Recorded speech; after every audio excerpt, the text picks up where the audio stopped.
turn this. Okay, and we're live. Hi, everybody. Thanks for coming along today. How's everybody doing? 3,000 miles away. Oh,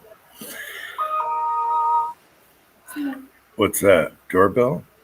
No, that's my thing. It tells me now I'm on live, and I Oh, never get a a thing that says I'm live, but today I get one. Yeah, that's my email. yeah. There was one where I was getting all these spam emails from all the people I invited, Mhm. and they're on the emails. I was like, I don't need a whole list of, each one. That was Yeah, weird. yeah, That was weird. I don't know if it's a StreamYard thing or what. yeah. No, it's weird. I usually like before I will have friends that I have an email from Yahoo. And I would tell them, if you can send me something from an email, something, don't send it to the Yahoo, just somewhere else. Because Mm, Yahoo is so, you can say corrupted like, and you yeah. get a lot of spam and junk with it. Yeah, I haven't seen Yahoo in ages. Yeah. So, And I started with the Yahoo many years ago and I got rid of it. yep. What was the other one? Not MSN. There was another one that was real popular. Um, the AOL, I think it was. AOL. Yeah, Yeah, I think. that was another. Too much advertising, too much pop-up. Yeah, AOL's a nightmare. I think Fuzzy still uses AOL. Yeah, he does, yeah. That's old Yeah. school. It's I thought they nice. ran out of systems by now. Yeah. Hey guys in the side chat. You got associated of 5 people? Wow. That's it. Oh, come on, Yeah, people. five, I that's got just five. 6. Hey, Jamie, how are you? Oh, he's setting up a new device.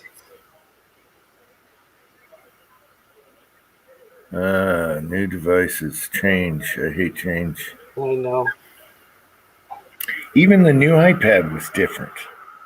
So Yeah, my changing your daughter, yeah, my daughter has one, and what I find funny, it doesn't have the home button, and I'm used to the home button. it doesn't. No, hers, if I'm not mistaken, her home button on her phone and pad is gone. Oh, on the phone, yeah. Yeah, on the Apple thing, yeah, My wife's phone. If I don't even know how to use it. I don't know how. yeah, It's just blank. Yeah, yeah, yeah. So I'm on the phone to do something one time, and it says, "Where's the home button on this?" yeah. I know. I was trying to. It's like, how do Yeah, you get this open? I'm so Yeah, used to the home button. yeah. This one's a little different. Before the brightness, you can just swipe at the bottom. Now you have to swipe down. Covers your screen just to change your brightness. I don't like that. You should Yeah, have left that alone. yep, Most of it's the same. yeah. Sometimes they make changes, and sometimes to the worse. Sometimes it's for good. Yeah. Yeah, Other than that, it's good. Really good battery, yep, good camera, fast. yeah. So You that's know good. the pads are pretty durable. They're not like the phones. The pad, I dropped mine a few times, and they still keep on ticking. Oh yeah, this one is 12 years old. This is my older one. Yeah, You can tell by my case. Look at how tore up that is. It's yeah, just ripped. See where my thumbs go? yeah, That's like 12 years old. It still works great, but the yeah. technology changed, so it can't do things on certain sites. Yeah, mine's I Yeah. think is maybe 8 probably, and a lot of the apps just stopped is stopping to work. They Yeah. said was upgrade, but I can't because the app's already stopped a certain point for it. Yeah. But as long as I Yeah. can still, edit with it and still post things and view things online, I'm still good. Mm-hmm. Yep, it still works perfect. Battery still works perfect. It's Yeah, amazing. It could do 12 years. And I use them all. It's always on. It's all yeah, day. Yeah. every day. I Yeah. use that more than I do my computer. I use it for this or paying my bills. That's it. Yeah. You know, if I'm gonna do certain shopping, most of my shopping is on the pad. Yeah. I do, you know. Yeah. And I can't sit at a space anymore. I like mobile. Just walk around with it. And, Yeah. oh, yeah. All good here in Cully. I Yeah. find that hard to believe. Very hard. Uh, so yeah, now you're up to 11, I think. Yep. What? It's 11. Yeah. They're coming in. Yep. Just always start quiet, and then they'll pick up. Yep. I wonder what Timothy's doing. He did some videos. Oh yeah, I know. Let me you know what? Let me send one to him. I just remember.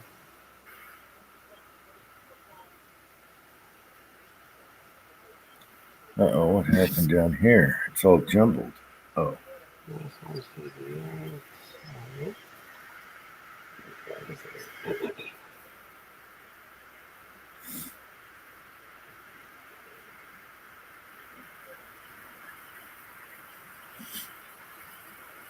yeah, Walter, the pads are awesome. They're just so handy Yeah. and durable. I couldn't tell you how many times I dropped this one. I mean, this thing's rolled down the stairs, this old one. Oh, really? Roll down the Boom, boom, stairs? boom, all the way down. Yeah, yeah. Ah, here we go. Yeah, Tim Shut Zinc. It's Miss Kitty here. You might need wrenches tonight. Yeah, I think Kitty has a wrench. Yeah, is she here though? I don't know. I haven't seen her. Because after last week, oh my gosh. I know that. I don't understand how they get that information. That was so weird. My guess is Microsoft, not Apple. Never had a virus or anything with Apple. Yeah. No, that was very strange. Oh, Why can I not get my Carter pin in the firing pin? okay. It might not be. It might be like doing this a little, Tim, and try twisting it and turning it in. Otherwise, check your. Make sure your firing pin's all the way in, moving in and out. I've had one AR. I think it was an Old Rock River, and it just hated going back in. So I finally bought different pins. Mm, And you can't get them at the hardware store. They have to be hardened, made for the AR. mhm. And I got like a pack of 3, and they went right in. Okay. It was that one AR. So try twisting it, Tim. Make sure your firing pin's in right. Maybe have a little burr on that pin or something. Yeah, move your bolt in and out, play with your Yeah. firing pin a little bit, but usually it's just kind of flared out like that a little bit. So it might help to twist it as you're turning it in. And then let us know right now. Do it. Otherwise, do what I did in the last video. Pew, pew, pew. Uh, uh, and just wing it. It's quieter that way. There's Jamie. Hey, Jamie, how are you? Better than I deserve. How's everybody doing? I'm doing good, thank you. How's the new device working? It's a Chromebook, man. Oh, okay. Yeah, so it's just it is what it is. Uh it ain't great. It don't suck. It's brand new, you know. Mm, Oh, yeah, Chromebook works good. On my model, the screen's not as good. It's like an iPad, it's not crystal clear. That's one of the drawbacks, I think, is the screen. They use different, you know. Let me tell y'all something, man. My brother-in-law gave my wife a brand new, I think it's 13-inch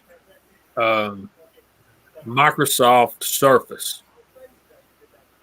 It's got the keyboard that detaches, and you can use it like an iPad, or you can put Yeah. that sucker is bad to the bone, man. You talk Really? about a beautiful screen, the sound quality. Where Mm. it comes from, I don't know, because it looks like a tablet, man, but it sounds, I mean, it's like quadraphonic stereo. Really? Wow. So, any of you guys looking for a really good computer that you can tote around with you pretty easy, does almost anything, that Microsoft Surface is Mm. top notch. But then again, he's blessed monetarily a little bit better than I am, so there's no telling what he paid for that thing. Mm. I think I've seen the commercials where they're comparing it to the iPad one that's really high expensive, and I think the one you're talking about is like $800 or $900. If that's the same one. Yeah, I went and looked for them and was going to buy me one. I was seeing prices of 11, 12. Ooh, okay, it's not the Yeah, one I think. they're expensive. Okay, it must be a lower model I saw. Especially that 13 or 14-inch monitor it's got on it. Can you imagine what it costs to replace a glass on there? Well, I can imagine. Hmm. AK-24. Yeah, yeah, I get it. I got this little symbol down in the lower right-hand corner. Do y'all have that little red circle with the? Oh, it's the game thing. I was putting games on here for a rig. Ah, okay. Oh, I'm glad I didn't click on that. Yeah. So, what y'all been doing today? Finishing up my yard work, and I finally got it all done. So Good deal. now Monday gotta go out and get a couple gallons of clear stain, I guess you would call it, for the decks. I got two of them. If I could get that done, get that out of the way. Polyethylene. Yeah, because she wants the clear color. She likes that pine look.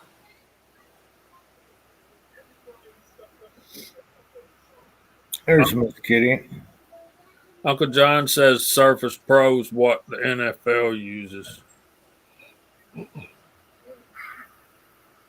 Mm. Now Kitty is showing a wrench, right? Vanessa Kitty is showing a wrench. Yep. Yes, she is. I wonder if you can add the wrenches on the whatchamacallit, Hey, where's Willie?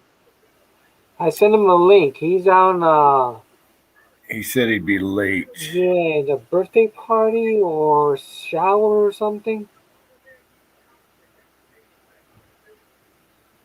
Let me see. Here we go.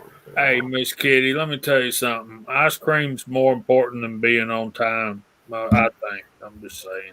Yeah, no, I had ice cream yesterday too. Pineapple too. Oh, I could have added that. Wait a minute. Here we go.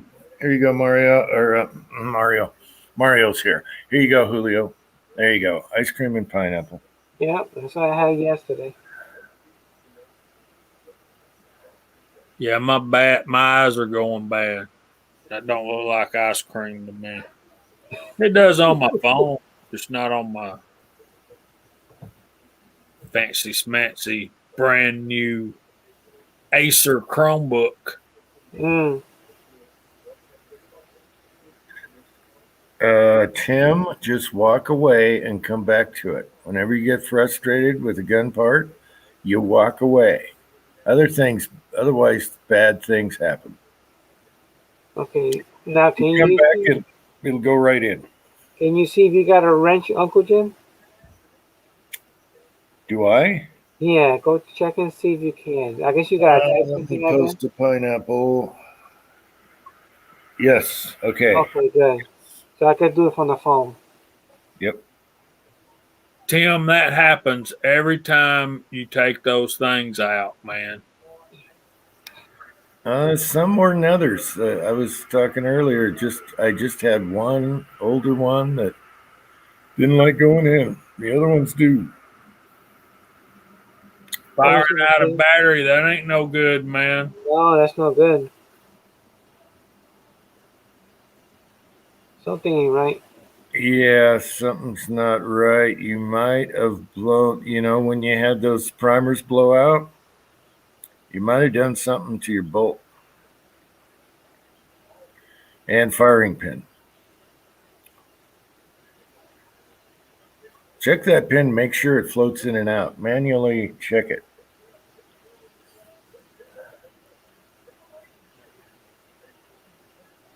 And it's going to turn when it goes in. Yeah, make sure there's not a piece of brass stuck in there also. Make sure you have your now I went brain dead cam thing on your bolt. Also turn the right way so the firing pin goes in. It's got to fit in between the notch.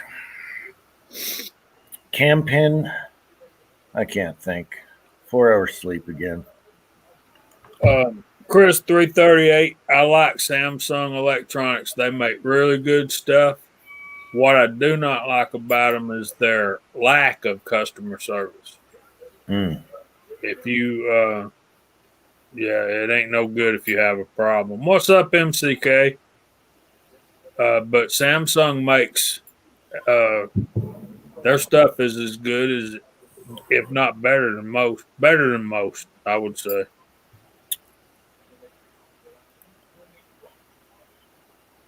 Yeah, if you want something basic, it's hard to beat an iPad. If you need a computer, then it's different. But they start at $200. But that's only a 16. The 32 is like 395 or something. Hmm. You will have it for 12 years. This thing will probably go 20 years. All right, this old one. Yeah, I could. They have this. One time they did like a little report, and they said that these tablets will replace eventually the computers, but I don't see that happening. You know, because I try to do stuff like the computer does, and you really can't. You know, because a lot of servers out there are still running for computer. A lot of them have not changed it to mobile yet. Hmm. You know, so that Yeah, might be a I don't. I don't do that much. I'm not. I'm just simple. So yeah. really don't need it. So I gave it a run one time. You know, I tried to push it to see what can it do. There's a lot of things it couldn't. Hmm. Well, what happened to my avatar? Yeah, I know you went blank there. Oh, there you go. Oh, he finally got it. All right. Got a lot of people showing up now. 27. It must have been not all the way in, probably. Looks like Pacey Bullet Empire got it. Yep, he's happy. He should have walked away, and then it would have said, "Oh, Uncle Jim was right. I walked away 5 minutes. Now it went right in." There's Sometimes a that's all lot. it takes. You know, you walk away. You know, Yes. your mind. I've had stuff impossible. I come back the next morning, bang! What the hell happened there? Yeah. Man, you don't know how that used to help me when I was working on copiers all day, every day. Copiers can be so frustrating, and then you get mad and you just turn around, walk off, and leave it, and then you come back the next day and just bang, boom, pow, Yeah. right together. Works like a dream, and you don't understand why you're having such a tough time with it yesterday.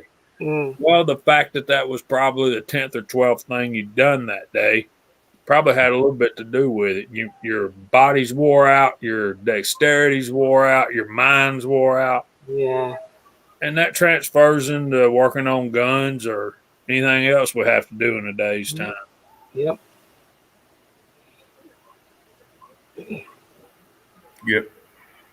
Sometimes it's just gremlins. You just Yeah. walk away, gremlin's gone. So They still exist, gremlins. yeah, I had a gunsmith buddy tell me just walk away. If anything like that happens, just walk away. You go back to it later. It's the best advice I ever heard, especially on certain, like putting a high power back together, stripped high power and getting the sear and everything. Sometimes it just doesn't. Don't do anything while you're frustrated. Put it down. I seen one of those as the Belgium FN high power 9mm on guns.com. $1,900. Mm. Yeah, it must be a. Was it a military issue or T series? T series are kind of going like pythons now. You got to understand, once I saw $1,900, I wasn't interested anymore. I didn't stick around to read the fine print. I'm like, you can have it for that. Yeah. And they got Colt single action armies going for the same money, if more. There's a lot of overpriced guns. There are. Serious, even a lot of older ones, you know. Like I should have gotten it early before this happened, you know. I was interested in getting a 45 long coat. You could have picked them up by maybe $300, you know, because that's what I pay for my 44. You know, on Gun Broker. Now you can't even touch them things. Now they're up there $2,000, $3,000. Mm. It's crazy. Because of the stimulus money. Yep. It's like it ain't real money. Well, it's real money.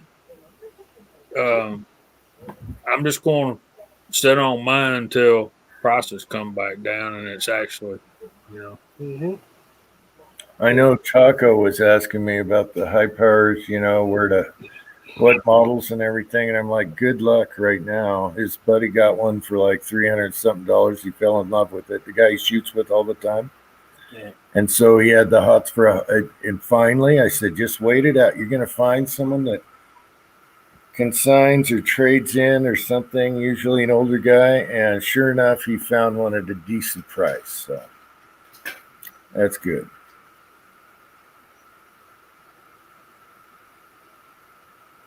Yeah, it's one of the things we were talking about last night is things are starting to come back around and prices are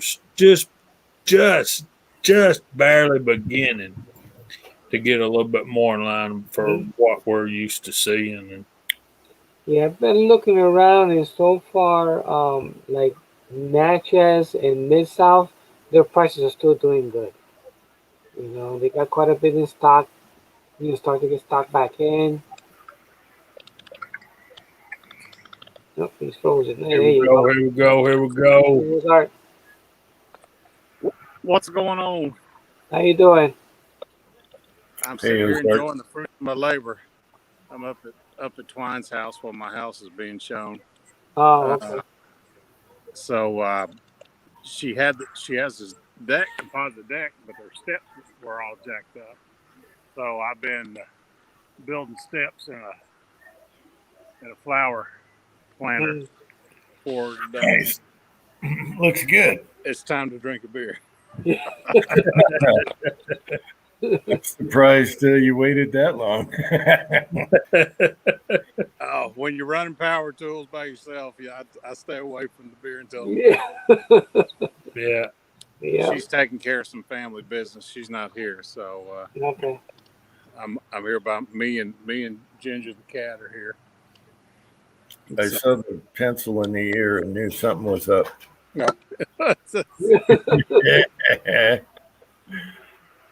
If you stick it on top of your ear and under the rim of your hat, it'll stay. Yeah, I just stick it in my hat. Yeah. Because it makes my glasses go wonker jawed if I stick it in my ear. But yeah, it's been about 75, and cloudy today. I can feel the sun on the back of my neck, so I'm a redneck right now. Yeah. It's that time of year in the South, buddy. Yes, sir. Yes, sir. There's pollen tassels everywhere right now. Yeah. And, they ran the Kentucky Derby today, and that Bob Backlund guy won another one. And I hear people in Arkansas a little bit ticked off at him. I have not kept up with Oaklawn. Oaklawn's the track here in Arkansas, and the Arkansas Derby was last weekend, and it's one of the qualifiers for the Kentucky Derby. And I have no idea what the scoop is there. I've been busy selling houses and trying to get married and and all that. I do enjoy going to the track. In fact, where I did my chef's apprenticeship, the owners of that restaurant had thoroughbreds, and they raced at Oaklawn. So when I would go down to Hot Springs to that restaurant, we had two. And during the race meet, I would go down on the weekends, and we would do 11 to 1,300 covers Friday night and Saturday night each. So I would go down in the morning, we'd cut steaks for about 3 hours, and I'd go sit in their box at the track till about the seventh race, and then I would head back. So they taught me how to read the form and all that. So I could do pretty good at the track back in the day. I'd have to blow the dust off reading the racing form these days. Did you get all duded up? Fancy hat? Oh hell no. Well, no. Nope. I wore my jeans and my Coy shirt, sat in their box, and about half the time they came down.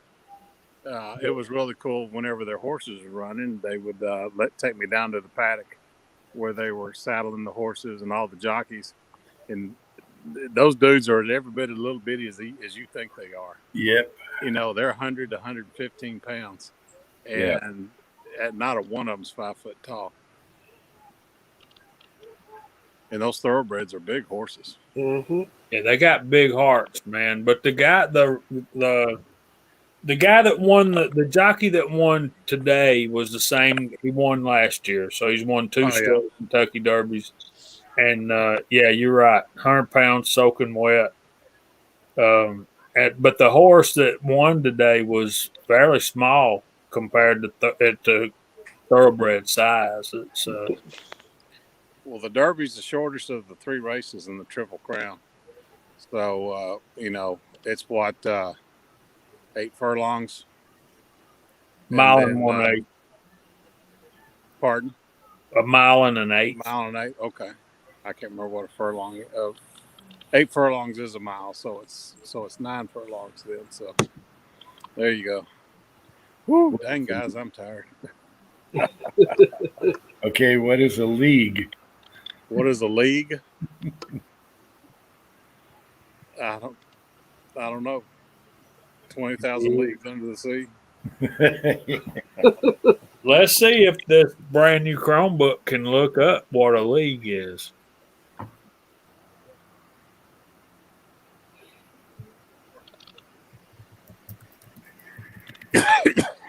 Well, you can just do this. What is a league?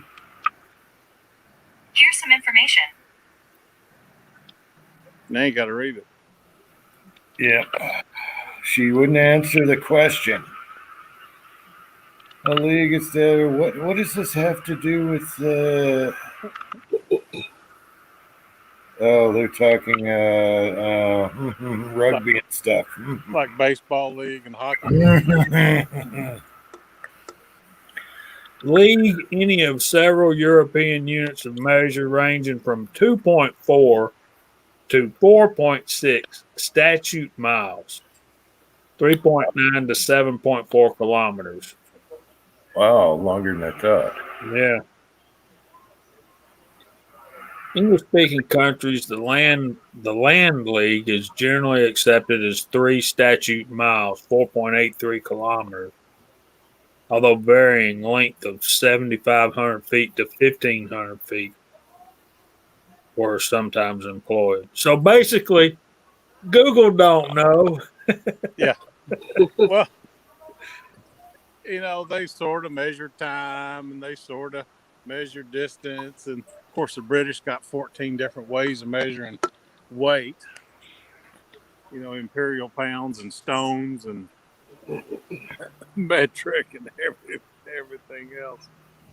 Did you see what Cranky just posted? No. The one about the billboard in New Jersey. You're now entering the People's Republic of New Jersey. Beware.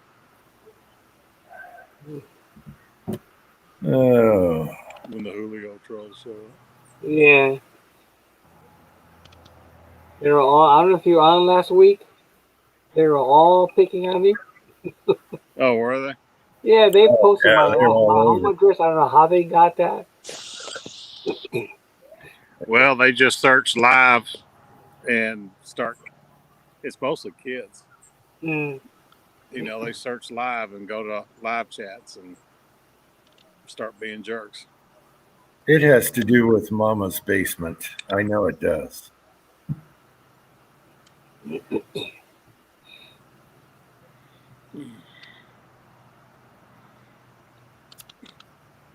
Stewart, if you're still out there, sorry I didn't reply. Where have you been?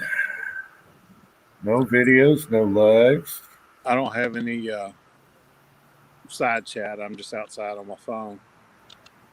Did you see where Tauflater Mouse busted Kentucky ballistics balls for posting that 50 BMG blowing up? Yeah, I saw that. Yeah. It was like, congratulations, you'll be the dumb redneck in the My Gun Blew Up films. Somebody else is going to be making money off of you. Yeah, no, I saw that. It's like, wow. Yeah. I heard about it, so I watched it today, and good for him. I don't see the problem. Wasn't his fault. He wasn't doing. No, it wasn't his fault, but Tauflater Mouse's point was people will rob his video right and left and put the top 10 gun fails and crap like that and make money. Oh, yeah. They'll put a slow mo thing. His video, and he can spend hours and hours and hours trying to get their stuff taken down because they didn't have permission to use this crap. Yeah. I'm getting a low battery. He should have used a little copyright symbol in the video. He Yeah. couldn't do it and do that. His logo right there. Right.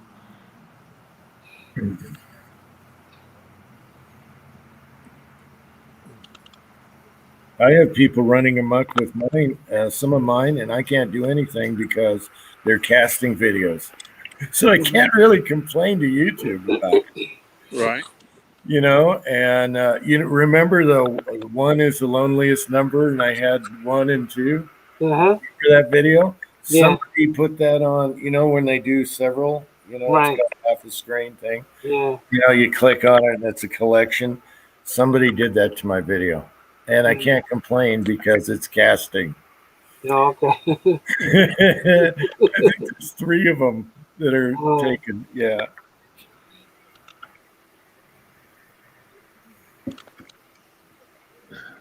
The cat's out here chasing lizards. So yeah, I tried putting that little Uncle Jim logo somewhere in the pictures now. Okay. Just because of that. Well, I tried filming this today and kept having problems and tried to get a sponsor to get me going, and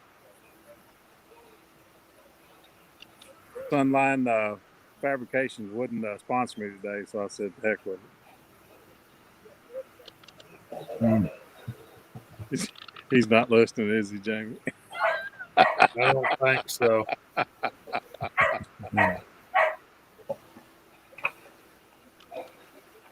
Today, well, guys, I'm going to get off of here. I've just got a 10% notice on my phone, so I'm going to get off and get a shower and let my phone charge for a little bit, and I'll jump back on here in a little while. good deal, man. All right, guys. We'll talk to you in a little bit. All right. Bye. Take care, Bargain.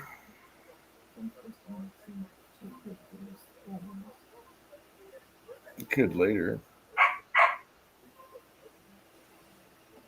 Man, Answer Loader's question. I would here's say let's do 55. I would say no. I haven't tried that one yet, Broke Loader. 300 round flat. Yeah, so 452 300. I've done the 452 255 and what's the other one I tried?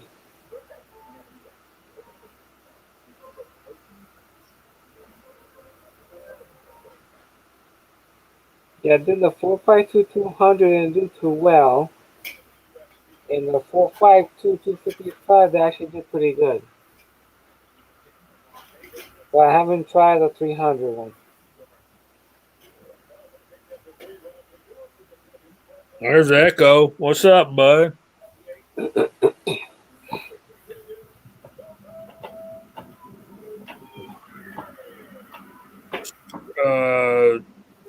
got an ad opened up right here. CZ Shadow 2. 1,400 bucks. Blue. Yeah, it's a nice gun, but they're whew, Pre-COVID, they were like 1,000. 12, yeah, 11, 12. Auto Ordnance 1911 case hardened 45 ACP. Beautiful gun. $1,000. Auto ordnance I'd avoid unless they change something. They used to be really chunky. And the Taurus G2C 9mm 300 bucks.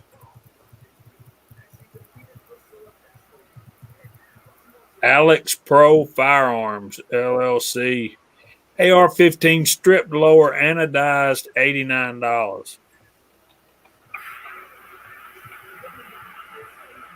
All right, Colt M4 $1,029. Yeah. yeah, it's fine. 9mm shield plus 13 plus 1, 500 bucks. What do y'all think about that? Yeah, I was gonna mention the shield because I should have bought one when they were 200 brand new, and now they put a plus on it and it's double. Yeah. Yeah, but you got twice the rounds. Yeah, but that ruins the purpose of the carry. It's slim and nice little carry pistol. You know, if it's small like that, I don't know. I have a 26. It'll do everything that does. Well, my thing is twice the rounds. That's all you did was change the magwell and the magazine, and I'm supposed to pay you twice as much money. Yeah, exactly. Plus, the beauty about the little shield is its carryability. It's so, compact, skinny. Well, I got mine right here, but I can't show it to you. Well, you go ahead if you want. Doesn't bother me. No, I ain't doing you like that. Last time we did that, Scotsman got booted off the air. Yeah, I know. I heard that. Yeah. It's legal in America. It should be legal on YouTube. That's how I look at it. So I just do whatever I want. Except for if someone steals your video on casting. I tried to find it. I can't find it now. I forget what I titled it, but yeah, somebody took it. They probably have more views too. That's fun. So let me try go through the side chat here and see how this works. Can I go this way? Yep, I go this way. Okay, so I have here DJ is here, Coach Brothers Firearms is here, Cranky Cletus, Echoes Reloading Chamber is here, Cranky is here. Let me see, go up Andy's here. Andy 79Z28. Broke Loader's here. You fix the blind. Vanessa Kitty is here. Let's see, Mr. Hobbies. Hobo is here. K24 is here. Uncle John is here. Barn Dweller is here.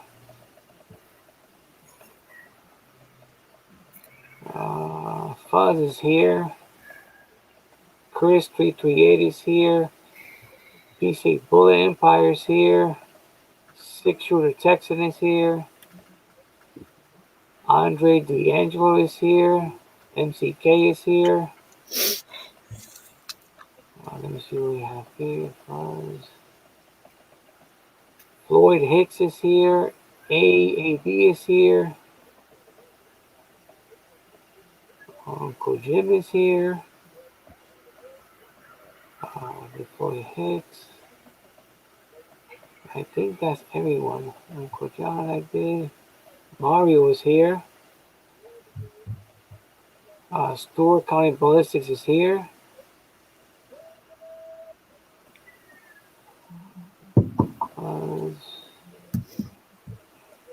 I think that's everybody. Oh, Walter here. Walter Bunny. And that's everyone. If I missed anybody, let me know. I think that's everyone. Stewart County Ballistics. You say that? Mario. I was going to ask you how you doing, Mario. I'm here, guys. I'm here. It doesn't sound good. You're not feeling good. No, but I think sometimes it's good just to spend time with you guys because that helps, you know? Yeah, you're just going through a bummed out period, right? Yeah, buddy. Yeah, actually, I got my got another memorial bracelet from my friend,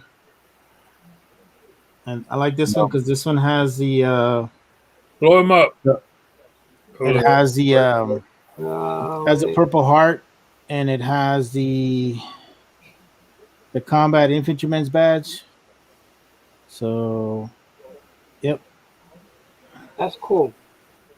Yeah, I picked this up last week. I got it from memorialbracelet.com. No, I still have this other one, this one here. And this one's good too. I like both of them. I just think this one's a little too big. And this one fits snug. Because this one has a tendency to just start bugging me, especially if I'm using the computer. Mm-hmm. So this one's perfect fit, and it's it seems to me like I need to not ask so many questions when I'm wearing a black one because everybody understands what this is versus this. So well, the silver one is like the original POW bracelets. Yeah, they are. Me and my sister wore them during the Vietnam War. Yeah. And I don't know what happened to the guy. I never found out. Mine finally split in the middle. I feel bad. I wish I'd kept that thing. We wore it every day, though. Till you're supposed to wear them till they come back or are found.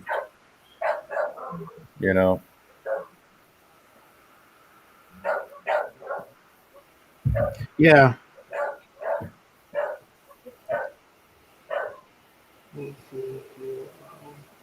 Yeah, man. But yeah, it's good. But how's everybody else doing? How you guys all doing? How's everything in life going? Doing good. I've been busy today doing yard work. Now, hopefully next week I can start on the 2 decks. Get that thing already. One is 4 years old. The other is 2 years old already. Yeah, man, they grow so damn quick. Well, the good thing about my my daughter recently found out that the class of 2020 is gonna actually have a graduation, and so she's gonna get her graduation. Thank God, because I mean she put 4 hard years in getting her degree. So, myself and the wife are very excited that we're gonna see her. On stage and be able to receive her diploma. I mean, So it's always good. Hobbies, hobo. My Dylan's running great, bro. I had a little bit of issues. I ended up buying the little trinket for the primer. You know, the little roller handle thing, whatever that goes next to the prime roller, and it goes up and down. So it's just to keep it nice and tight because it had a tendency of sometimes jamming on me. Not jamming, but it would kind of like, it wasn't as Hang up. smooth as I wanted it to be. So I got that, and it was good to go. And yeah, it's been really good. Um, it's just doing good, and I've had no issues with it. I think I reloaded like 1,000 rounds already on that sucker, so it cranks some rounds, man. Once you get it going and you got it dialed in, it's good to go. And I mean, mostly it's for 9mm. Eventually gonna set it up for 223, but I'm still a novice in 223, so I'm still using a single stage. But yeah, oh, Dylan's great, man. It's a worthwhile investment. I know it's super expensive, but if you run, I would say if you run one or two calibers that are really good and you run them all the time, if you can afford it, go for it. So I could say. You gotta read Cranky's reply, Mario. Huh? Cranky's reply. No, bro, it's actually a 550, bro. It's a 550 Cranky. I guess you did not watch my video, but it's okay. I wouldn't hold that against you. No, but that Cranky Plus is running great. Every time I use it, I go Cranky. I hope you saw that. Yeah. Hey guys, BPJ said he got a H5 16 gauge Belgium Browning. Yeah.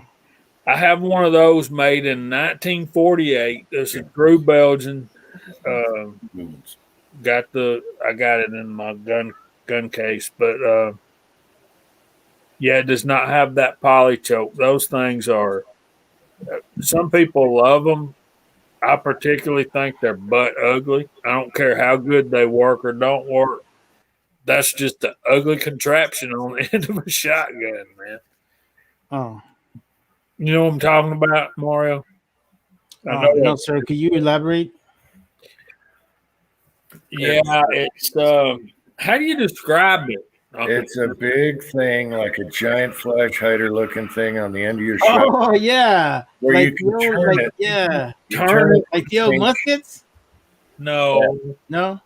You turn it and it changes the pattern. It changes the choke pattern. Oh, I see. Okay. Like you can go from open cylinder to improved, and you keep turning it, and it turns down. And I wonder how many people blew those up when they had it like all the way turned in, and then shots and forgot about it. You know what I mean? Yeah, turn it all the way down to the lowest setting, then forgot they put it there, and then put a slug in it and blow it off the end of the gun. Yeah, that would be the best thing that could happen to that butt ugly. It's a neat idea because it's totally adjustable. You don't have to put in different chokes with the wrench. It's right there. It's on the fly. But yeah, it looks, it's out there. Yeah, it's on the end.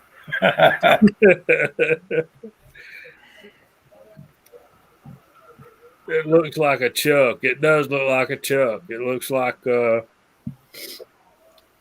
you turn it and put a new drill bit in it and close it back. Close it back in again. Oh man! Yeah.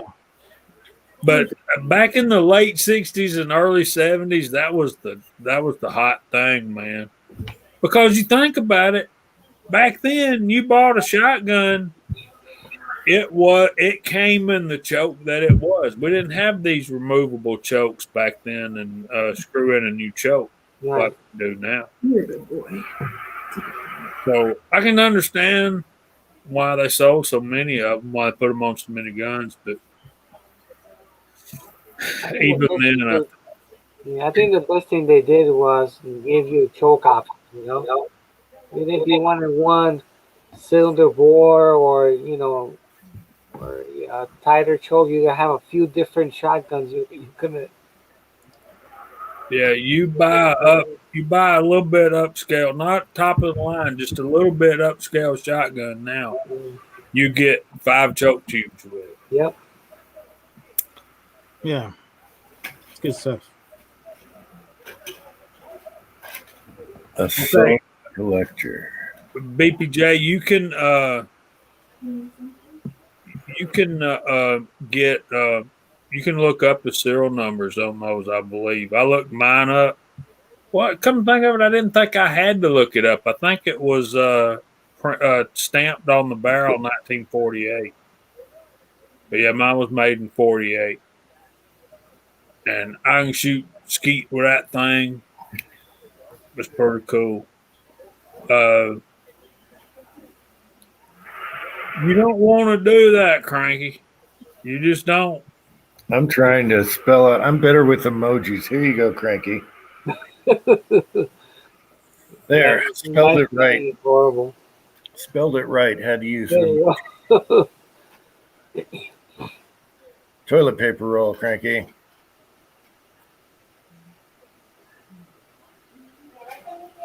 No, I'm good. Yeah, I wouldn't get into ordering stuff that's this close to turning into a can, because that could bite you. Well, I have a solvent trap. That's all it is. I mean, that's what it's made for. That's what I use it for. You got to be very, very careful. That's 10 years. No, man, you don't understand. If I'm cleaning my gun and I throw solvent out the end of my barrel, it ain't gonna be pretty, man. It ain't. I think the only time I've ever used a solvent tank was when I was in the military, and that was because we were cleaning, 50, 60 M16s at a time, M4s, and all kinds of other stuff. But it's not. I mean, it's fast, but unless you have the right equipment, it makes a mess. It's messy. You got to blow it out with air and your parts and everything. I mean, the only good thing about this is that we had a nice solvent tank because where they had the mechanic shop, they have really nice solvent tanks and stuff like that. But I mean, if you work in a mechanic shop, stuff like that, sometimes you can get good ideas from that. But I don't know. What's wrong with Battlestall and CLP? I'm just asking. Now that solvent that you guys use is the same they use in a mechanic shop? No, there was a different solvent. I don't even know what the name of it is, to be honest with you. They do have one that's just for weapons itself. And we had different solvent tanks, but we had one that was specifically for weapons. Okay. And yeah, we used that one. Unfortunately, I never knew what was exactly in it because it came in a white container and it had no label on it. It just had the NSN or the national stocking number. That's it. Okay. That's all it had. It said gun solvent. That's all it said. I was like, okay, that's what it is. So Hobo said his turkey shotgun, cheap shotgun, come with 5 sets, a full set of 5 chokes, threaded for Benelli. So they seem to come in 2 patterns, thread patterns. They seem to be Remington or Benelli. Mossberg is the same as It's Remington. Mine's a Weatherby. yeah. And any choke with Remington or Mossberg, it fits it. Yeah, because I found a choke in my parts bin and it fits a Mossberg barrel. Yeah. And it wasn't Mossberg. It was what was it? It was another brand that uses the same threading. Yeah, no, it's good when they use the same threading. It makes things easier, Everyone's proprietary sucks. Yeah. Yeah. Everything should be that way. Yeah. There's the old single shot. What's up, bud? Hey, Single Shot, how are you?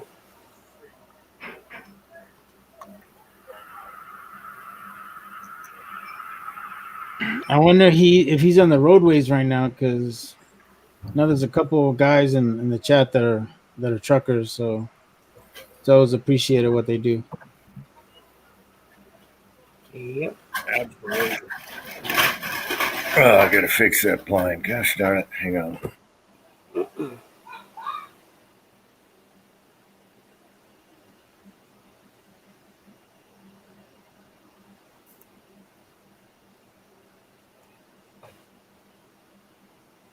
So see, CZ takes mobile chokes for Beretta. Now, see, I don't know what that means. Yeah. I know Beretta. I don't know mobile. So is mobile make shotgun barrels, I guess? What's going on, Eagle? He said no camera. Filipino Jesus is in the house.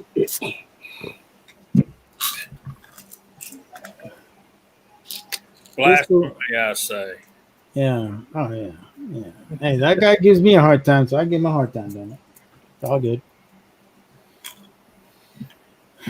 It's all good, man. So, cousin, how you been, man? How's life treating you? I'm doing pretty good, thank you. Yeah. Yeah, doing It's pretty just a good. plethora of excitement, my friend. Yep. It's another day. So, what have you been doing? Have you had a chance to reload or gone to the range or No, anything? I haven't done nothing. I try to get all my outdoor work done out of the way, you know. Your what? All my outdoor work Oh, okay, out got of the it. way. Yeah, Yeah, that makes sense. Yeah, because pretty soon it's start gonna get pretty hot, huh? yeah. So I gotta do 2 decks. Hopefully, if it's not raining, I could do 2 that decks? next week. Yeah, Damn, what the hell you bought Bilo all of a sudden? yeah. I did the the first deck I did is 4 years ago, and the other one's 2 years ago. Oh, nice, bro. Yeah. Hey, Hey, King. look at that. How you doing, man? Brown stick around. I'll tell you that. Oh my god, totally. We're like totally there. We're like peas in the pod. What are you doing, mister? What's up, fellas? Just got back for the range. I'm getting a rifle ready for a local PRS match. So I'm in Oh, nice. production class. All the open class rifle. I do have that Remington 700 piece shoots lights out. Oh, really? Nice. Went out What today and caliber is that? verified 0, put some shots downrange. What's up? What caliber is that? What caliber? Yeah. It's factory 6mm. I'll go bust it out of the truck in a little bit. I did some ergonomic upgrades on there, but it's very rare to see a Remington 700 PCR 6mm Creedmoor. I think they only made like 100 of them. Mm. Oh, interesting. From factory. Yeah, 6mm. It's interesting. Yeah, it's a screamer. I mean, barrel at about 1,200 rounds, especially how fast I'm pushing it. So ain't no thing. Wow, that's cool though, man. Did you get some? Where's Jim some at? fabulous beam footage? Yeah, I actually got some footage.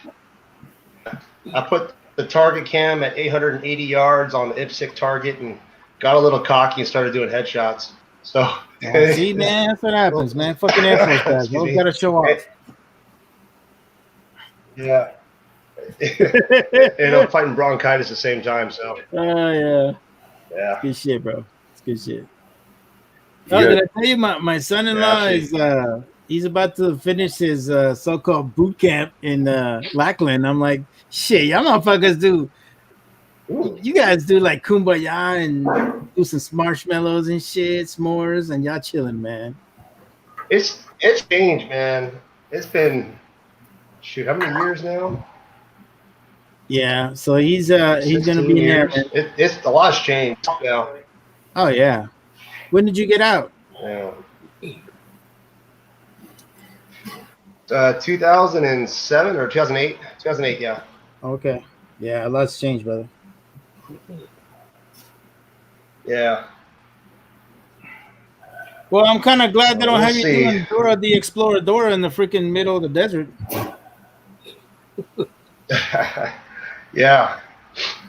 Well, my platoon had two women on my platoon. One of them got transferred out. Man, 2 months in the day with them two, I have never smelt any stinkier creatures. Wow, don't say that. You married one. I know. They stink, man. They stink. They smell. Yeah. Well, And I'm you glad you know feel it's like bad it when you is. start seeing little bits of the shirt. Yeah, little bits of the shirt you keep ripped off little by little. Every day you see a little thing ripped off. You're like, oh no. And then you just smell everything. You're like, dude, this is the worst. You stay the hell away from me. Go dig your freaking foxhole over there. Yeah. Wait a minute. You guys do Feel bad, foxholes dude. in the Air Force? Seriously?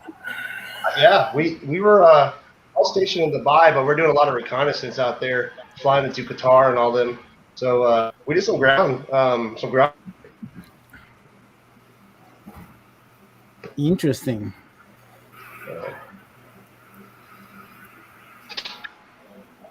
I think that is holding. Oh, That's We interesting. were just intel, basically weathermen. That was AC-130. Oh, you're out there with your little weathermen fucking balloon going, trying to find. it's going to be 64 today.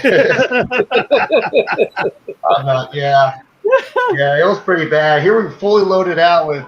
We had two 20 mics. We had a Vulcan 50. You got the 120 mil. I mean, we were fully outfitted, but we were freaking flying through hurricanes with all of that. So you can see the mics on the shelf on the rack just wheeling as we're going through this hurricane. I'm sitting there like, dude, those things are primed. I'm sitting right next to it. This is. Oh, good times. Well, don't feel too bad. We were shooting. We were getting M1 familiarization when I was going through Fort Knox, and all of a sudden they got the freaking the little freaking horn comes out because there's a tornado. Sure enough, man. The only good thing about Kentucky that it's got all these depressions, these deep depressions, right? We all ended up having to go to this big ditch or depression while the freaking hurricane, the tornado passes by. We're like, oh hell no. Yeah. They threw everything everywhere, bro. We had 50 cals like 2 miles down range. It was crazy, man. Good times. Yeah, they got some of the craziest storms out there. The dust storm, there was one that looked exactly like the movie The Mummy. And they're telling us, well, go tell us what it's like. Like, really? What the fuck? Freaking Captain leans over. Yeah, Captain leans over. He's like, y'all better buckle up. Like this fucking give us some stupid joke. I'm looking at the porthole, dude, and I can literally see AC-130, the actual the props were mushroom. It was bending back that much. I'm like, why? And it's like flapping like a bird. I'm watching the rivets. You can see them starting to move, dude, on the plane. But I tell you what, that plane held up, and I would trust a AC-130 or a prop plane over anything. That thing can take a beating. Yeah, the C-130 is a great plane, man. It's a great plane. I call it the Southwest Airlines of the military world. Because that motherfucker goes everywhere. It was crazy. He cut throttle on all four engines. He was only flying on two engines, cut two engines, and was down to 10% throttle. The thing was just floating. We were just floating right in the middle. And they were like, well, take a reading, what kind of wind speed we got. And I'm looking at 130, 145 knots. Like, okay, this is ridiculous. Yeah, good times, bro. Yeah, C-130s are amazing fucking planes. I think the worst, it's not the worst, but to me it was an experience that I'll never forget. When we fly into Iraq, you have to do that basic maneuvers that they do so they don't get shot down because motherfuckers were shooting them down with RPGs or small arms fire. So think about Yeah. you being like this, right? Yeah. And then all of a sudden the plane does this shit, and then goes down and lands, and like a big corkscrew and shit. And we told the colonel before we left Kuwait, I told him, sir, do not eat anything. I'm telling you, man, you're gonna fucking hate it when we land. He's the only one that didn't answer. Right. Sure enough, motherfucker was hurling as soon as we landed. We're all laughing our asses out. That was fucking Yeah, hilarious. we got ripped up a few times.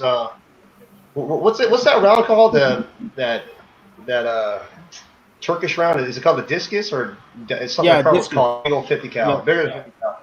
Yeah. Yeah. There was an automatic disc or whatever that shot our left side of the wing, or that's actually starboard side, and it hit the fuel tank. Luckily, it never went on fire. We're just dumping fuel. So we had our technician over there. She one of the girls. She turned off the hydraulics, closed, and actually dumped the fuel tank that way, which I think saved her ass. She got awarded for that one. But no, they were doing very similar maneuvers to some of the Warthogs. They'll fly in, come in really steep, come in low, and we're about 120 feet above the skylines or all the buildings if we're doing any of that. And we were usually just dropping supplies. I mean, this is the stupid thing. Here we are dropping supplies to them, giving them freaking food in small arms, and we're getting shot at. It was stupid, dude. Good times, baby. Good times. Some of the stuff I wasn't out. I was only deployed for about a year. I got out of there after that, but just that 1 year being out there, we had two combat missions where basically what we ended up doing was just blowing up rubble. We had, squad 1 or platoon 1 went out there. They blew up a couple buildings. They had a bogey or something sniping, and they leveled it out with a 120. And then we came in afterward. After the Warthogs came in, napalmed it. We went in and blew it up again. So we're just blowing up rubble. God damn. That's one of the things I remember. But there's a couple tough decisions, and I was a targeting systems operator. Yeah, I was actually the one behind the actual CTC camera and targeting systems and all that. Man, see, that's a the few shit times. right there, man. They don't know nothing about that FLIR, baby. Woo. No. Yeah, so I'm literally. So this is the cool thing. I had to learn a little bit of ballistics. How the trajectory and everything comes in, and how we can zero out our cannons in midair whenever we want. So the coolest thing was just watching the 120, dude. You could literally see the big old bullet fly down. And yeah, the Vulcan 50 and the 20 mics, dude. You can see it on the screen. It's just black and white, but you can see the mist when you hit something. Oh, yeah. For sure. They're done. You guys use a 25 mic, or what you guys use? That was later on. I think that was about a year after. I was still on there when they outfitted it with 20s. Oh, okay. So Yeah. they had. I was a target system operator. Yeah. I started out as this airborne, crewman, basically, where I was just loading the 20s, with a big old clip, letting it shove in. We alternated. Either we took them off the rack, or they had a guy load it and they had the guy lock it on the load gate and everything. So, dude, it was a pretty cool crew. It's like a pit crew, man. You get to learn everybody's move, and you just operate like a machine. Yeah, that's awesome. Good times. But good times. Good times. But what's everybody else up to? I'm sitting here trying to figure out how getting shot at is good times because you survived it and you're come back home and you're able to talk about it. That makes it good times, right? Well, good times is when you survive, not when the other person survives. Yeah, you know what's funny about all that happening, man?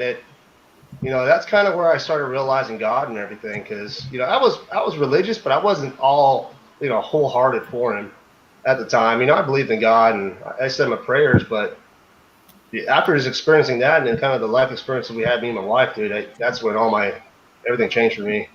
So you learn to appreciate who you walk with, or who's walking with you at the time. So and like I said, there's a few tough judgment calls where here we are, but here on the radio, needing air support. We have groundmen or Marines out there, but we're ordered to do something else, and we're only 15, 20 miles away from helping them. And it's like, well, do we take AWOL or do we follow orders, so it makes me think, 'cause I lost my brother in the war too. I lost my brother. He was a great, and I taught during 2007. So I'm when sorry. that happened, It kind of cut off when you listening said to those that. orders. You said your brother is a Marine? Yeah. Yeah. He was a Green Beret. Oh, So no shit. I Oh, he's a lost Green him. Beret. He was out there. He got an IED. Oh, damn. IED got him. Yeah. That's where I'm talking about. Like, here I am. We're supposed to follow orders, and we can hear on the radio. Need air support, need air support. But Yeah. it's either, if we don't follow it, it's going to be some major repercussions. Here we are, Yeah. fully outfitted, ready to go, and we can't even support them. It's like we can't. Because all we're doing is freaking reconnaissance. I'm like, this is bullcrap. So there's a few times where I was arguing the captain and everything, and lieutenant, and I was like, hey, why the hell are we not supporting our groundmen? Like, this is what we're supposed to do. But Well, it's you want us to because do the they reconnaissance? depend on the JTAC to call the fucking A10s, but how does that usually fucking happen? Yeah, well, you start finding out. They took casualties. That platoon took casualties, and I'm like, well, that wouldn't all been prevented if literally we would have been there in 10 minutes.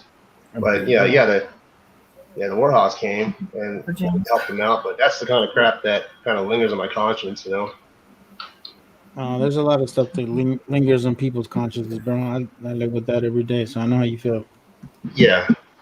And it's tough, but I think sometimes talking about it helps. It really does. Absolutely, man. Absolutely.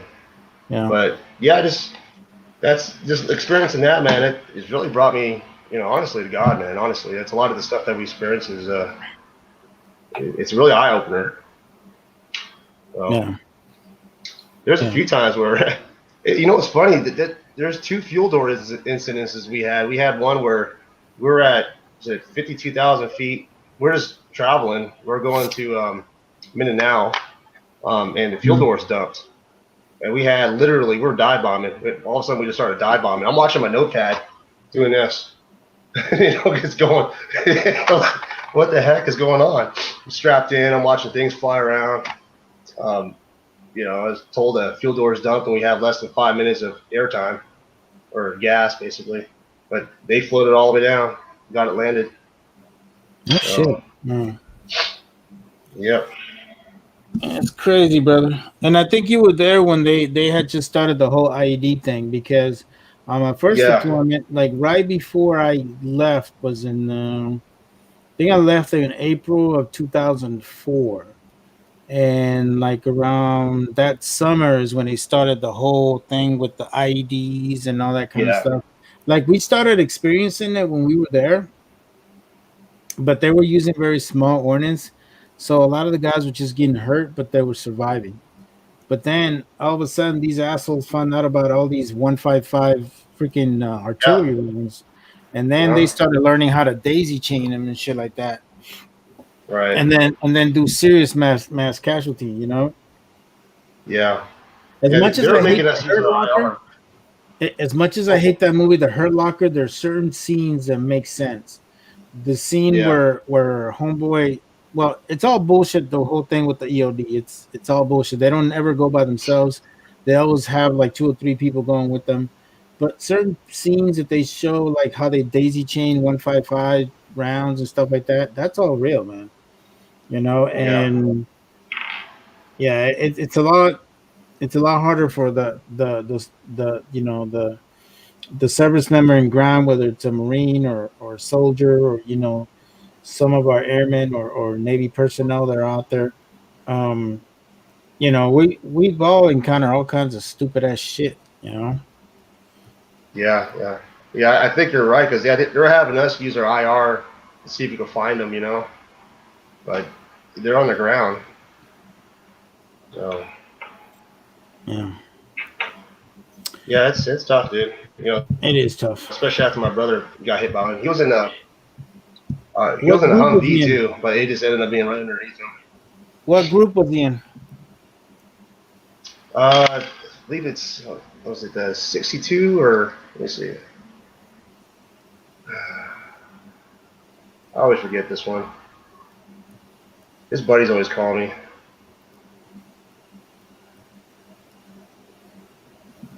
Yeah. Was he active duty or National Guard? No, he was active duty. Okay.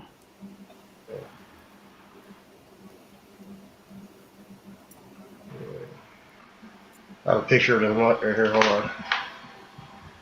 Actually, on my phone.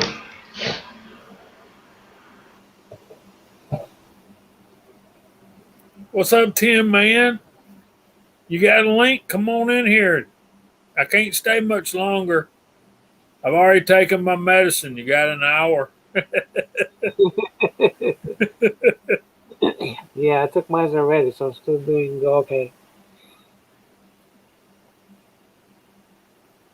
So another thing we was talking about, what's your next big project as far as shooting and reloading? Uncle Jim, what do you think? On what now? Shooting and reloading? What's your next big project? Your next new caliber, whatever. Just something loading? Shooting, loading, what's your next project?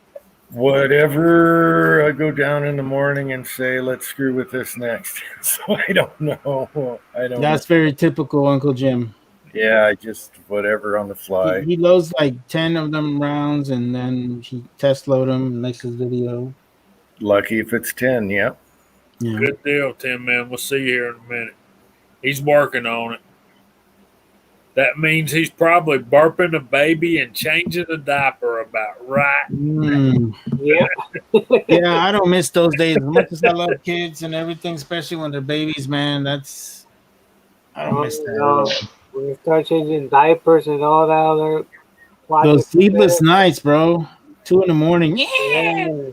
As it come out, grow up faster, you know. She's looking like daddy. I saw a picture of her, a recent picture. She looks like daddy.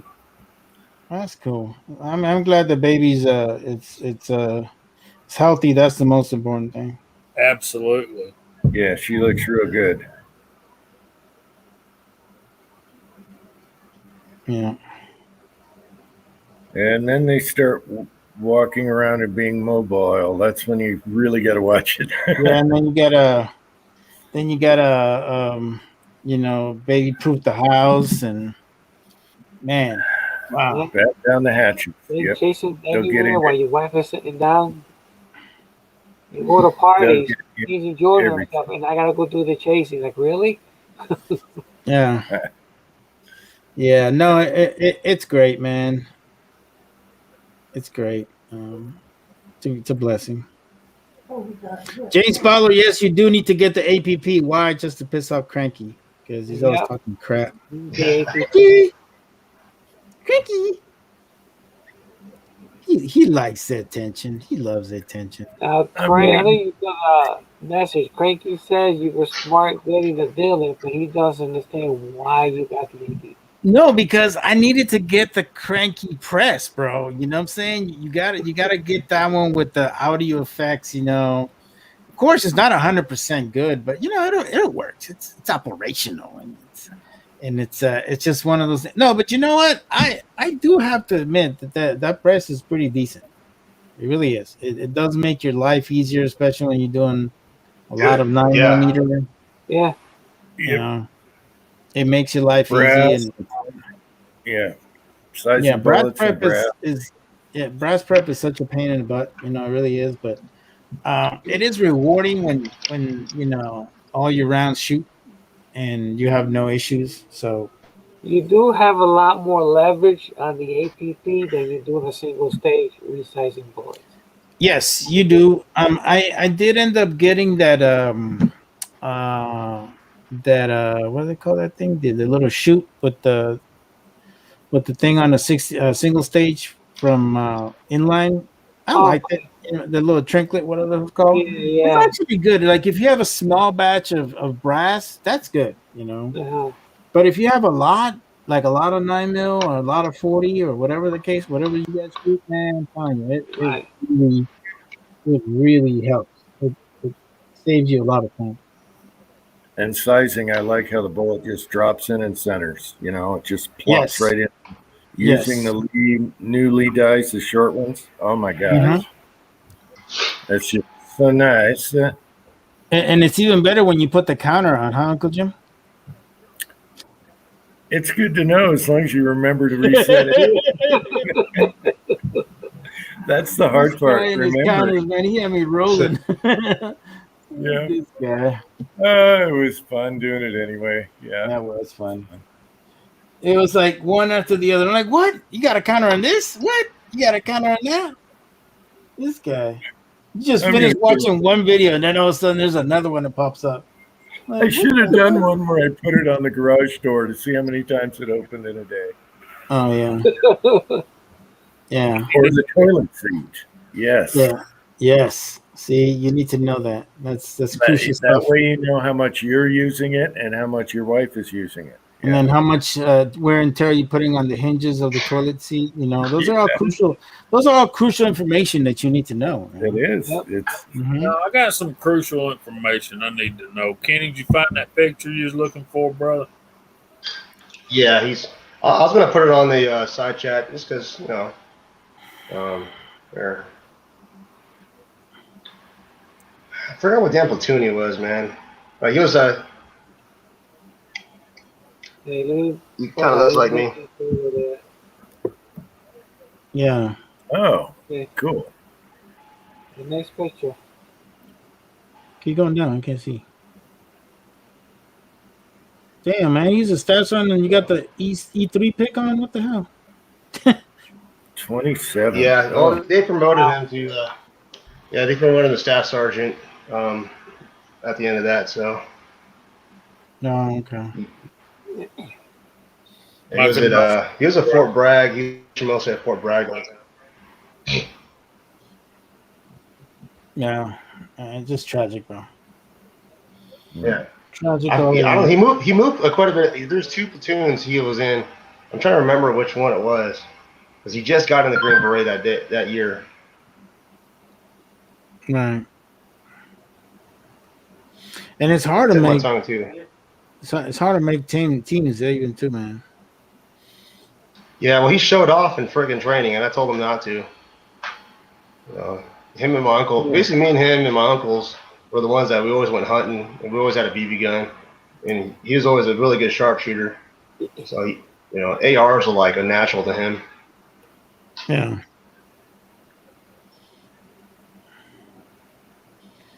Yeah, man, it just sucks, bro. Yeah, and the only reason why I went to the military, to be honest, is I kept getting kicked out from my mom's house. So I was a little punk. You're like, I was a need some punk safe room and board, damn it. Yeah. When I couldn't find any food and didn't really have a place to stay, I was like, it's either jail or go to the military. So I chose that. So was he older or younger than you, Kenny? He was older. He's older. He's older by 6 years. Wow. Yeah, my dad went in because he had to straighten up, and he was only 16, but his mom, lied about his age. Oh, a lot of the kids back then lied about their age, man. People were so patriotic back then, man. Oh yeah. You hear We these lost stories. The guy We lost that. that went to Iwo Jima, and some of them age of 14 years old. Yeah. At their age, it was like, wow. Yeah. I mean, if you look at a picture of Audie Murphy when he first joined the Army, that dude looked like he's 12, man. I swear. Yeah, and you look at him and you wouldn't think he would have all those medals and done all those things, Yeah, no. Just look at him. Yeah. Homie was crazy, man. Have you seen how many medals that guy has? No, I'm very familiar with his military career. That guy's got pretty much every medal in the you know how they have the awards. He's got pretty much all of them for that, and on top of that, the campaign medals. I'm like, damn, homie. Yeah, well, when Sherman marched through Georgia, we had 11 and 12-year-old, 13-year-old kids fighting because they didn't have no choice. So, Right. There's that too. So, yeah, no, it's just interesting how that's that part of our history. It's there, but Nowadays, it's not like that, man. Most kids nowadays, it's like there's got to be an incentive for them to join. Yeah, there's no honor. Audie Murphy was a badass. But back when I was a kid, and probably when Uncle Jim was a kid too, which not that far apart, where our age is very similar. But a guy got in trouble, they gave you a choice. You can go to jail, you can go in the military. Yeah. Mm-hmm. Like my son was gonna join the Marines, and he had a choice between the Marines or go chase tail. He decided to chase tail. You know, hey, or you can be like American Ninja and join the army. You guys remember that movie? Dude, last time I watched it, I laughed my ass off so much on that movie because now like the acting is so crappy. Like, what the hell were they thinking? Like, who the hell was the military advisor with this movie? Like, what the hell? All right, Jim, I picked up a lower for $89. Oh, that's nice. Frontier Armory. Yeah. Is But that aluminum or is that plastic? It's aluminum. This one takes our Scorpion mags. This will take the Evo Scorpion mags, double stack. So, Okay. if you guys don't know, the Scorpion Evo mags are like $20 for a 30 rounder. They're hella reliable. They're double stacked too, so I'm pretty. And the feed ramps are different. Okay. Feed ramps are built into it. Yeah. Do you buy the PSA ones? Yeah. So the PSA ones, that's what I have right now. I'm going to compare both of them. No, magazine. Oh no, the ones that I got are actual real Evo mags. They're on the way right now. So is that like pistol caliber, or is that? Yeah. Yeah. And then hopefully Julio doesn't get kicked off, but I finished this one. It's completely 3D printed.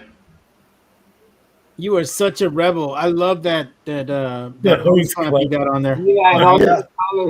That is mighty rednecky, buddy. Oh yeah, and I was like, if it's gonna be a 5.56, I'm gonna put the biggest muzzle blast ever on there. So I put that big old tanker brake. Oh. Okay, I'll so do a video what's on the this. deal with the freaking hose clamp? Yep, the hose clamp is the way to go for 3D printed ARs, man. This thing is, I'm not joking. I was doing push-ups with this on the video. Literally, I was on the buttstock, fully extended I believe out. you. I believe you. You don't need to do it. Wow. You know, you're gonna bust your ass out here live. But it holds up, man. It shoots 5.56, and actually, I guess I'll do a spoiler. This little bad boy makes it go fast. Little pew pew. Oh yeah, pew pew. Okay. Little pew pew. Later, cranky. So, well, yeah, it's Cool. 3D printed AR. This one's actually made by Hoffman Tactical. So you guys can check out hoffmantactical.com and get the files there if you want to. You are such a rebel. God bless Hell you. yeah. I'm a 3D. Check this out. Whoa, what is that? Wow. It's a silencer. No bad name. Shit looks like a big ass donut, bro. Yeah, that's a big ass donut. Yeah. It works. You should call it the Homer Simpson. Right now, I'm making the cap. I tried it in 3D print. It doesn't last more than 30 rounds. It melts, obviously. Right. What about if you put aluminum there? Yeah, that's what I'm doing. I make it out of aluminum, and dude, this thing works phenomenal. So, and what's registered, what I have registered, is the actual aluminum thing. Okay. Oh, nice. Yep. And I got 24 hours to put a serial number on this or destroy it. So I'm gonna finish up the video and get rid of this thing. Yeah. That's cool, bro. Some fun stuff. Yeah. Interesting. That's really cool. And then somebody I know in the side chat ordered this big ass honking barrel and wants me to make a 308 out of it. The hell? Yeah. Dude, look up. You can freaking curl this thing. It's Dude, like, that's a lot of freaking CNC machining on that shit. Yeah. Or whatever the hell you do. this is straight contour. 125, 30 inches. Yeah, that thing's gonna be busy. Yeah. Wow. It's heavy, dude. This thing weighs at least 7 pounds for a barrel. Value. Oh, and that's not all. There's another guy. Oh, here it is. Ah, it gets even bigger. That's even bigger, dude. Wow, What the hell? that's huge. Wow. Is that Hammer Forge? No, they're stress relief stainless steel. This one's a Bartling barrel.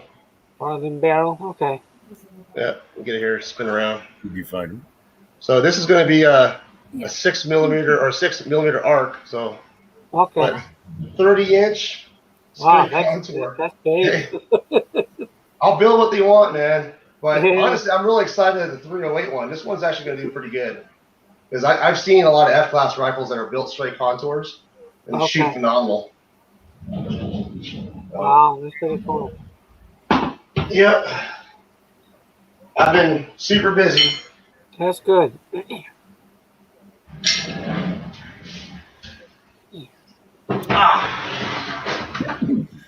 Did you order that hardened steel?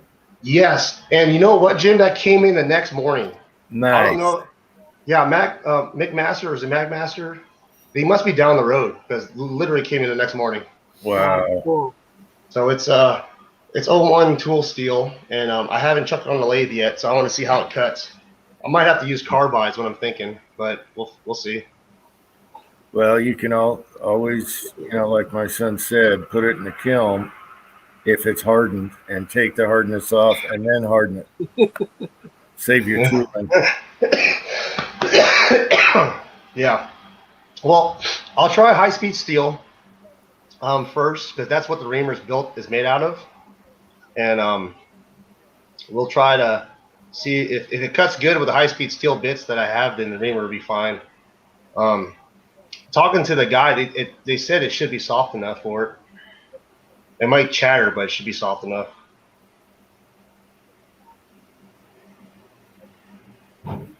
No, Tin Man, that's not a baseball bat. You ever tried to swing at a 90-mile-an-hour fastball?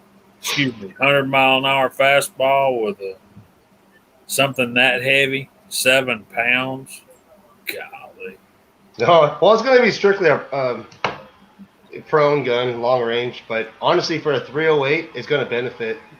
The heavier barrel you could put on a 308 for just precision shooting at F-class, that's the way to go. Well, I wouldn't argue that. I want you to get the picture of a major league pitcher throwing a fastball and you trying to hit it with that. Oh, You yeah. swing early, as soon as he's like this. Yeah, as soon as it's like this, it start. When I was younger, we had a friend that was, believe it or not, underarm pitching is fast.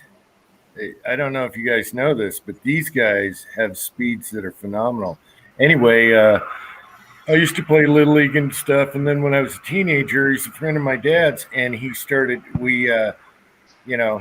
pitching, and it took a little while to get that timing, but as soon as you saw that, and once you got the timing down, bam, yeah. But you're worried about, yeah. You don't want to get hit with that. Yeah. I forgot what picture I was watching the other day. Speeds are, but they throw it fast, underhanded. Oh my gosh, they wind up. Yeah. Anyway, he was one of their teams were champions or whatever. That was fun. It was scary, but fun. Oh.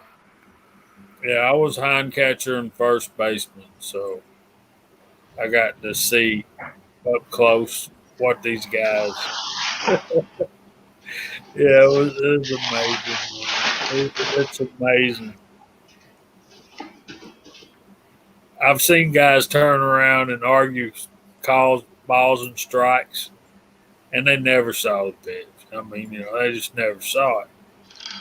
And I'm like, where you think that was? And he's like, I think it was outside. I'm like, okay, whatever. And then I've been up to bat, and the guy calls it a strike, and I'll turn around and say, hey, man, that sounded high. Because that's all you can go by. At 100 mile an hour, it's a white blur going by. So I'm one of the guys that don't really watch sports. Do they allow challenges now in baseball? Yes, they do. Okay. Like replays. Yeah, well, basically, if an umpire calls a bat like a strike or a ball or whatever, can they review it? You don't argue balls and strikes. I'll get you kicked out of the game, right? Yeah, I think that's on the bases and stuff. Right. That's Well, I think lately, especially with today's umpires, there's really a need to question it because some of their strike zones are just horrible, man. Yeah. And I've seen it too many times to the point that it's cost people championships or ability to move on in the playoffs. So, Well, they put the box on the screen. You never had that before. but Okay. even before that, No. even before that, Uncle Jim, I've seen that before. I mean, the I box know, is but- just a visual representation of what they consider a strike. Yeah. You know what I'm saying? Yeah. the Still, definition of as somebody, I'm just like you. We played baseball for so many years. We know what a strike is and what is not. You know? Right. But some are different. They all have their own opinions. So you go with that game and deal with it. Let's get real right here for a minute. Now, at box, okay, when an umpire standing back there calling balls and strikes, He doesn't have that. corners get all Yeah. the corners get it becomes oval shaped to them. No, and I get that. I understand that part. I mean, but obviously, the guy is leaning forward from the catcher. I mean, how much more of a visual do you need? That's just the way I look at it. If you're calling from, a strike from the other side of the center field wall, and you're looking at a camera, then that's a different story. You know what I think? Yes, sir. Go When ahead. it comes to umpires, I don't think the rotation thing is a good idea. Like if a guy's really good at calling balls and strikes, let him stay behind the plate. Yeah, I agree with that. But because they want to make them all versatile, because Yeah. if some of them get hurt or whatever the case may be. And what about me? Good job on the cat thing. Vacuumed under it, washed both sides. No, I'm not disagreeing with you. I mean, everybody's got their point of view on this. I just Oh, someone's here. We're gonna have to get the fans out.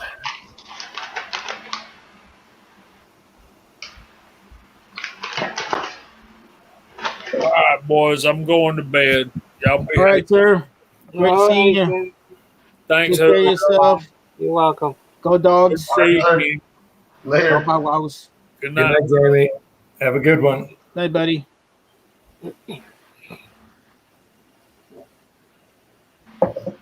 But yeah, man.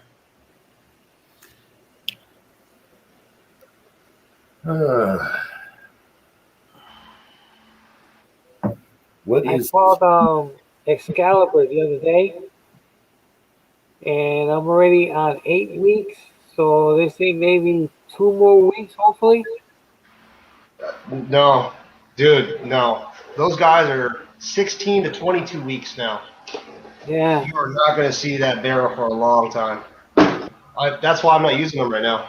yeah, I bitched him out. I was pretty upset. I was like, look, dude, how do you guys expect us to stay in business and right. still produce our firearms if you guys are fulfilling big orders? Why don't you ship what you make at a time? That way I can continue doing what I'm doing. Yeah, And then so, their quality is up there. I have every single Excalibur barrel. Well, no, I take that back. I sent in three barrels I returned. But their quality is up there. yeah, But 16, 18 weeks to produce a contoured blank, yeah. that's It fucking is ridiculous. crazy. Yeah. So I'm not using them. I'm using strictly Douglas barrels now. Yeah, there was another company and they had it in stock, but I already placed the order with them. So I hope it's not preferred barrels because that's another. I'm 0 for 5 on their barrels. yeah, Hey, no, so not the I got uh, a question when it comes to barrels. Like, so what is it that a barrel's got to have in order for it to be effective? Does it have to be like chrome plated inside, or is No, the stainless steel barrels. What I do is I have a range rod that's specifically ground 1/1000th under bore diameter. So, for instance, you got a 243 bullet. It's exactly 236 instead of 237. It's a big 10-inch range rod. I drop it right from the muzzle, and if it hangs up anywhere in the bore, that tells me that when that thing was drilled, it's drilled like a bow, like crazy. So that barrel goes back. That's one of the barrels, actually 2 barrels I've sent back that way. One of them was a Bartling, to be honest. So I was really surprised about that one.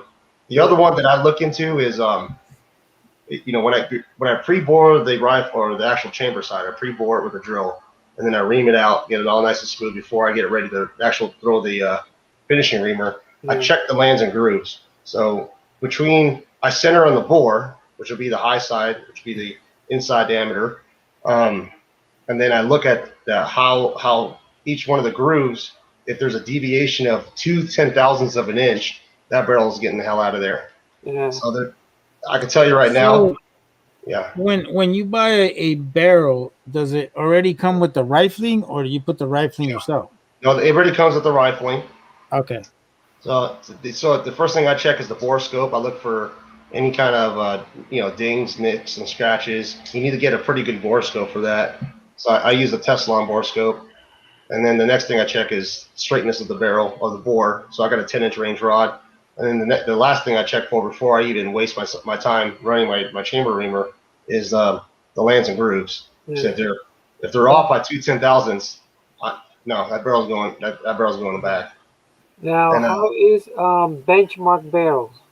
Benchmark is pretty expensive. My cost is usually about $360. Yeah.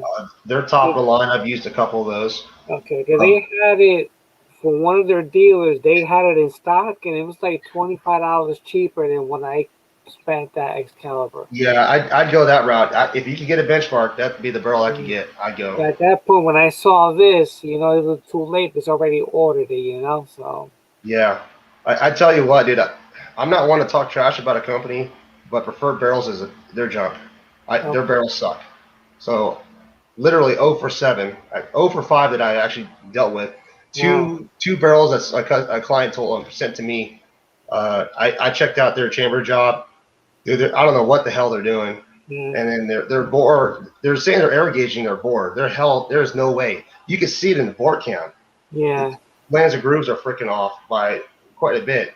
Wow. And downrange performance, guaranteed that those things don't shoot. So I called them up and I told them, look, dude, I don't care how many Instagram photos you guys post about people with their groups. How in the hell am I 0 for 7 for the barrels you sent me? Because I don't know. I got bad luck, but not that kind of bad luck. Because your guys' quality control is junk. Not to mention how long you guys take to build a barrel. Right. So I stopped using them too, and they kind of pissed me off when I tried to send a barrel back to them. So this is the thing they told me. Like, oh, we air gauge that barrel, and there's nothing wrong with it. I'm like, really?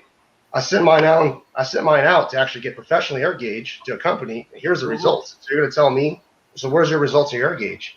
Right. Well, we don't have that. We just check it. I'm like, oh, okay. So I literally spent $130 out of my own cash to see if that barrel was wrong. And sure as hell, that air gauge came back over 5/10,000ths off. So I was like, no, you guys are done. You guys want to lie to me now, not honor your warranty, then you're done. That company is a joke.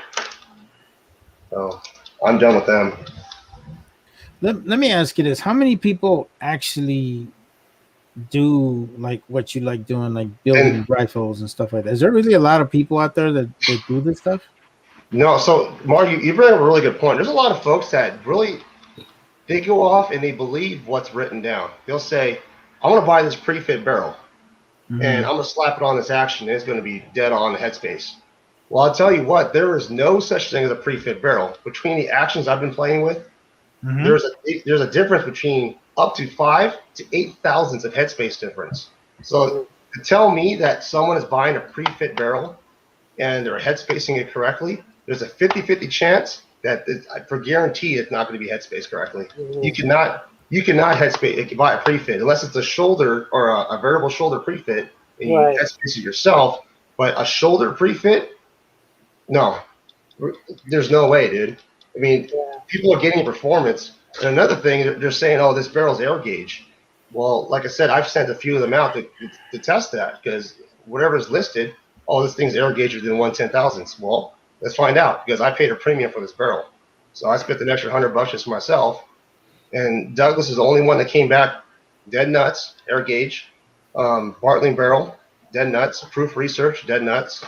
Like I said, preferred barrels.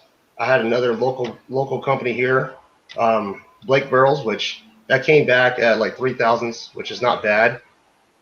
So I checked all of that, dude. So really, honestly, when you're paying a premium for a barrel, $600, $700, and you're expecting it to perform downrange, you're not going to get the performance, or you may not get the performance because it's not head-spaced correctly. 2, it's not fitted to it. For one, they're using CNCs to chamber the barrel, and there's only a few companies that I know for sure are doing that correctly. They'll indicate off the bore. They have a solid chamber reamer holder, and then they have a 6-axis coaxial, I forget what it's called, lathe. It's a CNC lathe that will compensate for angle and all that. Yeah. And that's a really high dollar machine. There's a very few companies that have that. So honestly, the best way to chamber a rifle is by hand. You can feel the reamer. You hold in the reamer, just like you're digging a hole underground. You got a hard spot and a soft spot. You get to that soft spot, and it's going like butter. Then you get to a hard spot, and you can feel the reamer kind of bind up a little bit. Well, when you're doing everything by hand, you slow down. You slow down the feed. So simple machining. But that's right, Mark. I agree, man. There's no such thing as a shoulder pre-fit, in my opinion. Don't trust that crap, dude. I'm telling you guys. I got pictures, documentation of all the actions that I do are all blueprinted, from defiance actions, fall core actions. I got impact actions I did, Zermac actions. 3 or 4 of them, each one of those, and they're all different headspace. Jerry must be working today. It was 79 degrees, Jerry. So you must be working. So yeah, and it's even hard. For some reason, isn't it true, Uncle Jim, that you can actually sunburn faster in the mountains that you do if you are at sea level? You can in the snow, definitely. In the snow? Yeah, that's why everyone comes skiing up here. They can wear a shirt and go skiing because the sun is bam. Wow. Yeah. I had no idea you can get sunburned from the snow, from the glare. Oh yeah. Well, I mean, I know for a fact that the snow really hurts your eyes, when it's sunny. Yeah, it's not from the snow itself. It's just from the glare, right? Yeah, and then the sun is just bam right on you, and oh yeah. I have suntan in the wintertime. Are you serious? That's crazy, man. Just plowing, yeah. Yeah, that too, PC Bullet. Yes, that's true. Yeah. No, I've heard that you can actually sunburn more because you're a higher altitude. I don't know. No, I'm not really big on that stuff. Just thought I'd ask. I think you probably could, but the sun's pretty intense here. Yeah. Yeah. So I heard that Utah's also got a serious drought this year as well, right? Not that I know of. We had pretty good winter. So yeah, all that snow is no way they can have a drought. Yeah, I just look at the mountain in the back you see in the videos, and when that is no more snow at a certain time of year, I know that it's too early for it to all melt. Okay. Yeah, but I think we're doing pretty good. Now let me ask you this: you guys have the same problem as California when it comes to all the fires? Yes. Okay. Yeah, I'm putting the camera on. We do get our warnings here for fire, but we never had one. But they always tell us to watch out, with the cigarette butts and things like that. But it just says. I mean, do you guys have much vegetation in Connecticut? Because it's a pretty populated state, right? Yeah, it depends. If you go like further up north, you get a lot of vegetation there. Mm-hmm. But down in the city part, it's hardly that much. But further up north, yeah, it's quite a bit.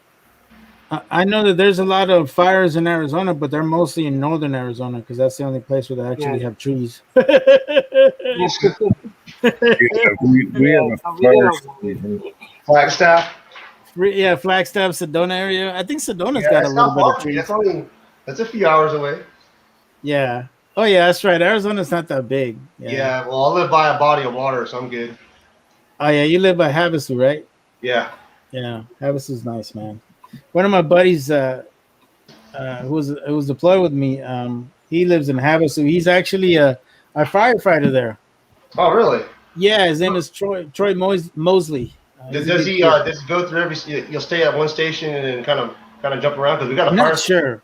I'm not sure, but I know he works for the. He works there in Havasu as a firefighter. You gotta let me know his name. I probably bumped into him. Yeah, I'll put it on the private chat so you can have it. Oh man. He's a good dude, man. He's a good dude. Yeah, we got a fire station here, just right here, actually, my own little community, and those guys are hella cool. They're holding on to like 130 pounds of tannerite for me. Oh, dude, that's awesome. That's cool. Yeah. Right there. Yeah, but that wouldn't surprise me if homie's in that same fire station. You never knew who he was. That's crazy. A small world, man. Small world, sure. Damn it. Trying to get my A&D books correct, man. I got one serial number I'm trying to find right now. Oh, okay. Where's the Munchkins at? They went to go play football. Oh, that's cool. I'm glad they're active kids, man. That's a good thing. Yeah, they've been pissing me off. They've been destroying the house. I start seeing freaking popsicle slappers and crap. I was like, you're out of here. You guys are. Yeah. Now, are they what they call it? They're homeschooled or they're home because of the virus? No, they're homeschooled. I pulled them out of public school. Okay. Honestly, man, if you care about your kids' future, dude, you get them out of that freaking public school. Get them out of there. Get them out of that public school. They're just. And I always tell folks, there's a lot of YouTube channels out there always bitching, complaining about you should do this, you should do that, and their kids are voting Democratic. So.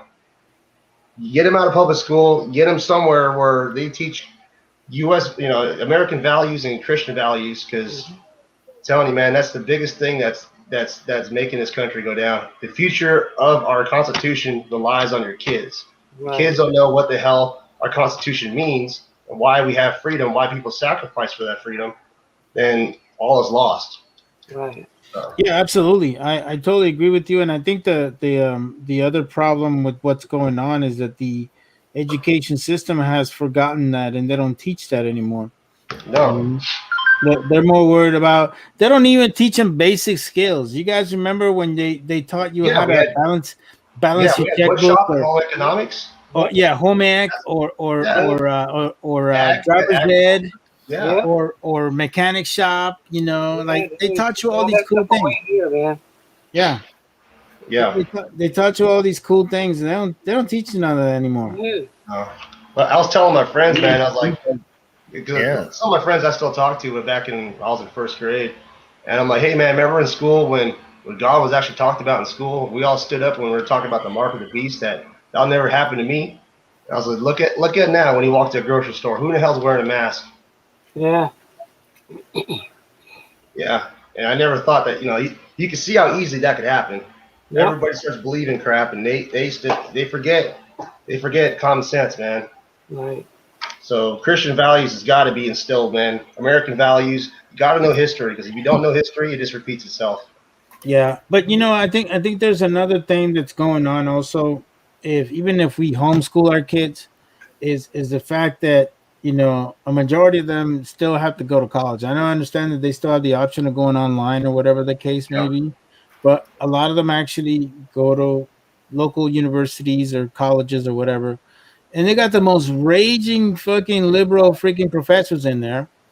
And then my daughter actually got an F on an assignment, even though it was a very thorough assignment, and she pointed out her case because this the so-called political science major professor asked them about demographics and how it pertains to the genders and races of people in the United States, and he had a tendency of saying that most Republicans were white, and usually are over X amount of amount of money that they make and blah blah blah and this and that. And my daughter's like, no, my dad's a Republican and he's nothing like that, you know. And she had like this big ass argument with them, and then the professor gave her an F, so she took it to the dean, and the dean reversed the grade and make sure that she passed. She ended up getting an A, but it's like she stood for what she believed in. Good for her. Good for her. But it's just like this is like one of those things. Hi, Meg. Bye, Meg. It's just one of those things that just trips me out, And I'm kind of glad that you are teaching your kids the values that we were taught when we were younger, And I hope that, as they get older, if somebody tells them otherwise or tries to come up with notions like that, that you put them in the trash because this is ridiculous. Mm-hmm. Yeah. Well, we had a talk, and we have a talk constantly. I always tell my kids, it's like, you boys are unique. You guys, the cool thing about them is that they're social. They make friends all over the place. But I told them, this is your friends you're making now. When you get older, you're probably not going to be friends anymore because you're going to have a different view in life than they do. Because, their parents are failing them. Their parents aren't teaching them values. They go to a restaurant, they're just bonkers, dude. They're freaking dumping salt and throwing packets. It's just nuts. You don't see any of that. The millennial kids or the millennial parents nowadays just have no values. They're so selfish, involved in their stupid iPhones or their freaking phones going to Facebook, that they're not watching their kids, and they're not being adults. They're not raising the kids for them to be better than them for the future. But so you got to have a talk to your kids. You got to make them sheepdogs or leaders, because they're going to be having a hell of a fight when they get older. Yep. And with that, Mr. Tin Man joins us. How you doing, sir? What's up, Tin Man? What's going on, guys? So I'm going on a little rant. No, you're good, man. Yeah, you're doing good.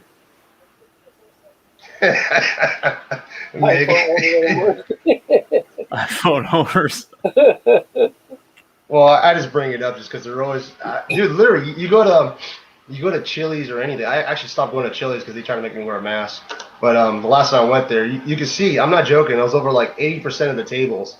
The parents were on the phones, and the kids are just like having a food fight, like across the map. I'm like, what is going on? This is out of control. It's sad. It's like really, you go very to sad. And you see everybody with their face stuck on the phone, and no one's having no conversations. Like, really? Yeah. Luckily, I was born in the age where I used to remember when phones were on the wall. So when you got pissed off at your friend, dude, it felt good slamming that sucker. Ding. Oh yeah. Oh yeah, mother. Yep. Yeah. Oh no, dude! You know what it was? It was a rotary phone, dude.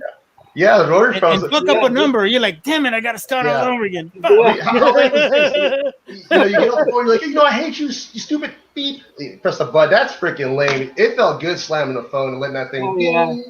Yep. So I remember that. You It used to take at least. No matter how many times you slam when you couldn't destroy it. Oh yeah. Even on TV shows, you remember that the guy would be up like, yeah, fuck you, Yeah. That's gone. So that day and age, and I was the one making fishing poles out of a dude. I'm not joking. I was poor, dude. So I had fishing string and a stick. Too, don't worry about that. I had that government cheese too. It's all good. Yeah. Yep. When I used to beer can with some the string on it, and then one of these things tossed it out. Yeah, I got all kinds of childhood stories, man. I got pulled out in the middle of the lake, so I borrowed my neighbor's boat, a little canoe he had. He said I could take it out whenever I want, but I forgot to bring the oars. Well, just after it rained, I snagged a carp. This is in Boston Lake, New York. I got pulled in the middle of the freaking lake, and I was out there for like 10 hours. Mom never freaking called. No one ever came by. I was in the middle of the lake, sunburnt, dry heaving, with a carp stuck in my fishing line, dragging me around the pool or dragging me around the lake. Mm. So, yeah. Man. Battery? Where I should be plugged in. What the heck? Pluggy, Uncle Jimmy. Yeah, I remember those Vanessa. No. Those 100-foot Yeah. coils. They could go from one end of the house to the other. Oh yeah.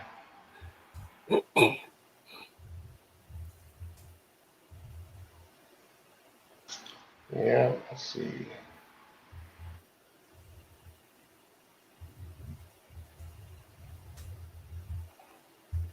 I'm uploading a video right now.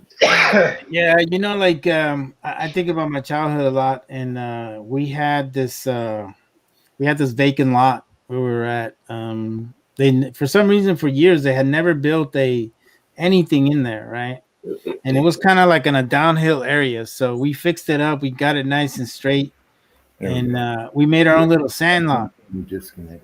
And dude, we'd be playing baseball all day in that damn thing. How much All day from the start, like from 10 in the morning till the lights would go down, man. And I'm telling you, we played like maybe 5 or 6 games Yeah. a day, full 9-inning games. You know what I'm saying? I remember my arm used to hurt like hell because I was pitching. I was like, damn, man, those were the days, though, man. And then come wintertime, we all played football there. So it was good. Those are the days. Yeah. I'm just glad to see a lot of kids still actually over here are active in sports and stuff. The parents force them, and you could tell that they either go to private school or they're not, Right. Well, Arizona was one of the first states that actually started implementing team sports right away after COVID. It even came out on that HBO show that I forgot the name of the one with Brian Gumble, whatever his name is.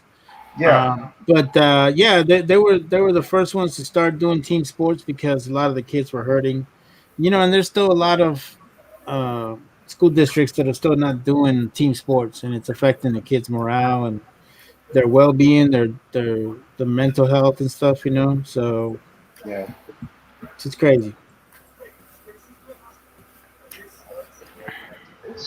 Sorry, I just uploaded a video during a live chat. I know that's a no-no. You are no, sir. Yeah, I know I was doing that one time, but just send me a message. That's a no.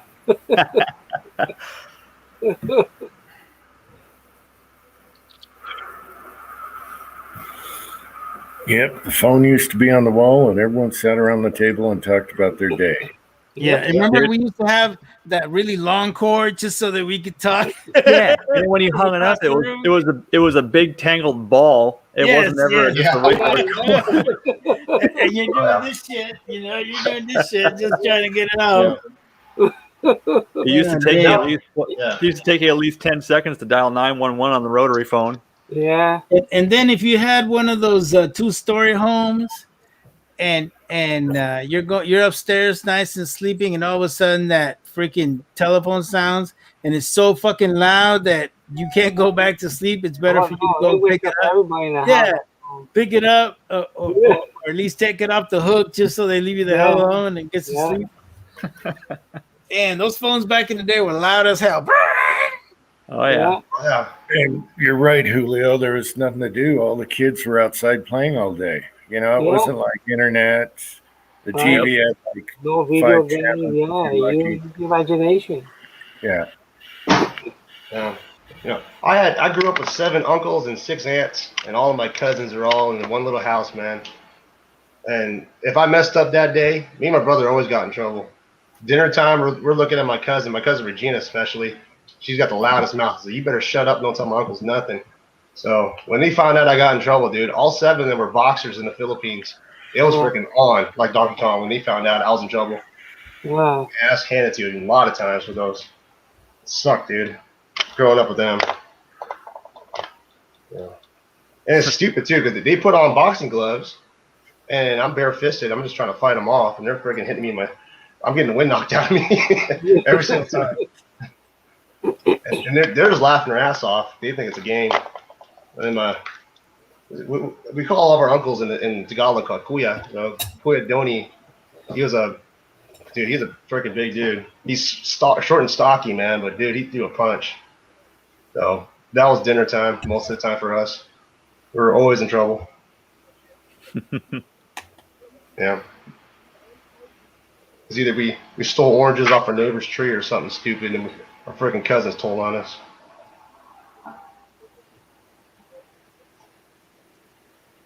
I had 3 older sisters. I was a punching bag till I was about 13.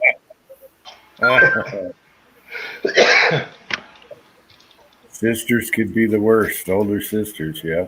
They're mean, dude. And they're smart, too. Yeah. Yeah, my dad had that issue with sisters. Yeah. Yep.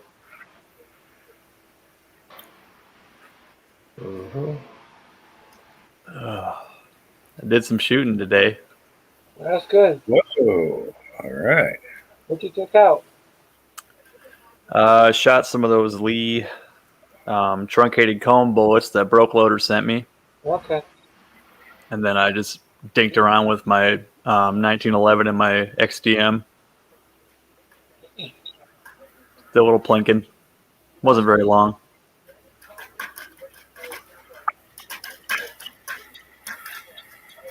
Yeah, I gotta edit that Broke Loader video. I mean, what's weird though, like, so I loaded up 5 rounds of each powder charge, and I loaded up 2 sets of them. So if I had a good group, I could retry it right there and not have to go home and load more.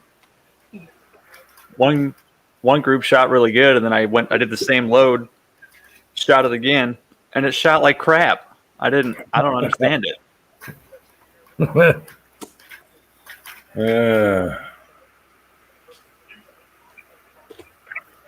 well. I guess. So I got a question for you guys. Are you guys having a hard time finding powder? Nope. Not looking. What do you need? Yeah, they're pretty much. No, I don't need anything. I'm just saying because I go to the local gun store. Yeah. So I'm on a never few see any gunpowder anymore. I'm like, what the hell? Yeah, crazy. I'm on a few Discord channels, and then I actually created my own little what do you call it, a bot that will go on the Midway USA and monitors every single thing in powder or primers and notifies me right away. So every day, Midway USA, Brownells, Powder Valley, and Graphs. Well, Graphs not so much, but Powder Valley will come out with powders left and right. And then at least now that I'm seeing it, used to be once a week. I've seen Brownells and Midway come out with primers. Now it's about 3 times a week. So the stock's coming back. People are buying it right away. Dude, Midway is price gouging though. Yeah, they're price gouging. They weren't a couple weeks ago, but now, dude, I'm not joking. The primers went up to $100. A couple weeks ago, they were $46 or $42. Yeah. Yep. I saw a regular pack of CCI small pistol, just the 300s or whatever they are.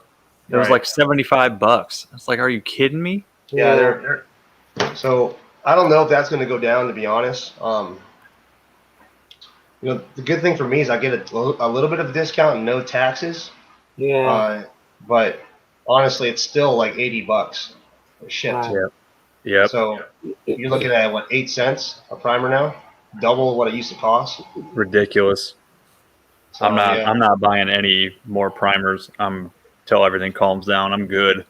Yeah. I have what I have now, and I just stretch it out. Make it last. Yep. Well, I'm looking into making H48 primers for all my pistol stuff. That's the way to go. And I'm looking at making a tool to punch out the primers or primer cups, or just a tool itself that will you could have it automatically flatten out your used primers. Yeah. Right. So that way you could put H48 primer compound. In fact, I think there's a place I've never seen you could buy H48 compound already mixed, ready to go. Is that the corrosive stuff or no? It's not corrosive, no. Which one's corrosive? Primol? Primol is, yeah. H48's more, it's not as potent. I guess if you add aluminum powder, I believe it makes it more of a Magnum style. That's kind of what they do for Magnum primers anyway. But H48, I don't know. I think maybe it is corrosive. I'm not sure, but not as bad. Regardless, it's still something to be self-proficient, Yeah. For all your pistol stuff. Is I'm trying to get into some of the steel matches here. I picked up a Canik TP9 SFX, and I'm trying to kind of round out my skills and learn how to shoot pistol too. Nice. So, That's what I was just doing today. I was practicing my grip and like recoil management and being able to get on target, really fast after your follow up shots. Yeah. That's what I was messing around with mainly today. Yeah, the grip's a huge thing. Mhm. When I had my Sig 226, I used to tuck in my thumb. When you hold it, you tuck in your thumbs like that. Okay. That helped me out a lot on a high bore access pistol. Yeah. Like a 1911 or so. I guess what I was taught, and actually my brother's the one that taught me this. You actually grip. You get your hand. So you got your pistol grip here. You get your hand, go around here, and you pull in. So you keep your right hand nice and kind of loose, but your left hand, as you're pulling in, you're gripping, and that's what you're pulling in tight. Yep. So that Yeah, helps out too. And if you're running a red dot, the biggest thing you want to practice on is co-witnessing your sight. So you put a piece of black tape actually on your red dot, which is kind of weird. So all you see is the dot and your target out there. And having your eyes kind of focus on both, you start getting the two images focusing together, which is kind of weird. It kind of superimposes itself. Yeah. You get faster that way. So that's what I was doing lately is you put out, which is good practice, you put out a full-size target or IPSC somewhere around 10, 15 feet, somewhere in your garage or something, kind of learn to draw, get your sight picture. Yep. And it's hard for me. I'm cross-eye dominant, so I got to lean over. I do this. Oh, it sucks. Yeah.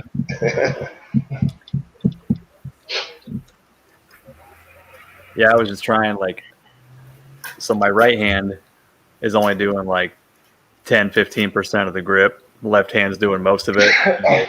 Yeah. Rocking my left hand forward so my wrist is pointing down.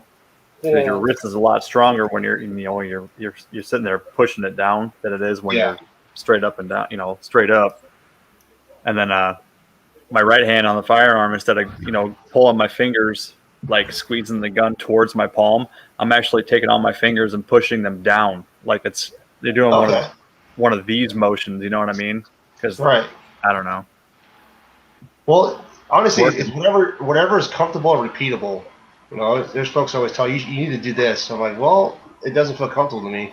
The biggest thing to do is match your skill set with something that you're comfortable with. They always tell you, if your repeatability, keep training with whatever firearm it is, and then you'll eventually, you'll work that in.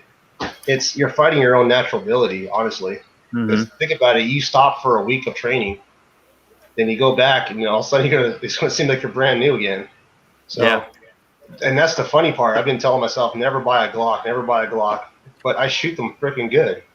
So I'm to the point now, why am I fighting myself? But the Canik TP9 is very similar to the Glock, the way it feels. It's like a 1911 Glock put together. So, I'm just trying different firearms. Like the 365 is another good one. I could point and aim pretty good.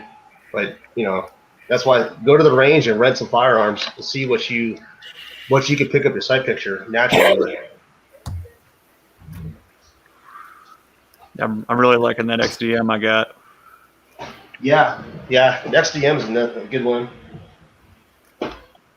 Yep, I'm waiting on my shell because I got one of these Alien Gear holsters. Yeah.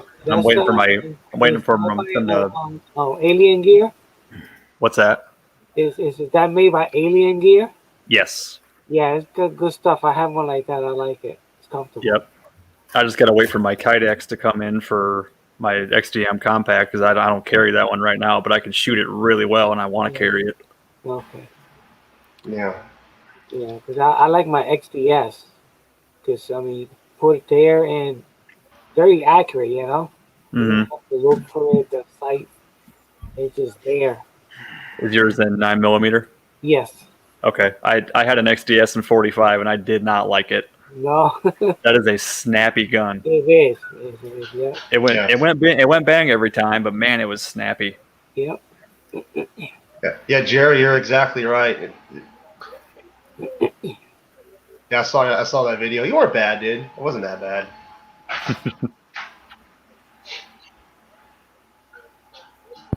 No.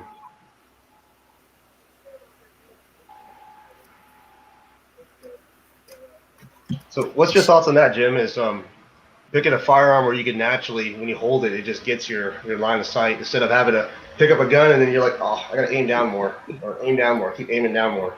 I know. I have a mix. So the Glocks aim at the sky, and the other ones are straight. You know, high power 1911.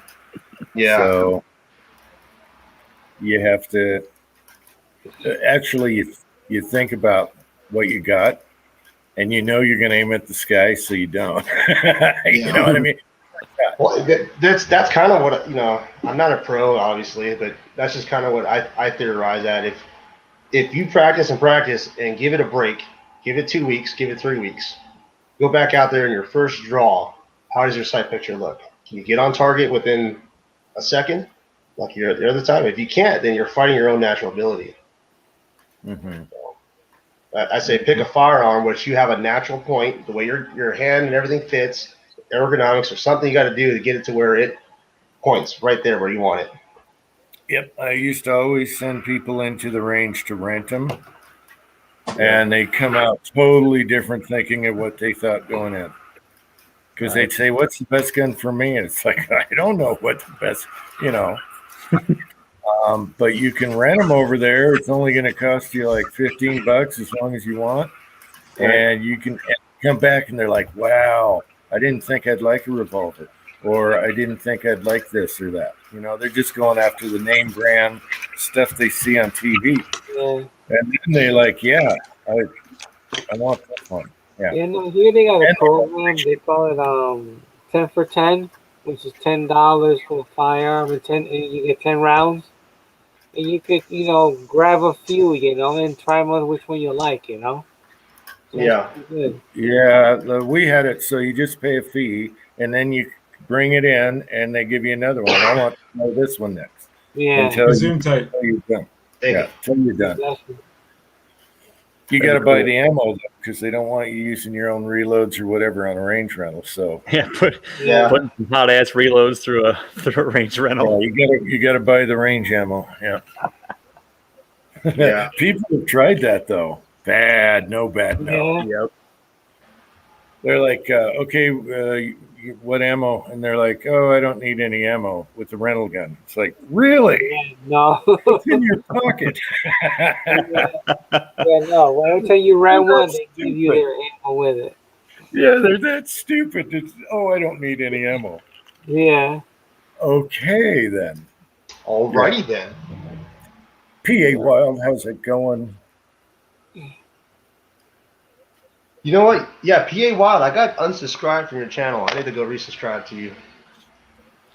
Yeah, I know. My thing is the same thing. A lot of people disappear. Dude, I'm telling you, man. And they're not there. YouTube and Google Skynet, they're trying to mess with you. I like when him and his daughter are varmint hunting. It's fun, the banter and everything. Yeah. Yeah.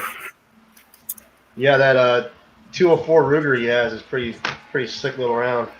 Yeah, he's still playing with that. Yep. I was like, you're going to wear out the barrel before you even get ready for the season. That looks like a really flat shooting, low recoil round. Yeah. It is. Yeah. Oh, yeah. It's Very like a cool. flat. I think the wind could catch it, but it's very flat. Yeah, but I mean, when the bullet's moving 4,000 feet a second, I mean, it's crazy. Mm-hmm. Yeah. I know what a 58 grain VMAX does to a coyote. I can't imagine what that does. Yeah. Ghost Rider. Kentucky Ballistics, man. Holy Yeah. shit. That got dude. very lucky. Talk about lucky. And luckily he knew what to do. Oh my gosh. Lucky he had his father there. If he didn't have his father, he would have been yeah. toast. Oh, no, Yeah, man. Today, no. Crazy. Yeah. I still think if he didn't have his safety glasses on, he would have been dead too. With that big bolt coming straight back into his head, Yeah. that safety glass Right. helped him quite a bit. That's why you always wear your safety glasses. And a lot of Yep. you, I know some of you guys don't. You have less good vision in a scope. I know, I get it. But you never know. I don't care what caliber. You never know. So what was he shooting? Was it his own reload or was it factory ammo? No, he was shooting slap rounds, what they used to have in like the Marine Corps and stuff. Yeah. You talking about ball rounds?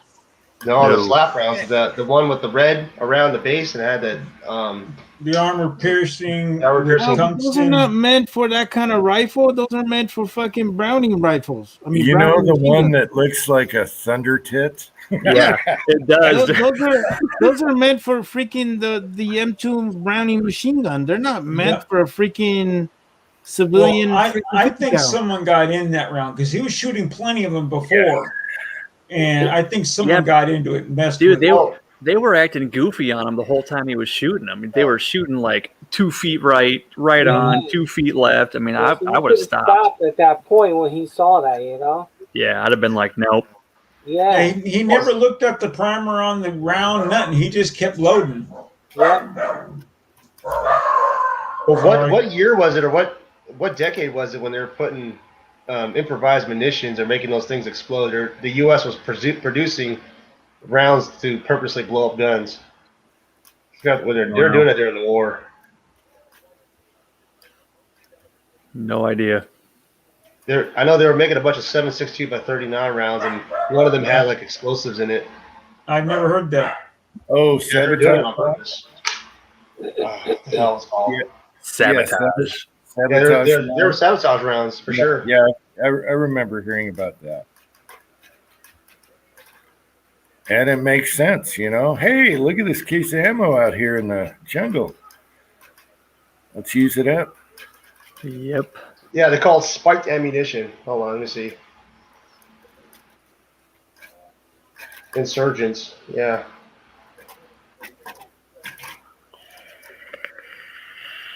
World War II is when they're doing it. In Iraq, they're doing it in Vietnam, Iraq, and back in the Soviet Union. Wow. Yeah, dumping C4 in the gun cases.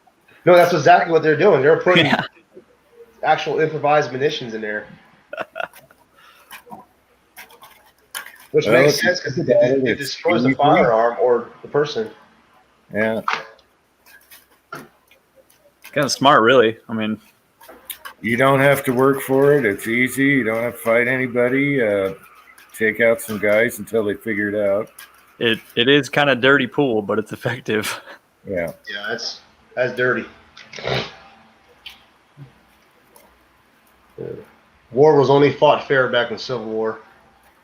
It'd be funny if you're fighting the enemy and there's like 200 of them out there and they all loaded up. I still don't understand how they fought in the Civil War. Let's all line up, Rise, and shoot at that motherfucker that's lined up over there. Yes, that's great. Like, what the fuck? It was a gentleman's war, man. Yeah, those dudes had a good grass. setup though, because they will have like 3 rows, if I'm not mistaken. The first one is the second row is ready, shooting, while the first one is loading, and it goes for the third. So they had a nice setup going. Yeah. Took some brass balls to be in a war like that, man. Fuck that. No. Yeah. See, and then towards the end, the Kentucky riflemen got smart. They're like, let's snipe these fools as they come through the woods. Boom! Well, no, they learned from the engine. I know they didn't, man. All they threw was fucking bows and arrows. They learned from the engine. Don't say they didn't. They learned guerrilla warfare from the engines. Yeah. Hey guys, I'll be right back. I gotta go help the wife real quick. All righty. That's a fact, Jack. They learned it from the engines how to fight a guerrilla war. Because the engines are like, that ain't working. You know, you can't do that. You're outnumbered.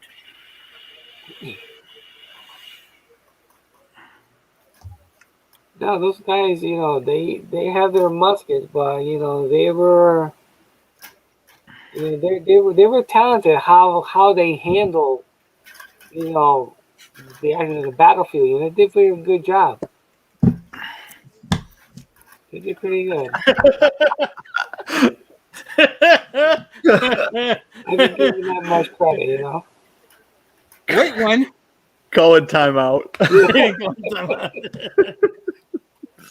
Hey, you have a referee. Timeout. Confederates. Oh shit! It's their third. Yeah. 10-yard penalty. Moving forward. Yeah. God damn.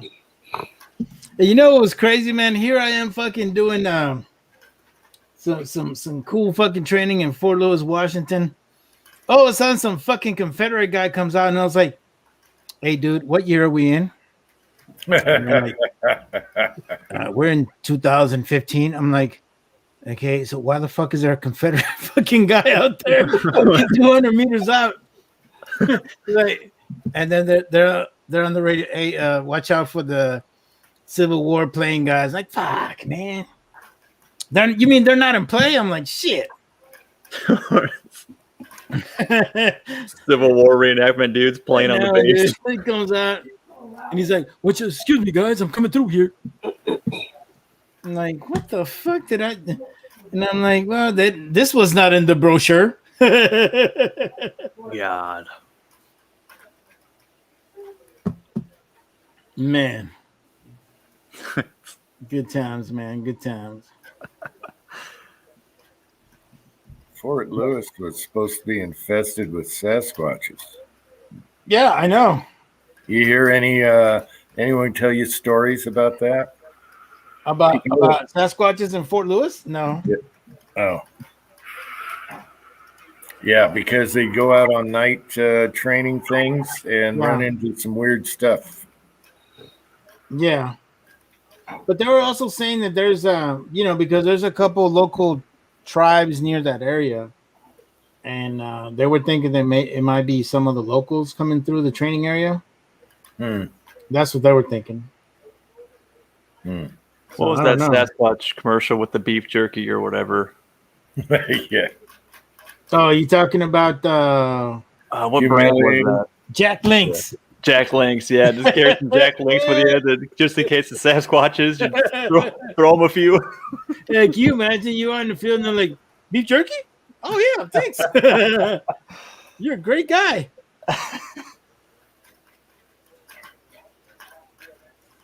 That's freaking hilarious, man. Oh, man. I got to edit my 300 blackout video I shot last year, too. Oh, what am I doing? Oh, my gosh. Really? I suck, man. I've been busy. Come on. How long does it take to edit? Come on. Yeah, no kidding. Last year? Come on, Tin Man. Yeah, I know. Okay, I got single shot. I got your package. We got to talk. But he sent me a bullet, and it just makes me laugh. It makes me think of Tin Man. Look at that little bullet.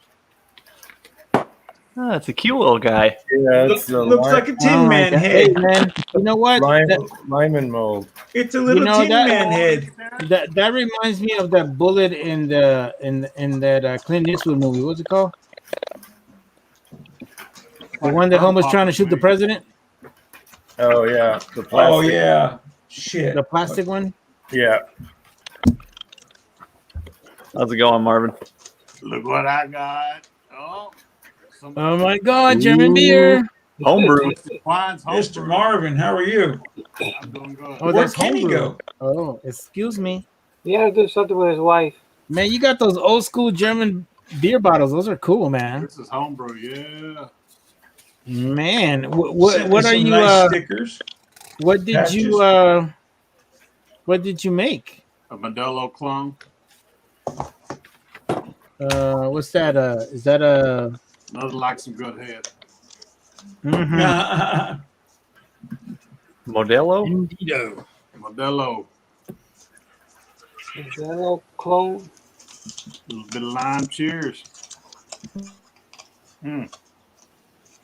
She did a good job. Are you still packing, Marvin? Am I still what? Packing? Well, the house went on the market Friday. I had the first showing 2 hours in. I had an offer 4 hours in. Holy crap. Nice. So, we're leaving the offers on the table till Wednesday. So, well, yeah, shit, I got to get your package in the mail soon then. somebody comes along with a cash offer, then I'll jump on it. Yeah, give it a week or two to take the highest bidder, I guess. Yeah. Yeah, we're giving it $6. Shit, That's he crazy sent how- me 38 super primed brass. So the first one that I got had an escalation clause, $1,500 over the highest bidder. So if somebody bids, it was asking price plus escalation clause. So I'm getting my asking price at least. So that's a good thing. Yeah, that's great, buddy. It's crazy how fast houses are turning over nowadays, man. Oh my gosh, it's nuts. And yeah, the value of them are going through the roof. Yeah. Yeah, because there's no houses to get. So anyone puts their Well, house on the market, they're just gobbling it up. Mhm. It's expensive to build them right now. Yeah. Well, Jim, yeah, could you imagine how much your house would go for, Jim? It's already, the insurance company got us. It's already doubled. Yeah. Most. I'd sell that and buy a shack and just live it up. Yeah. Now the insurance company's like, nah, we got to change your thing because it's, Because you of know, replacement build, costs are yeah, going up because of materials. if it burnt down, it would cost this much. You know, this was last year when they said that. So, yep. Yeah, just You don't want to be undervalued if you have a total, because they'll just write you a check and go, good luck.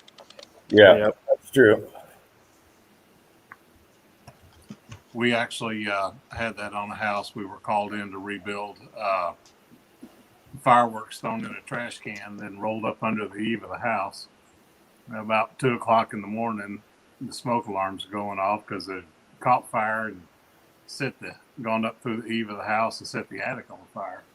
oh man. Well, the renter didn't have renter's insurance, and the landlord just had the bare bones minimum. Mm. So, with the insurance company said, "Well, here's $75,000. Good luck." And the estimate was, $100,000 over that. Damn. So they totaled the house. He gave it to the bank. Bank sued him for $75,000. Mm. Making me want to check my coverage real quick. Yeah, it's good to have insurance. It's, you got to pay Oh, it. you have to. Even I'm a renter and I know better. That's the But first thing I do. good coverage, because it's not like, a car where you just do the other guy or whatever, and a beater. I mean, to replace it's a lot of money. Yeah. Yeah, I don't even know what my policy has for like a total loss on my house. I couldn't tell you. Well, you got to have riders too on belongings. A lot of homeowners policies have like a $2,000 cap on, say, guns. Hell, I've got one gun worth $2,000. No kidding. So, you got to look at those. Another thing that people don't realize is it's called a Blackwater rider. Blackwater is toilet water, sewage water of any kind. So if your washing machine backs up or a toilet overflows, if you don't have a Blackwater rider on your policy, which takes about $17 a year, you're out of luck. So especially if you're in a 2-story house or a house with a basement, that you need to make sure you got that Blackwater rider on your policy, because if a toilet overflows, they're like, you're not covered if you don't have it. Yeah, I want to ask you guys something about home warranty. Like that warranty, like if something breaks in your house, like Right. your AC or whatever. AHS. Yeah, Talking about well, they suck. AHS warranty. Yeah. Never dealt with it. I'm offering a home warranty with mine. It's going to cost me $700. Well, no, I have that American Home Shield, and they suck, man. I really hated them. It's mostly for my AC, because my AC, where I live, it's freaking hot. So I've been having this issue where it leaks on the secondary line, because I have a 2-story house, right? And I have dual thermostats, Coils. right? Uh-huh. So whenever the AC is going and it's going for long periods of time, the secondary line starts leaking, and it leaks all the time. And You talking about your secondary Freon line? or the discharge, where it's The drip? the drip, yeah. The condensate. Yes. Here's a secret. It's called borax. Okay. Borax? You know, the 20 mule team borax. Yes. Yes, I know they make it here in California. It's right here. Put about a tablespoon in your drip pan, and that'll keep any of that mold and mildew and slime from building up. That's a little secret. Borax is the only natural mineral that kills mold. So Interesting. mold, Okay. mildew, slime, they're all the same now. But see, what I'm thinking is I think that there's something wrong with the drainage where it doesn't drain correctly and it's going to the secondary line. So I don't know if it's the plumbing. I don't know if it's something else. You ought to have a condensate condensate. line is blocked up somewhere. Yeah, I was going to say you got a condensate pan and you got a line coming off of that just drains to the outside of your house or wherever. Right. But yeah, something that's gummed up in there. If it doesn't have a P-trap with a little breather pipe, it does. It does. It does. Yeah, they sell a brush for that. So about maybe 2 foot long. And you can shove that brush and clean it out. Bottom end and just wipe a rag around the tip and just boom, blow it out. But keep a little borax in your condensate drip pan. You won't have mildew and slime build up in your system. Mr. Morrow, I wish you lived closer to me. My son's an AC guy. I'd have him come over and help you out. Yeah, no worries. Appreciate it, guys. I just thought I asked that question because I changed my I changed that company, the American Home Shield, whatever the fuck it is, because they gave me 3 different contractors because they use contractors in the area, right? And they're the ones that do the work or whatever the case may be.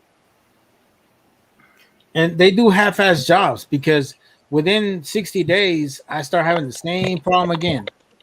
And it's like, if you guys are here to repair something, fix it so we don't have to continuously do that. And then what happens, I'm having to wait like an hour on the fucking phone to talk to these guys so they can do a recall and call these assholes come back and fix it again. And it's a freaking hassle, man. So I hate American Home Shield. So if any of you guys know of another company that does the home warranties and it's really good and has good contractors, let me know because I don't like that American Home Shield. It just sucks. It doesn't really help me, and their contractors suck. That's different from your homeowner's insurance? Yes. Yes, this one covers it covers pretty much all your appliances. The way I have it set up is gotcha. It fixes all the appliances and the AC and everything. So if something goes down, I don't have to put it out of pocket. Gotcha. So you do pay what do you call it, deductible? Right. But the deductible is a lot better than having to replace a whole system or refrigerator or whatever the case may be. Right. Yeah. They might hammer you on that, Mario, that it's a maintenance issue and not an actual repair. So just be careful on that. Another thing that people do is get bromine tablets that you get for the hot tub. It's like a giant aspirin, and they'll throw that in there too. But borax works. The stuff they sell for front load washers to get that musty smell out of them. Yeah, nothing but a borax packet. Yeah, that's a fresh, whatever the fuck it's called. Yeah, it's nothing but borax. They sell that stuff to you, 20 of them for $20 or whatever it is, and you can go buy 5 times as much borax for $2.85. Yeah, a 5 pound box of borax is $3. Yeah, I know. I get you. If you got a crawl space that's real musty and mushroomy smelling, you can sprinkle borax down and get rid of that smell. No, fortunately, I don't have any smells or anything like that. It's just that constant drip, and I'm thinking that it's probably a plumbing issue or something with. Or both. Sounds like something. Without seeing your deal, obviously something's causing that condensate line to clog up. Yep. It could be the grass has got it plugged up outside, or wherever it drips has broken off. Lawnmower guys are bad about breaking them, stuff like that. Wherever it drips outside, that's where that's where I would start. Now, have you guys ever used through the pan?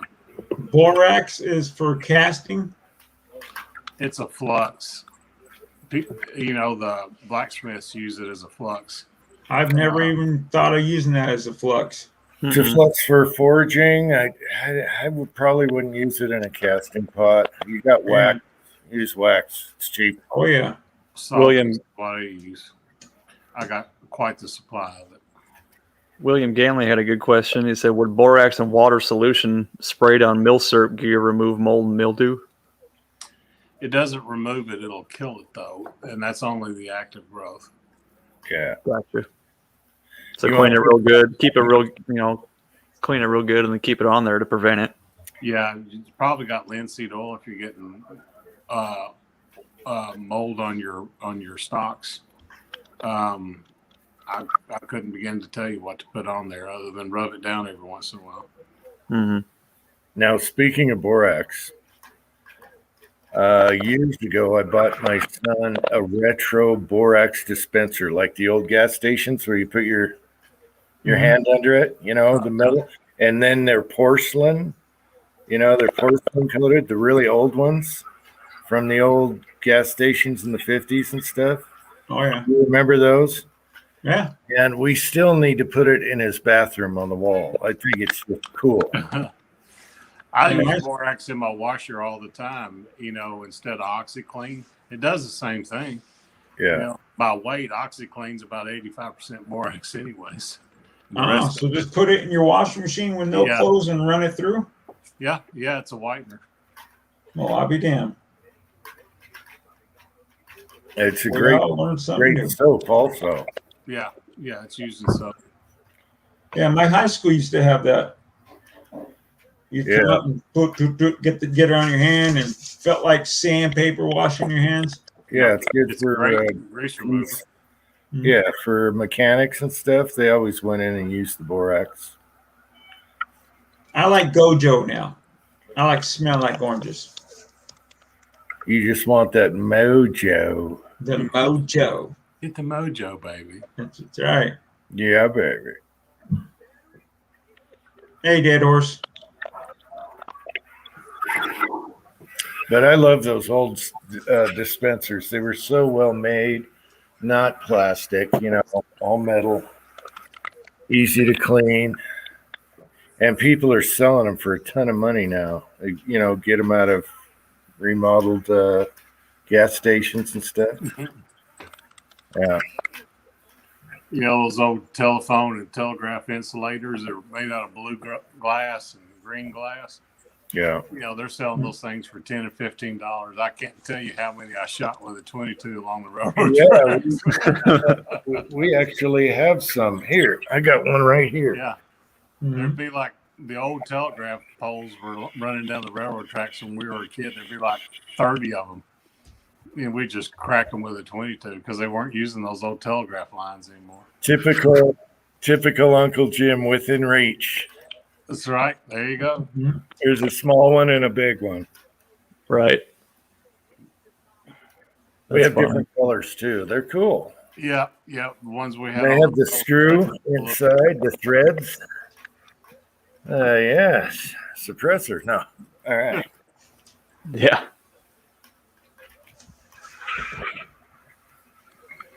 Yeah. Kentucky Ballistics is lucky to be alive. Yes, he He is. is. Considering he had a breech lock shoved through his chest. Oh, it ripped his Through his freaking carotid jugular. artery. Yeah. Yeah. It's crazy, man. The scar on that. The saved his scar. life right Yeah. there. Put a thumb in it. Yeah. They cracked. Hey, I kid you not. When someone gets shot in the military, if we don't have a bandage, shove the finger in it, plug that hole. Yep. The Right. scar on his chest, Chicken man. nose. The scar on his chest just made my stomach drop. Oh, it made me cringe when he's talking about when they went in to open up his deflated lung. Oh, Yep. man, that Put hurts. that trocar through his ribs. Yeah. Yeah, that's like getting stabbed. Yeah, and you don't get nothing for it. They just go, hang on, baby, we're going in. It's like a nail that's about a half inch in diameter. They just shoved it in between those ribs. Yeah, All that connective tissue. Yeah, you're going to scream. yes, sir. Makes me cringe right now. Knock me out. Get it They over won't. with. They won't. Yeah, I know you got to be can't. awake. There's a You lot know. of stuff they don't knock you out. They Yeah. might give you a local, but they don't usually give it time to take effect. Yeah. They just get it and shove that shit in. Yeah, that's one of those things where if you need one, you need it pretty quick. So, You'll be all no. Ah! That's It's like it. when they put my spinal stimulator in, they knock you out to do certain procedure, but once they gotta do the testing, they wake you up and it hurts like a bitch. Then they're jabbing and sticking. Do you feel this? Do you feel that? Then they'll knock you out. They wake you back up again. Okay, do you feel this? Do you? It tell you it's just total torture. Mhm. When I had my finger shot and they put it back together, my body was directing the pin. The doctor's like, "Oh yeah, we got to pull it out." I'm thinking, "Okay, I'm gonna get a shot." He just grabs a pair of pliers and twists and yanks it out. My wife said I turned white. First time she ever seen me go white. I was just like, "Holy shit, that hurt." yep. Oh, Vanessa Kitty said she's been through a lung collapse. I bet it's no good. Oh no! Ouch! Oh dear Lord, that hurt. It was when I had my ear surgery. They did this. They did whatever they did to me. I was awake during the surgery, but it's like I didn't care about anything, and time went by so fast. They probably had you pumped full of Valium. Dude, it was they called it like the MAC or something, the MAC. I remember them calling it that. But when I came out of that, my blood pressure dropped to 80/50, and I looked like I was dead. My wife came into the recovery room and about shit her pants when she saw me sitting there white as a ghost and I wasn't moving. Versat's the fun drug. It makes you not remember. I remember it all. I just didn't care. I was just sitting there like, yep, whatever. And yeah, 45 minutes felt like 10. It was crazy. Susie was going in for a surgery once, and they gave her that Versat. I went, "How you feel?" She went, "I feel fuggy."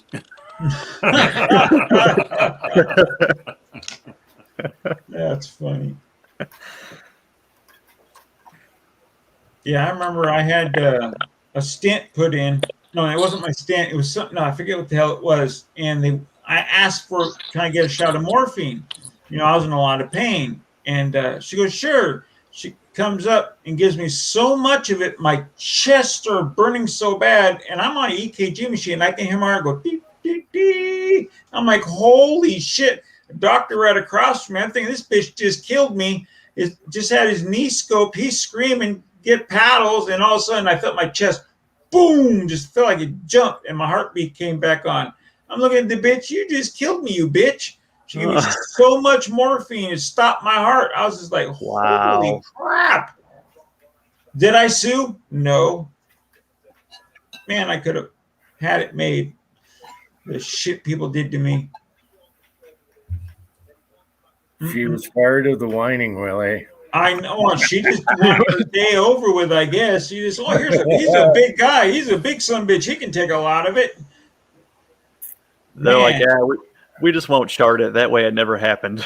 Exactly. And I literally felt it when she put it in my IV, go across my arm, burn my chest. I was like, holy crap. And then I heard my monitor go flat. I was like, this bitch just killed me. A couple of seconds later, bam, felt my chest. I felt like my heart ripped out of my chest. It hit so hard.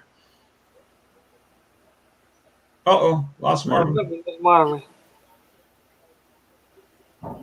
Yeah, I'm just glad they didn't have to put the paddles on my ass. I don't need a car charger on me. Yeah, no, doctor. I always find doctors butchers, and I like the way it says it's gonna be a little pinch my ass. Yeah, that's when you want the doctor to go through that shit that you went through and have a little understanding of the pain. Now I can hear you. There he is. So I rebooted. Julio, you had the nerve test done, didn't you? Where they shock your spine, they go through each nerve. Holy crap, that's something. I went through it twice. I'll never go through it again. I had one when they filled the spinal cord with a fluid, and man, does that hurt, man! All I did is cry through the whole process, man. And you lay in the bed, and the bed is just turning you this way and then this way like that, just to get the fluid going to find any nerve damages. Man, it hurts like a mother. Yeah. I was there when they were going down my spine and zapping every nerve. I was just like, Holy They fuck. don't knock you out. They don't give you Nope.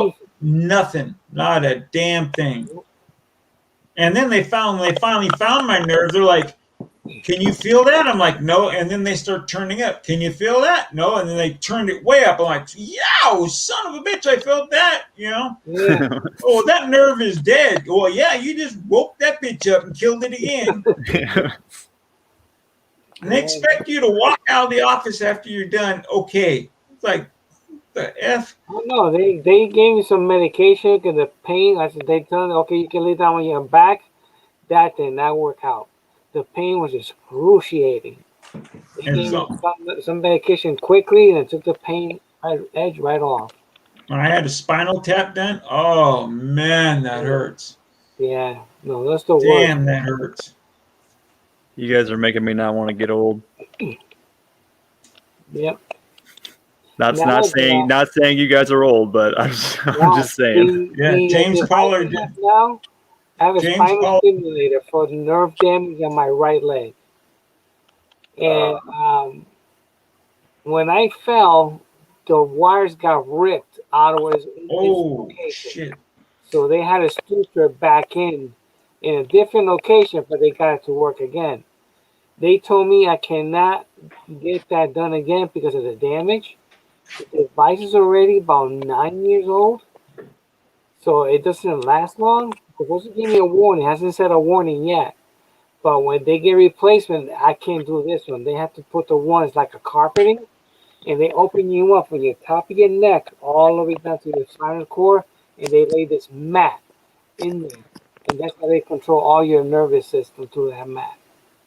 Well, Crazy. by the time you do need it, I'm sure they'll have something new out there instead Yeah. of that.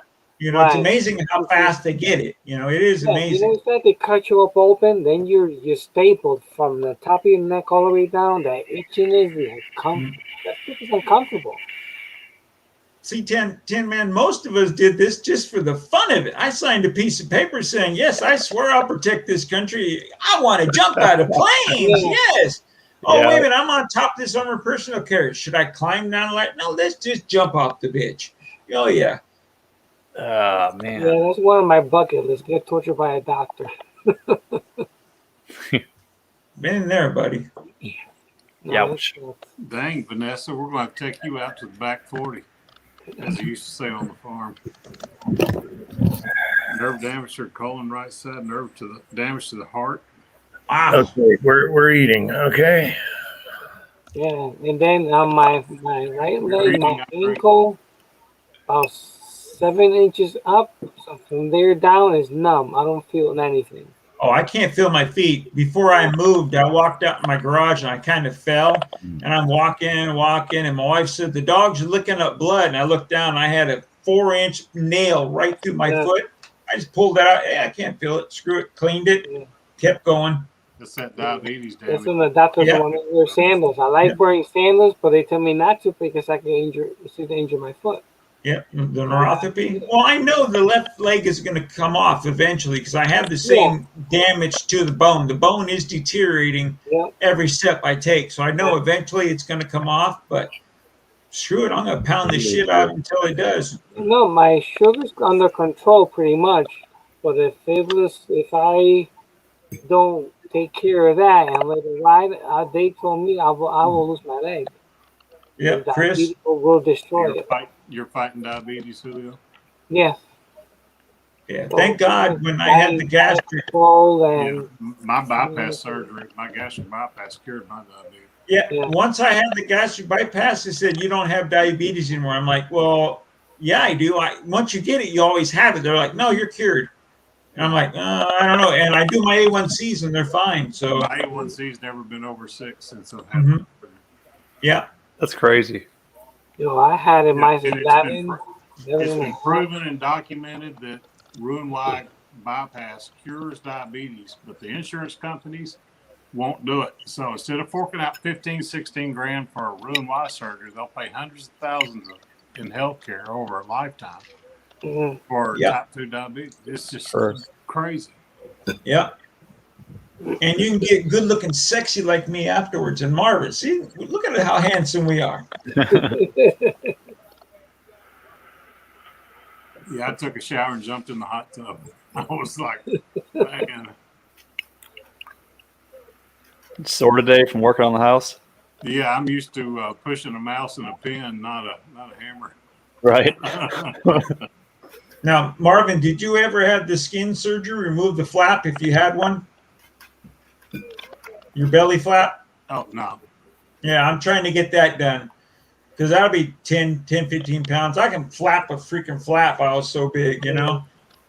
Eating. Ah, okay. They cut you all the way around and remove it and sew you back up.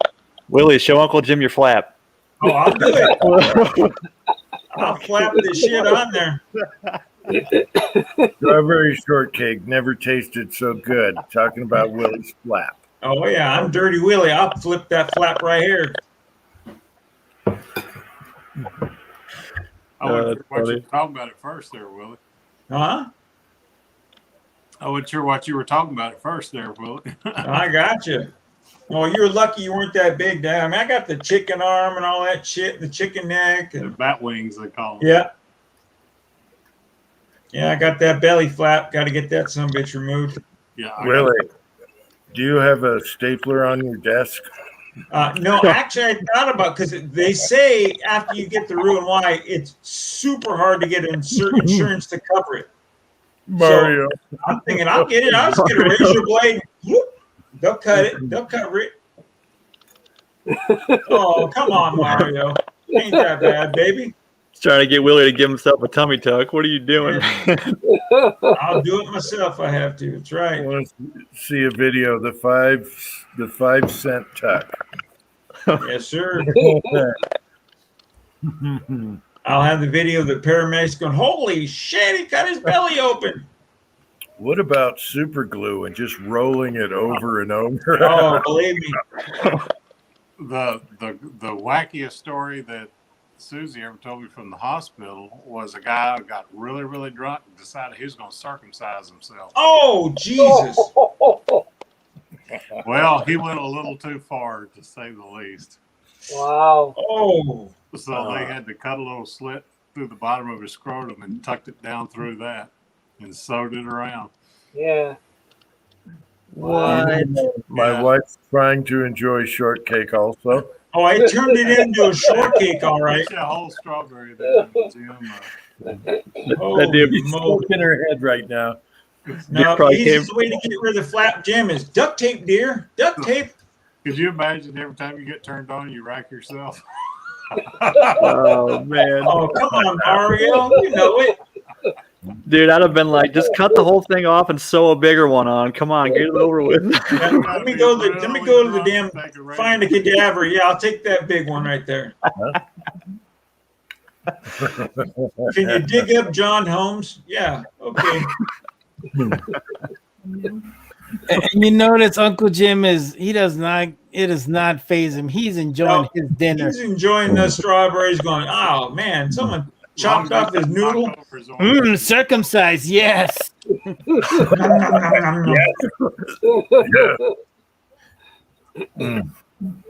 More brains. More Good about brains. Grandpa.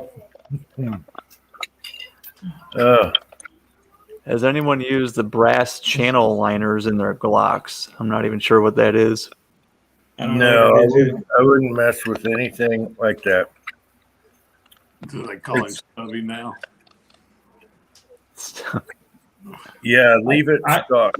I don't even know what that is, to be quite honest with you. I have no clue what that is, Dead Horse. It's made that way for a reason, and you can get replacements if they get chewed up. So yeah, Dead Horse, it sounds like a gimmick. The more you mess with them, the more you screw them up, okay? Glocks are perfection from the factory. I don't care what the crazy Scotsman says. Hit it with a sledgehammer, it turns into a CZ. People call them upgrades. Yeah, people call it upgrades. They're not. You're blinging it, but you're just screwing it up. That's exactly how 3D printers work too. You do all these upgrades and you just jack it up even worse than it was before. Yeah. Glocks are like Volvos. They're boxy, but they're good. They are boxing. Yeah. I love mine.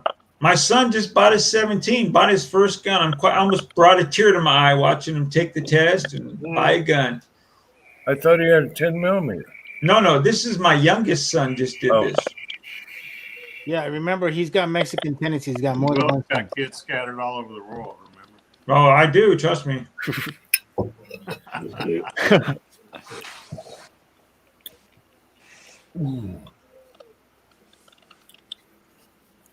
Channel liner surrounds the striker in the slide. Okay, I got you. It's a plastic. Yeah. It's like a plastic sleeve. I would think the brass would gall easier than the plastic would. The plastic is kind of like a lubricant. Mm-hmm. It can get really bad. They'll start getting little grooves in it. You can clean that up, or you can just buy the cheap part. However, I think Glock quit selling parts right now, so that's a bummer. Yeah, that would be a bummer. Glock parts are like AR parts. You can get them anywhere. You can, but there's certain parts that aren't, OEM or. Hey, Ammo Warehouse had the Wolf 5.56 for $14.99 a box. It's like dropped by 50%. Jeez. I got that email today.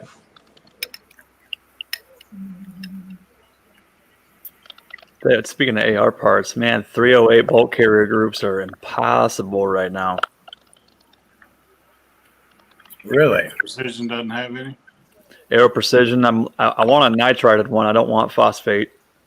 So I'm looking for either Aero Precision or Ballistic Advantage. And they were in stock last week, but I paid all my bills last week, so I didn't have any cash to get one. And of course, as soon as I got my paycheck, they were gone. I'm like, shit. I got mine at Wilson Combat. Oh yeah, I forgot about them. I think I did check their website one time, and they were all out too. AR-15 discount. I bought mine. I think it was the AR-15 discount. Well, I'm trying to. You can get you a nitride now. Get you a nickel boron later.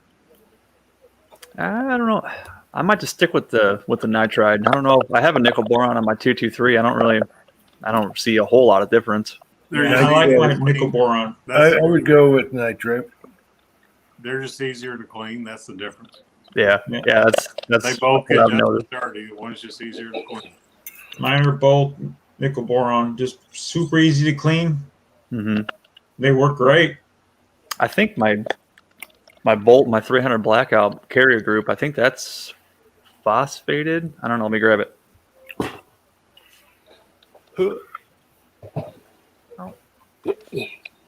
He didn't want us to look at his backside. Mm-hmm. Nitrate's pretty slick. It cleans good. Well, you can send it to those guys in Utah and get it Teflon coated. Oh, like the sprue plates. Well, Taco, what do they call it? The black. Yeah.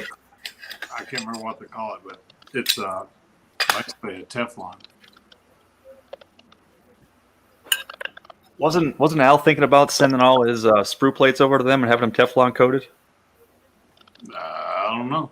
I thought I Yeah, heard something someone about mentioned that. Who mentioned that? I think it was Taco. I haven't listened to their podcast in a few weeks. Of course, I just cleaned my bolt, so it's all full oil. Thank you, Idaho Rod. Black ice coating, yeah. This one might be nitride from Bear Creek Arsenal. Kind of looks like it.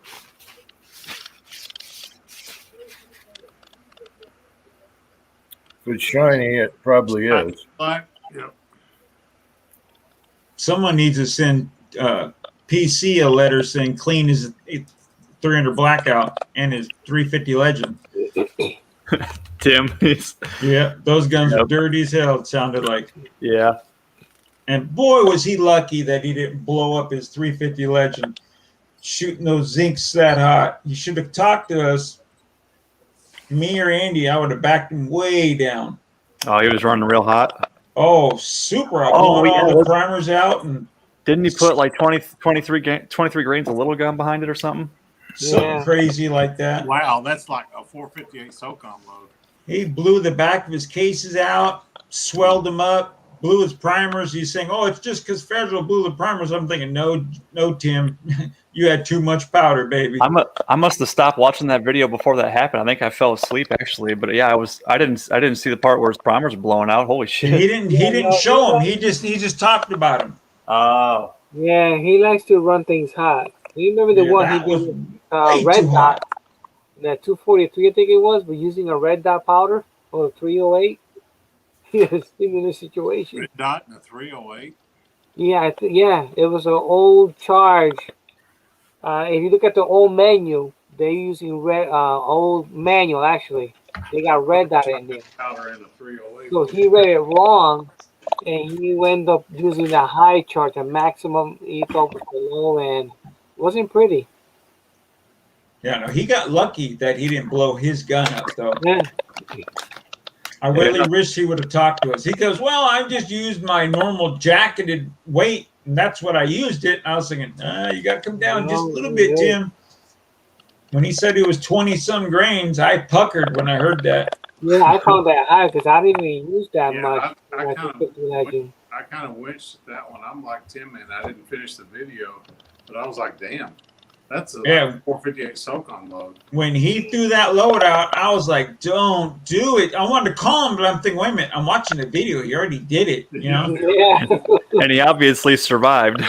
Exactly. Well, his gun held up, thank God. But that brass is toast. Mm-hmm. But you know us, we'll try to fix that brass and use it again. Nail it up and go to town. Yes, sir. I keep losing connection.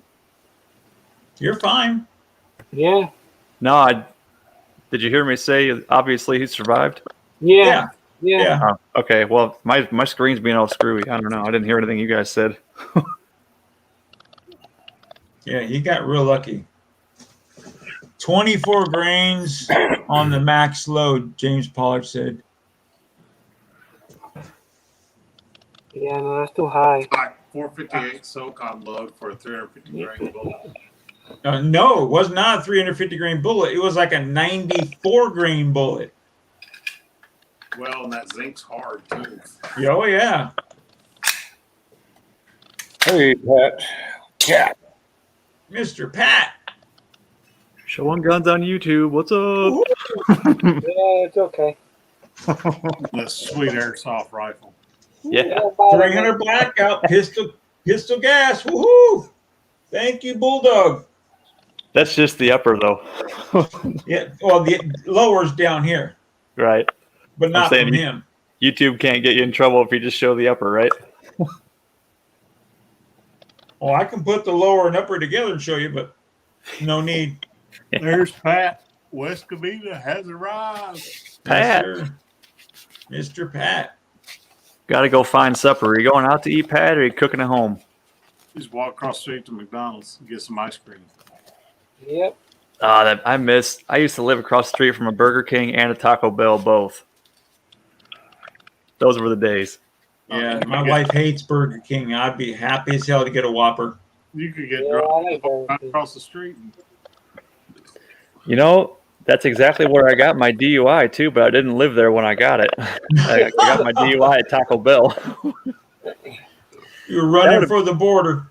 That would have been some shit if I had got a DUI right there. Dude, if I would have lived across the street from that Taco Bell when I got my DUI, I'd have been so pissed. Like, dude, I lived right there. But no, I didn't live there at the time.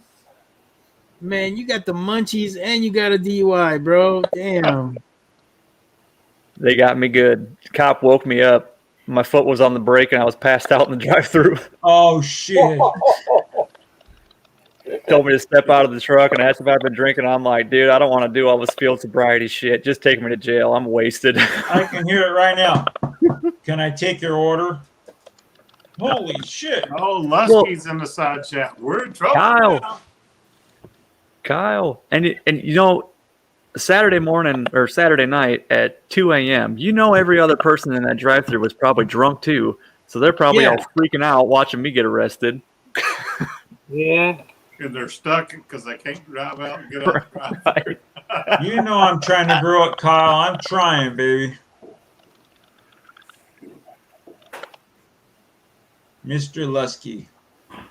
That was a $6,000 night for me. Holy That was shit. expensive taco. Wow, really? Damn. Damn, homie. It's about how much I paid when it was all said and done. Your insurance probably went up. No, actually, my insurance went down. Wow. I got that DUI discount from Progressive. Flo hooked me up. Flo said, let there be a discount. I kid you not. It was like 6 months after my DUI, and I got a letter in the mail from Progressive. I'm like, damn it, here we go.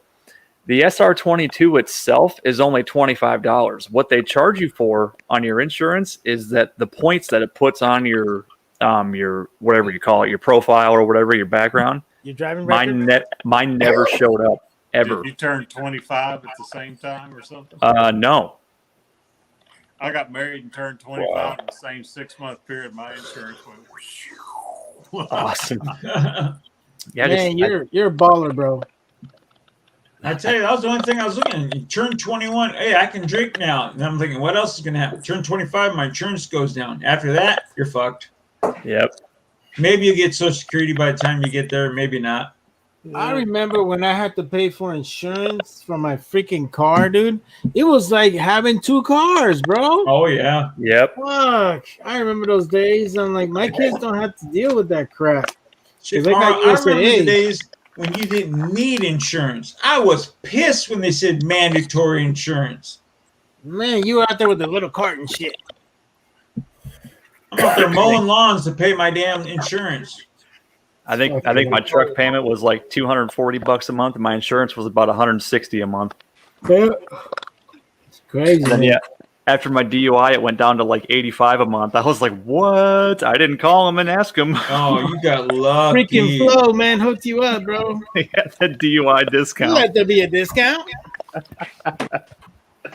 But it's everybody around in my area though that has Progressive and had a DUI had the same thing happen. Their premium never jumped up. They just had to pay the $25 a month for the SR22. And I'm And we wondering are not maybe- recommending anyone to get drunk tonight and ask Flo to give you a better discount. We're not recommending No, that. we're not promoting for you to get drunk off your ass and go through a DUI checkpoint. Unless you're in Iowa, then you might be all right. But you know, I also think that it has to do with the state law in Iowa, because I know in California they would throw the fucking book at your ass. Oh man, they're cornhole Man, you with no so lube hard. either. In They're just Arkansas, like, you would get that letter that says driving is a privilege, not a right. Mhm. Yeah. Your points have escalated to the point where you're screwed. Yep. Oh yeah. Yeah. That's Throw the book at you. That's the one thing they didn't screw me on. Everything else, breathalyzer, all that crap. Oh, the classes I had to go through and all that. It was like $400 for a 2-day class at the college. Yeah. Les says he's got ex-wife payments. hey, did you at least get college credit for that shit? No, Yeah, no they didn't give shit. me nothing. The motherfuckers gotta be taking all these classes. I better get some college credit out of this shit. Yep. Get my money's worth out of it. Yeah. You're in Arkansas, your car is going to get towed too, unless there's somebody sober to drive it in the car. Oh yeah, that's true. See, my buddy rolled up because he lived 2 blocks up the road from that Taco Bell, and he went up to one of the officers, and she pulled a gun on him because he walked up and he said, "Excuse me," and she pulled a gun on his ass. He's like, "Whoa, I'm the sober guy. I'm just trying to see if I can take his truck out of here so you don't have to tow it," and actually let him. Yeah, but he almost died because of it. Damn it. Yeah, good times. Kyle, you need to move to Arkansas. We don't have alimony. Telling you, Kyle, there's plenty of pig farms out there. Pig farms. We'll be done. I just run him over with the car and do 2 years in the clink. It was an accident. I was headed to Taco Bell. I was going to buy you a burrito supreme. I promise. I would have loved to have heard me say the words "cheesy gordita crunch" when I was shit faced too. That had to be funny. Should I get a chalupa? Chalupa. I'm telling you right now, Tim, man, you need to request the video from the officer if they had body I would. cams. I would. That No, would be but they funny don't. as They hell. don't. When was this? Oh, that was back in. It was actually 11/11/11. So it was Oh, yeah, almost 10 years. 2011. I don't think they had body Yeah, cams back They didn't then. have body cams then. Yeah, no. I had a- Too bad. That would have been funny as hell, though. I want to request when I got screwed out of my mind. Yeah.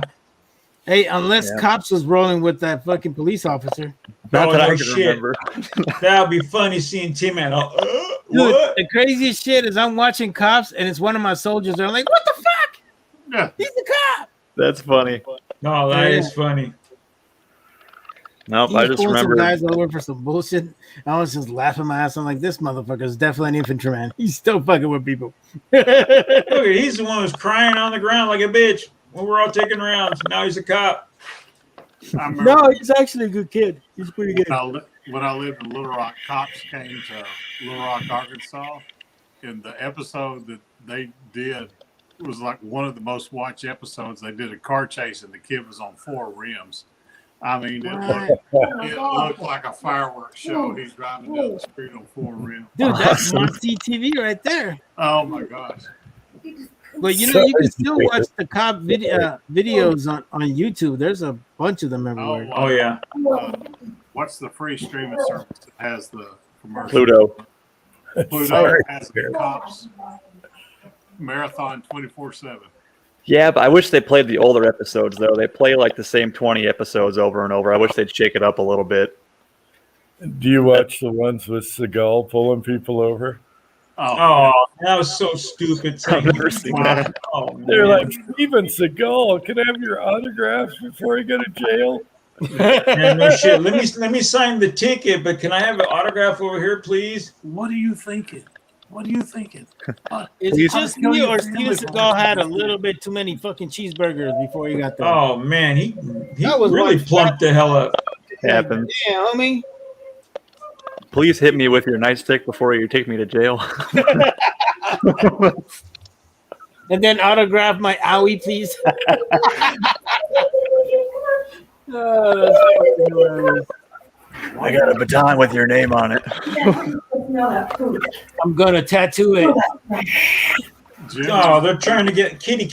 Yeah, kitty. we need gobble, gobble, gobble. Gobble, gobble, kitty. I'm glad you didn't hear the other part. I just ripped one and she's spazzing out. Full description and everything. I'm glad you didn't hear that. I was like, Jim, you're not muted. She's still hacking. Wouldn't be the first time Uncle Jim had a camera candid. Oh yeah. I remember that. That was funny. He turned his camera on. He's standing there with no shirt on. I got the picture. I got the damn picture of him all. "Arr."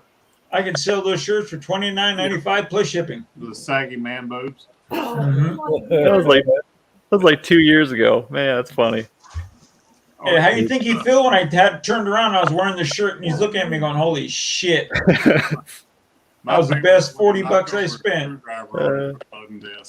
That one was hilarious. What's that? When he knocked over his screwdriver on his reloading desk, the orange juice got all over the place. Oh, that's right. I forgot about that one.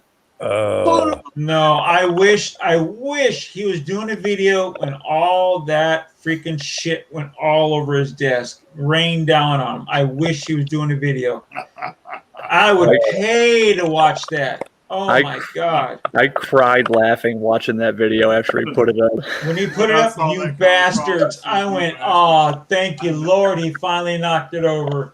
Right in the crest. There is still remnants here and there. I still find it. Oh man! It's in my What- brass. It's in my press. It's on my floor. It's You dirty the light is a bastards! certain angle, you still see bits of it in spots. Hello, NYC Reloader.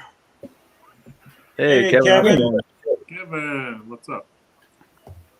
Yeah, that was the best. Tin Man kept looking at me going, "That's too much. That's too much." I'm like, "No, It's only more." So if I'm doing this, I'm pouring. And then I swept it up right in front of him. and he didn't catch it. I was like, oh, it's blown. He seen me sweeping it up. Jim was so worried about Leon not eating, he wasn't paying attention to what. Exactly. Did you see Pat's comment? With Moida. Pat said, "Did he ever find the second glitter bomb?" Yeah, no shit. Hasn't found the second one. There is no second. I'm not going to be looking forever. No. Oh, you keep looking, buddy. It's give you a there. hint. It's in a 44 Magnum case. Better not be. Just saying. I tumbled all my Magnum. You'll find it one of these days. Oh man. Bad. You're Yeah. gonna look up and go, "You bastards."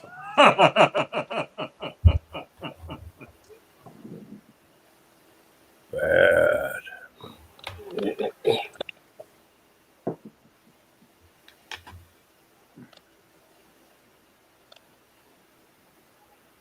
Maybe I shouldn't have mentioned it, and then you guys would be wondering this whole time.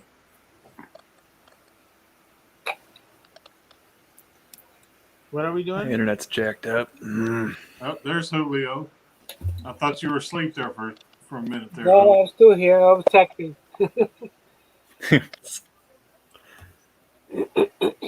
He was watching that Uncle Jim video about the glitter bomb.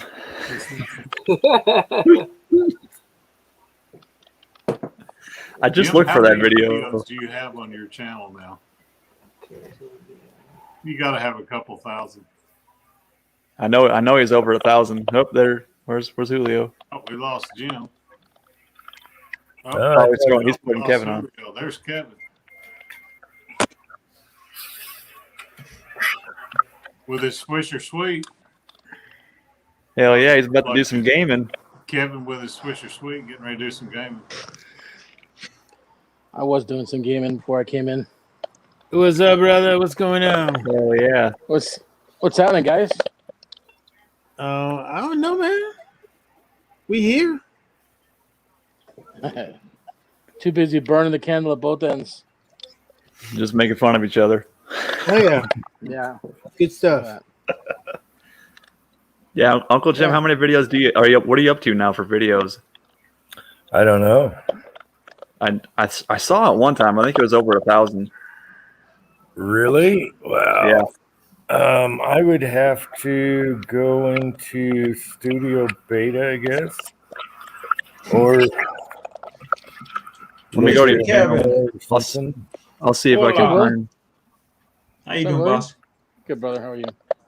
Good. I just had to answer some questions from mommy. Got to put everyone Like on it- hold when mommy calls. Liking the beard. Growing a nice I'm beard trying, since I baby. saw you. I'm trying. Too much red in it, but it's okay. He's got that homeless veteran look. Exactly. That's what I'm going to go start standing on the corner with no leg. Need help. No, You can don't pull say the- need help. Just say, voila, I just won't be able Actually, I'm just going to say, I need money for weed. That's it. I'll get it. weed. Oh, I here got to you go, get kind high. sir. My Here you go, pain. kind sir. My pain in my leg. I got to get high. I gotta get that CBD. Hook up, brother. Up. Panhandling Willie. That's it. You know- My wife's told me to do it. Get the old clothes on, stand out there. Help me. Disabled veteran. That's Hey, right. Willie, you know what you need? You need one of those Eddie Murphy carts. Remember that? Oh, one where yeah. he's got Oh the yeah, cart? yeah. Yeah, and he's got the legs underneath it. But see, Yeah, they would go ahead. What's they the would trading take yours out places? there. Oh my shit! Yeah. Trading places. Yeah, Fucking but they trading would places, Yeah. bro. when the cops would come at you, Absolutely. they'd say, "Oh shit, he does have a leg missing." So 1,182 videos. Does Man, that that's include prolific. does that include Uncle Jim's worm farm, or is that just Uncle Jim? There's got to be No, there's 20 no- of it. There's got to be 20 Go of it ahead. puts the lotion in the basket videos, right? Oh yeah. And Yeah, there's there's a- 1,100 videos. Holy shit! Uncle Jim's tarot is another one that pops up a lot too. Are you sure? Because, yeah, I'm probably more like 750, 800. I think you're 1182, Hobby's Hobo says. Yeah, Hobo says 1,182. that might be including the Uncle Jim's tarot. That one always pops up when I type it in. You ever see that guy with the tarot cards that always goes live and does Yeah, readings for people? Yeah. He looks just like the worm farmer too. Probably the same guy. So where did Jim Julio needs go? to do a worm farming spoof video. Yeah. I think he stepped backstage and let you on. Oh, this is Uncle Jim's worm Oh, farm. I feel bad now. No, And I'm gonna here's sign my- out in a little bit, Kevin. Anyways, let Julio come back on. I gotta spend time with the old lady. Oh, really? First thing you need to do is stop calling her old lady. Nah, she's Yeah, an old man. lady.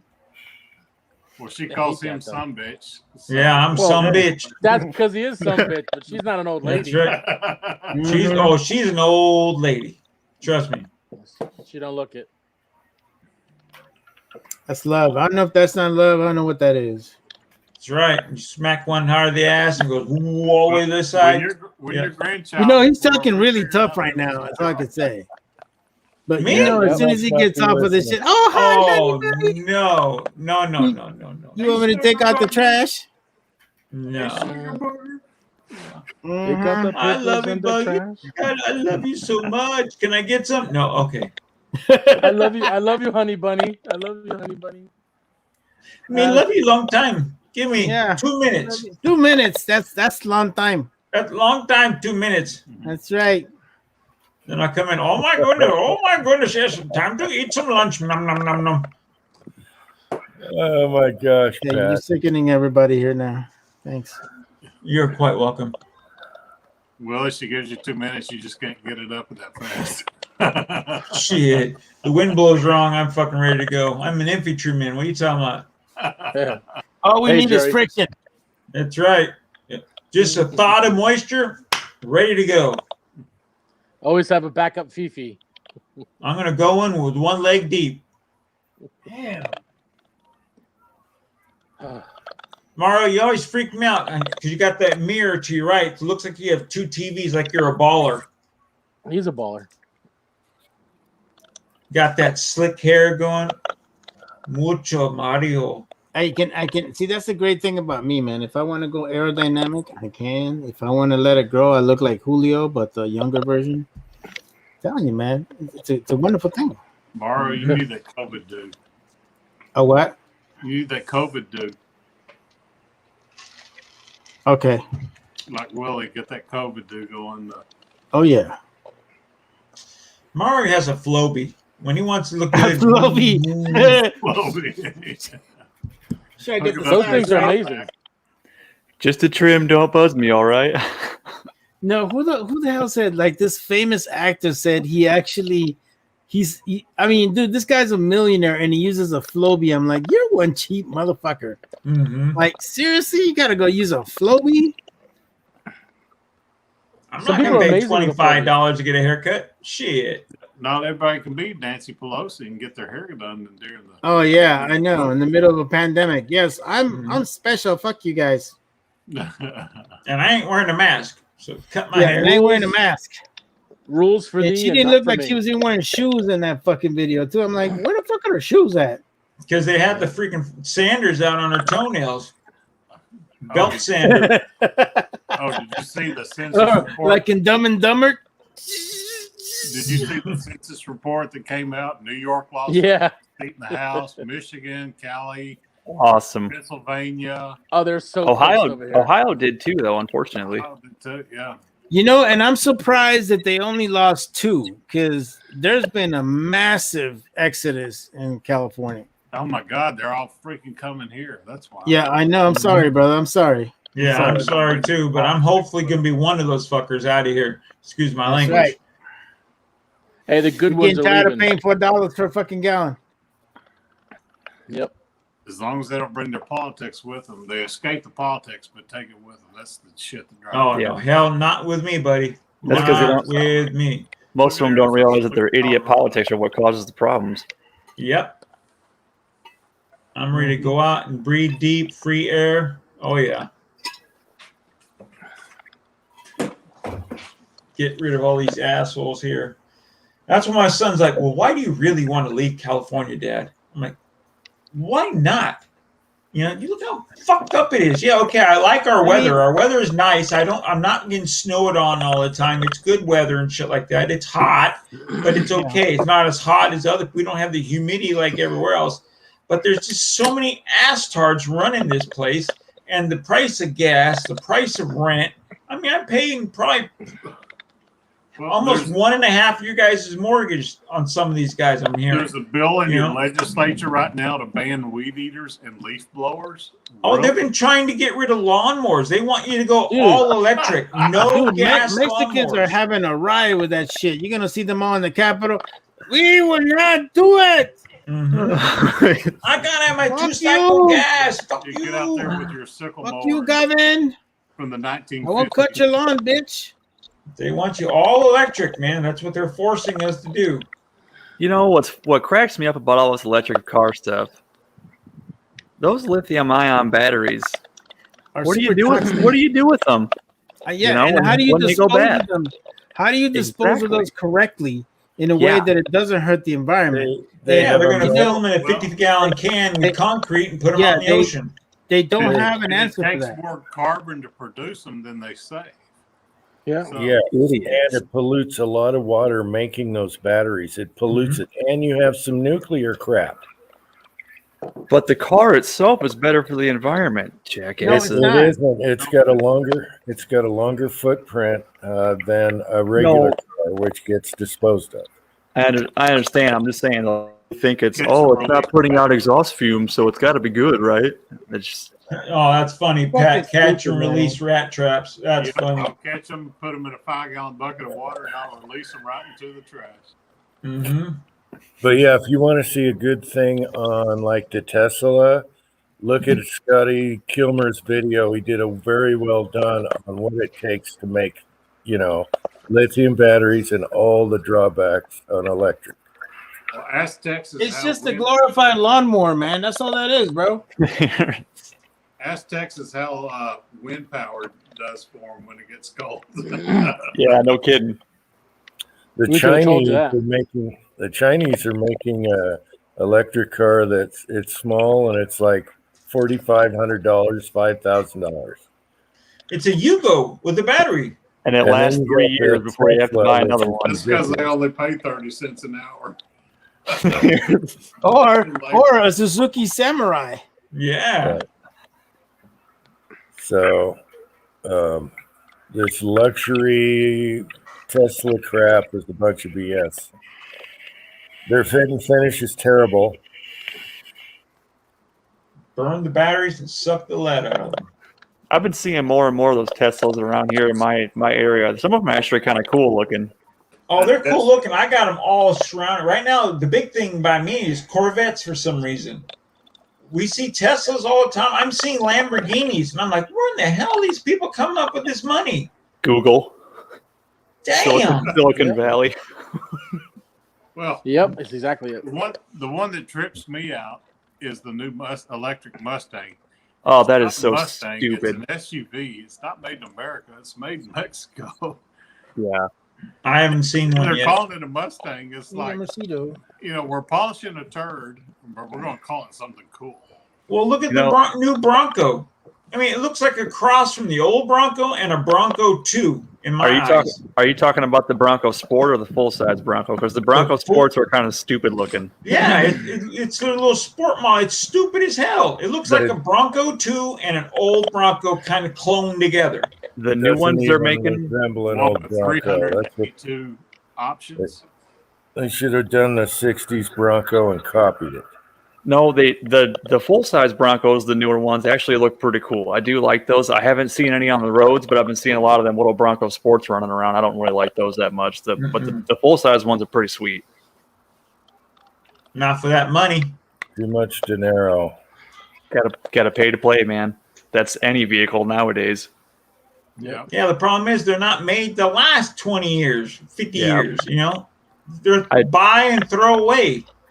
I remember in 2008, I bought my F-150, and that thing was in mint condition. I mean, perfect. And it only had like 60,000 miles on it. Paid $12,000 for that truck. Now you pay $12,000 for a truck, you get a piece of crap. Trucks are ridiculous anymore. Yeah. You go buy a brand new truck, you're dropping $50,000 no matter what. Until the wheels fall off. Yeah. Mm-hmm. You have to for the price. You got to do that. You got to drive them till the wheels fall off because you got so much money in it. There's no equity in it at all, so it's not worth selling. It's just drive them till they're dead. But I'm going to get Car Shield, and they're going to put a new motor in my car for free. Willie, I saw one the other day. I wanted. It was a 72 C10 long wheelbase step side. I was like, oh my God, it's gorgeous. Nice. I wanted it so bad. But, you know, life has gotten in the way. Yes, it has. You better ask Mama before you make that decision. It's now a two-party house again. Well, we're both selling our houses and buying one together. Oh, yeah, and I bet it's going to be beautiful. And I wonder who's going to have it probably built. We do we know a we looked contractor? at one yesterday, and the people had painted their kitchen cabinets themselves. They didn't even bother pulling the range out of the cabinet, so there was paint all the way down. They had used just latex paint and a paintbrush to paint their kitchen cabinets. You could take your fingernail and just scratch. It painted straight over the lacquer. Probably looked like ass too. Oh, it did. It looks. They just ruined 10 grand worth of cabinets. It's hard to follow a crappy paint job. You can't fix it. You can't fix. No. They didn't even paint the inside of the doors. They only painted the outside of the doors. Oh, shit. Man. They painted all over the hinges and all over the handles. And they had added 1,400 square foot to the basement. They had finished out the basement. Okay, cool. They kept the same air conditioning system. I'm like, you cannot add 1,400 feet of conditioned space to keep the same air conditioner. It doesn't work that way. No, it don't. Your square footage has increased. You can't just use the same amount of. Oh man. Well, they took a 2,600 square foot house and added 1,400 square feet to it, made it 4,000. They kept the same air conditioning system. Yeah, that doesn't work. That's not how it works at all. No.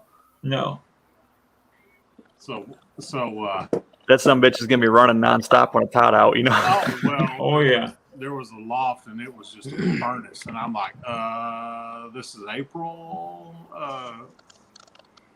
No, we walked away on that one. Let somebody else spend 350 grand on that piece of shit. Exactly. I'm surprised you're not buying land and having it built. I know lumber's expensive and all that, but just do it. Buy once, cry once. You know. The problem, Willie, is there's 1 and 2 and 3 acre lots available, and then it's 80 acres. Oh. You know, so and at 7 to 10 grand an acre, it's like, you know, it's hard to find that in the budget. Yeah, no, I understand. I just figured you'd want something custom built the way you wanted and be happy. Oh, I don't have a problem building a house. We build them. I got 3 going right now, but the problem is Arkansas is such a hot marketplace right now. Northwest Arkansas, it's the 3rd fastest growing part of the country right now, and it's overflowed into Southwest Missouri, and it's crazy. It is absolutely crazy. 7 to 10 grand an acre is quite a bit. Yeah, I'm surprised you couldn't buy the land off and sell part of it. Though. That's timber or pasture land. Wow. That's not semi-developed land or something with city water, or you got to run electricity for half a mile. So, wow. You know, it's because what's happening is they're finishing the interstate between Arkansas and Missouri all the way to Kansas City. So everybody's buying land like crazy right now, getting ready to develop. So the very southwest corner county in Missouri is the poorest county in Missouri, but it is changing fast because Arkansas is overflowing into it. That Walmart money is rolling across the border. Gentrification. Now, have you guys heard anything about if you make so much on Social Security, they're supposed to give you another $600 bonus check or something? No. Yeah, a bunch of my family members got, if you make less than $30,000 a year, you're supposed to get an extra $600 from good old Bob and good old Joe. That's why I got a letter yesterday from Biden says she was going to get $2,800 check. So she was like, "This has to be a scam." Mm-hmm. Right. Yeah, but I got my son got it, his girlfriend got it, her father got it, and I'm like, where's mine? Shit, I'll take an extra $600 free. Yeah, no problem. Put that right in the get the hell out of California fund. It's funny you say that because I filed my taxes in like February, beginning of February, and my refund was so much. I opened up my tax program to send off my state taxes, and my federal refund amount had changed, and it increased like $500 or $600. I'm like, well, what am I supposed to do now? I already got my refund. I can't hit them up for more money, so I got to wait till next year to get that. But I wonder why that is too. Yeah, right now, supposedly since my wife only made so much money, we're supposed to get all back her. Since she was on unemployment, we pay taxes on that. We're supposed to get all that back too. So I'm like, keep sending me the money. I'll take it. You know. Right. Hey, my sound is messing up. I'm going to jump off so Ocean can get back on. All right, Kevin. All right, All Kevin. right, guys. Good seeing you, buddy. Guys. Nice seeing All you right. guys too. Good seeing you, Kevin. Take care. Yeah, buddy. And here I was saying I was going to leave, and I stayed on here the whole damn time. Good night, Jeff. Night, Jim. Well, because some stuff fell with my business, you'll have so many projects going on at one time because the way we do our accounting, we'll end up taking a loss or something like that because we have so much output because of projects going on and no income from them. We had to paper file last year, and it's still not gone through. Wow. Paper filed in October, and it's May 1st, and it still hadn't shown through. So any stimulus checks since then, nope. I'll tell you what. One of my son's friends has only received one of the stimulus, and he's still waiting for the second, third, and supposedly the fourth. I got the very first one and nothing after that. But because it says we filed, but the government still has not processed it 6 months later. Wow. Well, the latest $1,400 one, they said they deposited it into our account that does not exist. It's not our account. The number. Oh shit! I'd be screaming about that. Well, they're both missing. That's $2,800. I'd be $2,800 screaming. is missing in a wrong account. It's probably under someone else's. Thank you for coming again. Thank you so much. Number. Oh, thank you. Well, and they're all sitting at home drawing checks because of COVID. All 118,000 people that work for the IRS. And right now, it's so easy to get unemployment because of COVID. You could go in and quit your job and get unemployment because you say, you know what, I didn't feel like working anymore. And they'll give it to you. Yeah. They want that way. California's crazy, man. I'm just so stupid. They want Well, everyone. not only that, Government. right now restaurants are having a hard time finding staff because obviously a lot of them are like, you know what, I just stay in my ass and go not go to work, and it's not just that, it's like every other industry is hurting for workers. Oh yeah. They're trying to open everything back up, but no one wants to work again, so they're getting free money. Yeah, because they're getting more money and staying unemployment. Oh yeah, think about it. They're getting unemployment, plus they're getting bonus money on top of the unemployment. Why go back to work? That's how socialist works. Yeah, they're saying we're taking care of you. You just do what we tell you now, and we'll continue to take care of you. So stupid. So stupid. Trust us. Well, what Biden said in his speech, "We the people," means actually we the government. Mm-hmm. I didn't see his speech. I can't stand seeing him. So no, haven't seen nothing. It's all BS anyway. Someone read it. That speech, that's the one part that made my jaw drop. I'm like, I'm done listening to this because I can't even stand it because he's. Now I have a question. What happened to Hillary? I heard something. She's getting banged for something. No. My wife said something about it today that she's getting busted for something she did. Really? That'll be the day. What about Hunter? Come on. And then the FBI goes and raids Giuliani's house? Yeah. Really? Yeah, Really? I know. I saw They that. go after part. Rudy over that registered foreign agent crap from 1938. Which is all BS. What Yeah. about the other side? You know. Yeah, that's right, Rebel. You're right. They can't kick you out if you don't pay your rent. My landlord's been very lucky. I've been paying every month on time because I'm not going to get hit with back dues, you know. Well, that's one reason the real estate market's so nuts is because there hadn't been any foreclosures since March of last year. So people aren't paying their mortgages and they're just living there. Well, Scott, as soon as they take the laws off and let them proceed, it's going to be. Yeah. Yeah, I just think eventually all this stuff is going to come bite everybody in the ass because Yeah, it is. the way I see it is the banks are going to want their money and landlords are going to be pressed to do something about it. Yeah. And you know, I mean, luckily my tenant pays on time. He never gives me any problems. I'm very thankful for that. But you know, I was very big on good screening. You know, USAA actually has a screening service that you can use with them.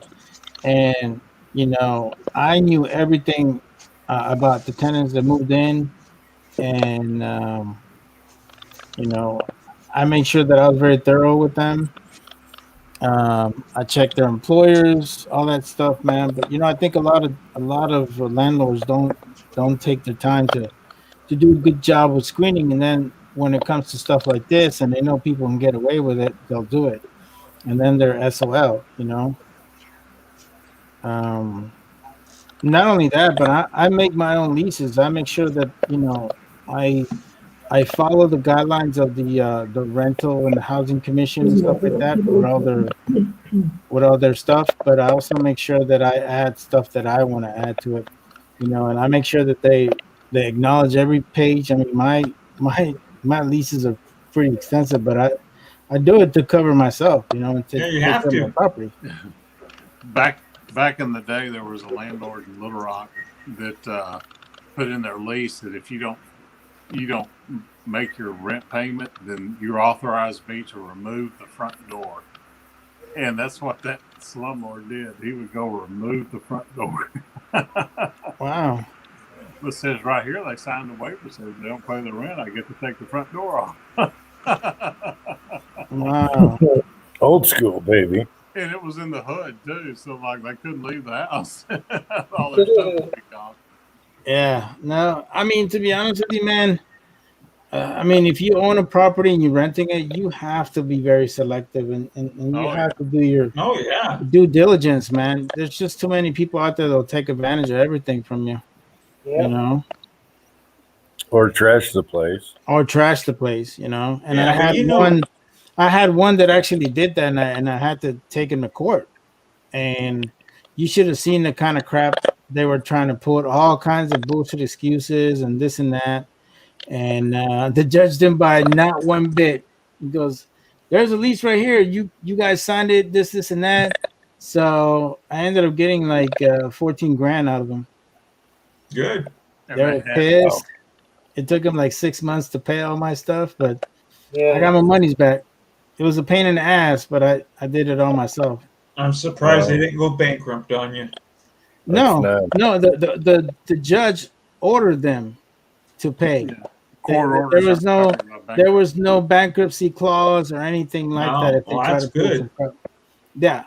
Because you know Californians are here. I'm just going bankrupt. Well, no, but the judge already knew that with them. Anyways, they already had really bad credit. So now, I mean, they didn't have bad credit, but they had okay credit. But I guess one of them actually had a bankruptcy, and I didn't notice that until they brought it up.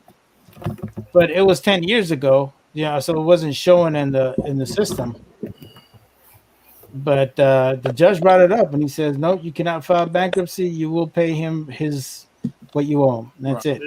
Judgments aren't covered under bankruptcy. Yep. Well, you learn something new every day. Tim must be changing diapers. He's been gone for a while now. Yeah. Yep. Yeah, Jerry. Who knows what's going to happen, buddy? Yeah, actually, we had we have this this one lady that ran for state assembly, right? And all of a sudden, she's in the news because she's trying to. The landlord's trying to evict her. He's even saying like, "Look, you don't have to pay me for 4 months. Just need you to leave the house." This girl says, "Nope, I am gonna hunker down and stay in my house or whatever the case may be." But then it came and backfired on her because she's got all these Instagram with all kinds of stuff because she's part of the whole Valley Fever awareness group and all this other crap. And you see this lady going out to parks and trying to promote this stuff or whatever. And then when the judge saw this, he's like, "Nope, you're either gonna have to pay it within 60 days or you're gonna get kicked out," and that's it. So it's like I'm telling you, people are slick. They think that they can get away with anything, and they'll try anything, man. And that's why, you have to be very diligent with the screening of tenants,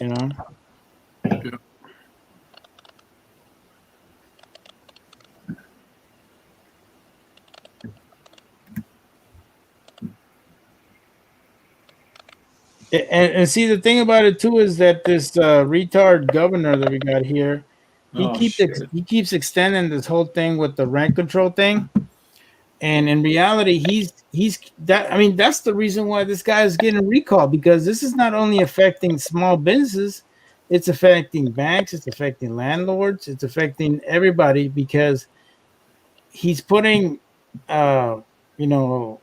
choices that are hurting the everyday person. But yet he goes on TV and says, "Oh, this is just a bunch of Republicans and Trump supporters that want to see me out of office." No, this is everybody who you screwed over because of your bullshit policies and creating this whole thing where you felt like you were God and you can impose all these things on churches, which backfired on him because they took him to the Supreme Court, and it backfired on him. So now all churches can practice services without any force from state laws. I mean, guy's an idiot.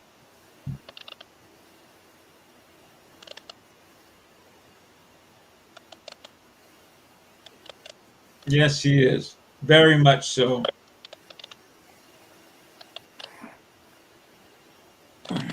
Y'all keep voting for him. Not my ass.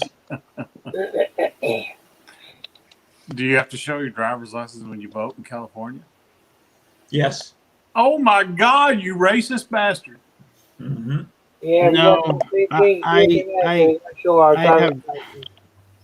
Every time I go in there and I show my ID, they're like, "Oh, we don't need your ID." I'm like, "Well, how do you know I'm the person that is who I say I am?" "Oh, well, you just told us your address." Well, anybody can tell you an address. Yeah. And they can find out who, and I was just quizzing this girl, and she was just getting pissed to the point she just gave me "Here's your ballot. Take it over there." I'm like, "You didn't answer my question." "I don't have time for this, sir." I'm like, "Whatever." Yeah, see, they did the exact opposite for me. They wanted to see my address. Is this the correct my license? Is this your correct address? If it's not your correct address, you can't vote. I'm like, "Yeah, it's our correct address." I'm like, even if it wasn't on my license, I could have had that little card in the back saying from DMV saying this is counted as a license. No, they wanted to see it. If you didn't have it, you were screwed. Of course, we got screwed anyways because we all know he lost and our man won. Yep.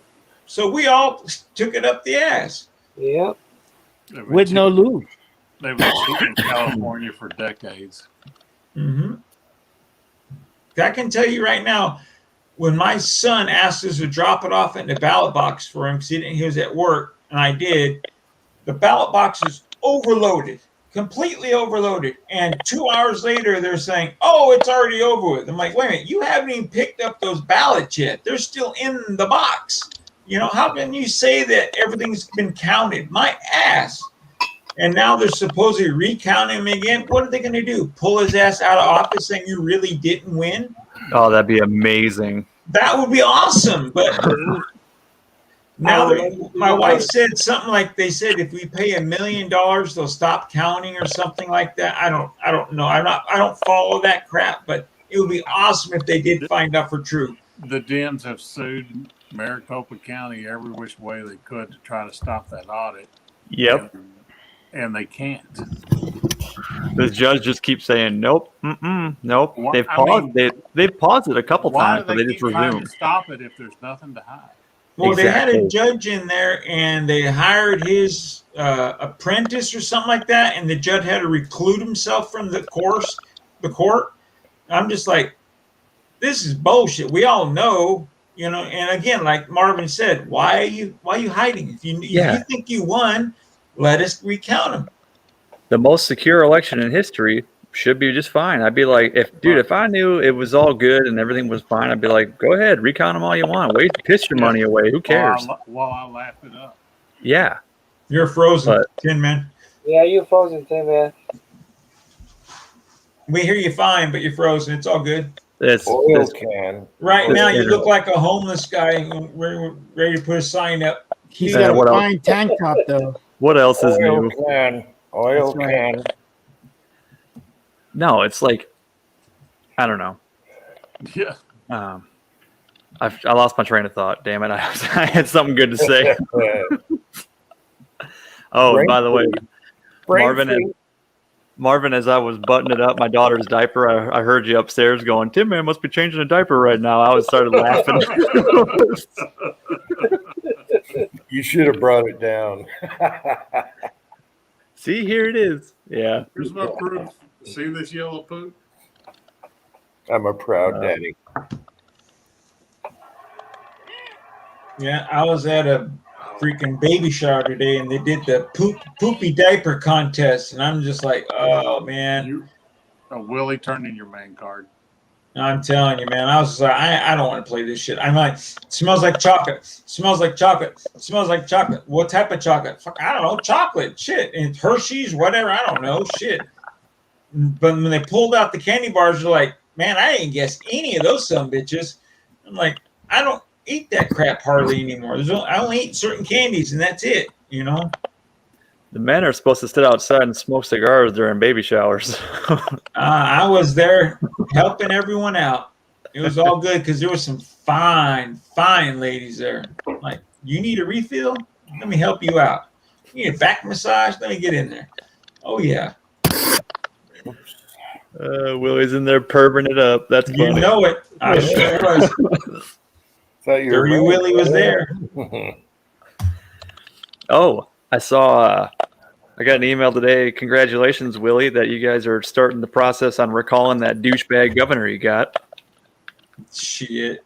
We got plenty of votes. We got the votes to get rid of them. They verified that there are 1.62 million at least, so they're going forward with it. Yeah, but the problem is all he's going to do is repoint himself to some other spot and say, okay, cool, I'm out. You know, some other douchebag's going to come in. And I just laugh on how gray he's gotten since he's been our governor. He has just, his hair is solid gray almost now. Mine would be too if I had to put up all those libtards. Mm-hmm.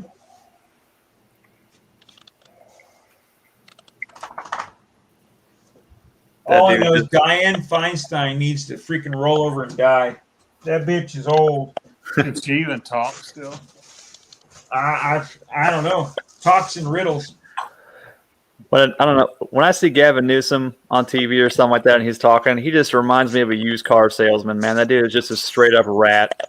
Yep. 100%. 100%.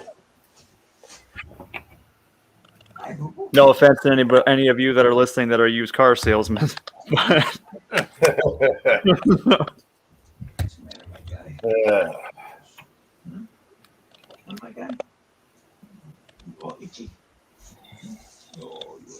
Jerry, there were over 2.1 million, but they're a little slow on verifying all the signatures, which, you know, it's kind of funny too. They'll go through and verify the signatures on recalling Gavin Newsom's ass, but they won't verify signatures for the ballots that you turned in on the election day. Ain't that some shit? Yep. No.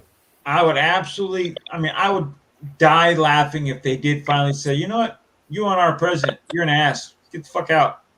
You know, because look at Washington right now. Where's their? I have never seen. Congress ratified the vote. We kick him out. Damn it. I've never seen the White House the way it is now. The Electoral College elects the president, not us. Oh, I know. Right. We elect the electors. They're In the primaries, yes. right.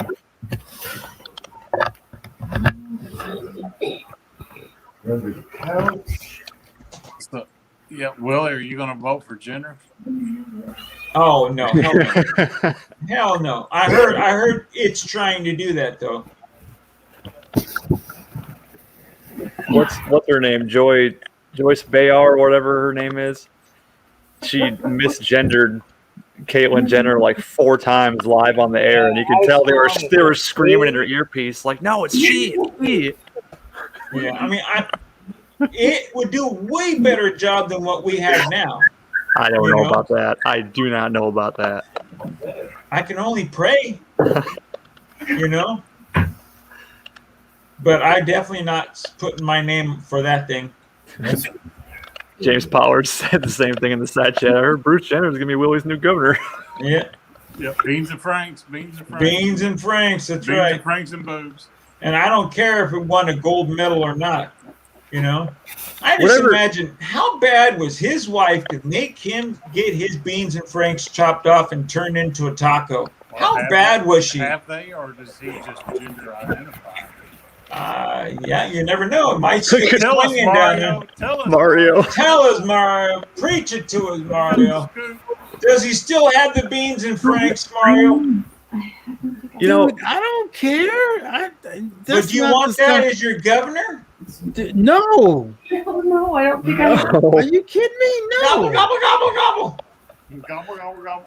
Dude, I have a question about the whole Jenner thing. So when he was Bruce Jenner, he hit somebody with a car and ran away.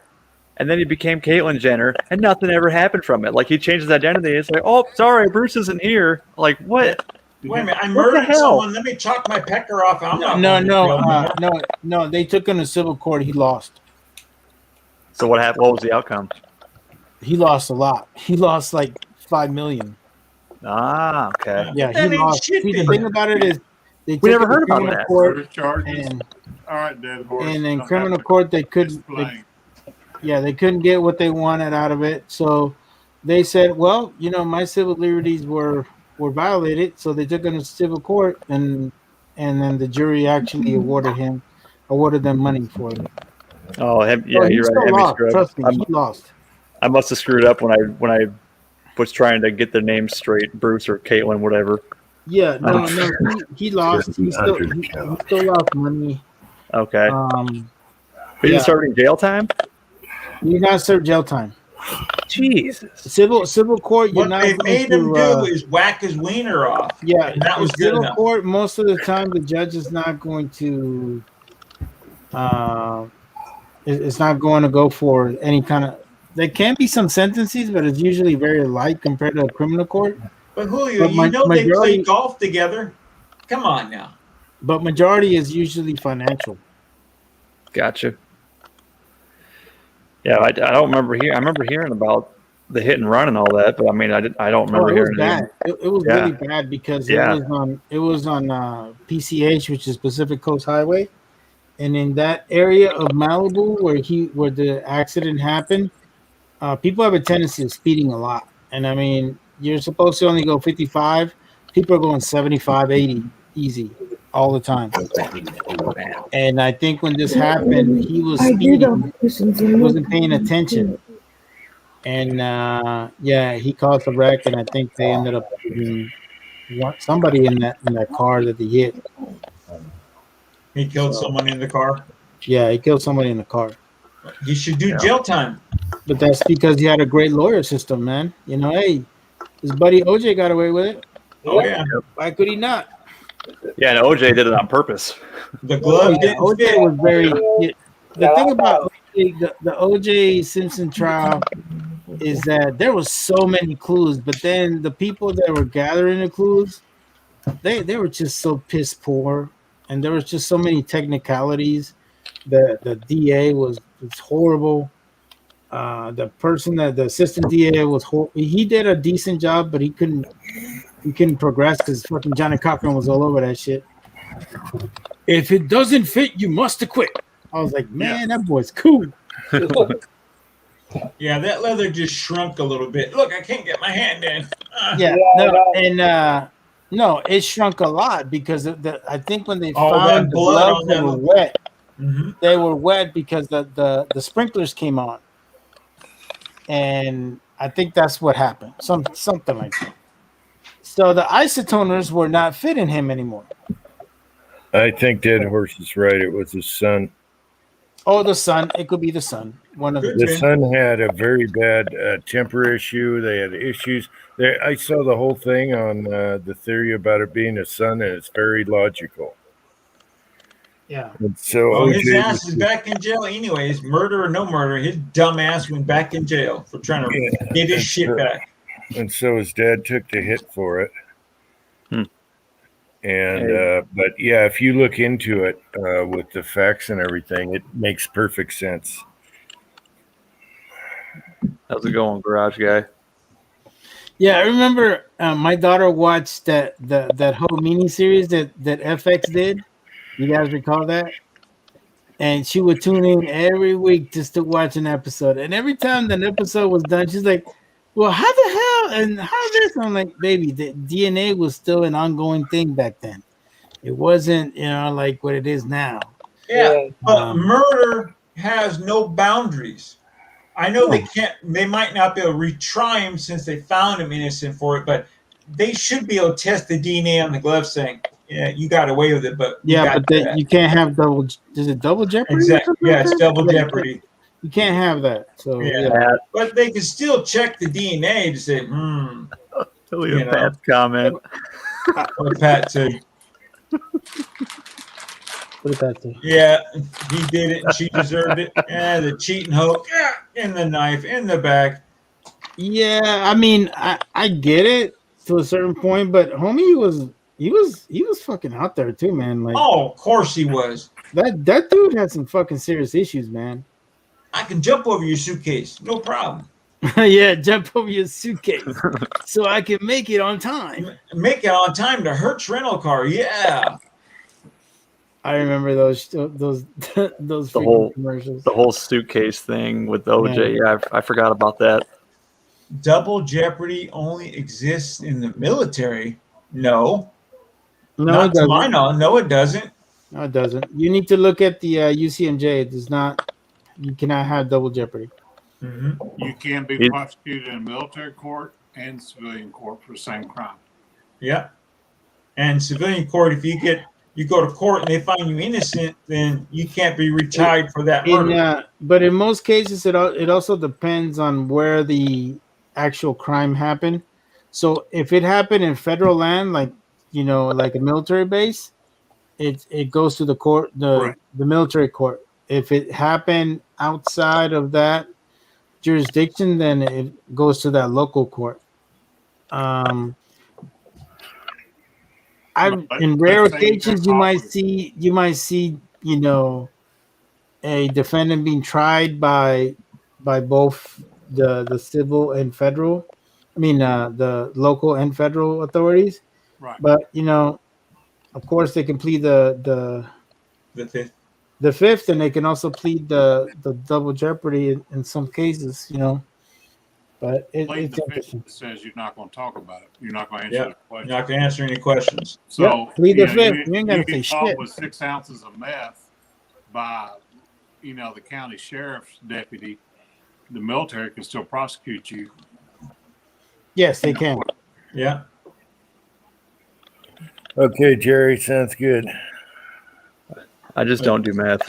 I don't worry about it. I just sell it. I just sell my meth. I don't take it anymore.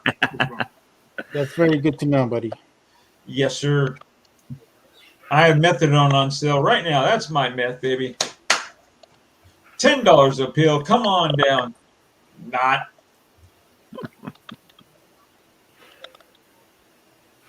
But screw, I fucked myself over in my insurance. I went from one to another and found out the other one, the guy lied to me. So I went back to my original one.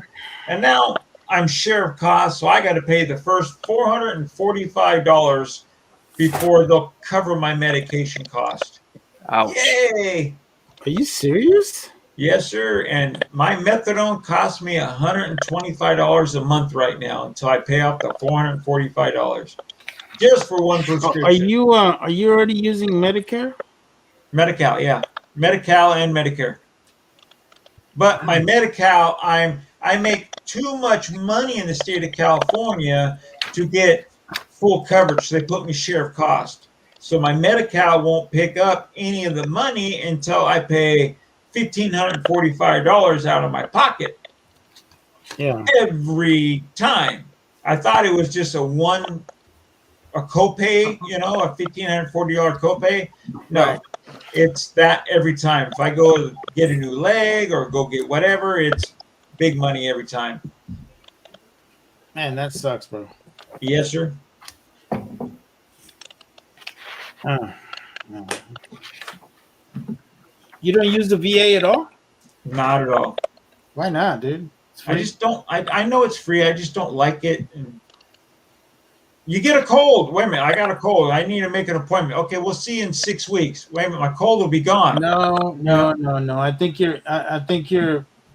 No, because nowadays, if they can't see you right away, what they actually do is they contract it out to a local urgent care, like the way they have it here in Bakersfield.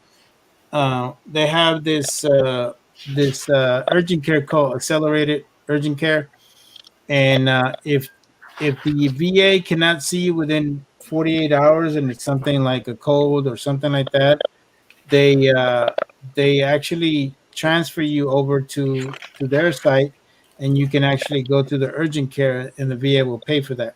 When did that start? When Trump took over.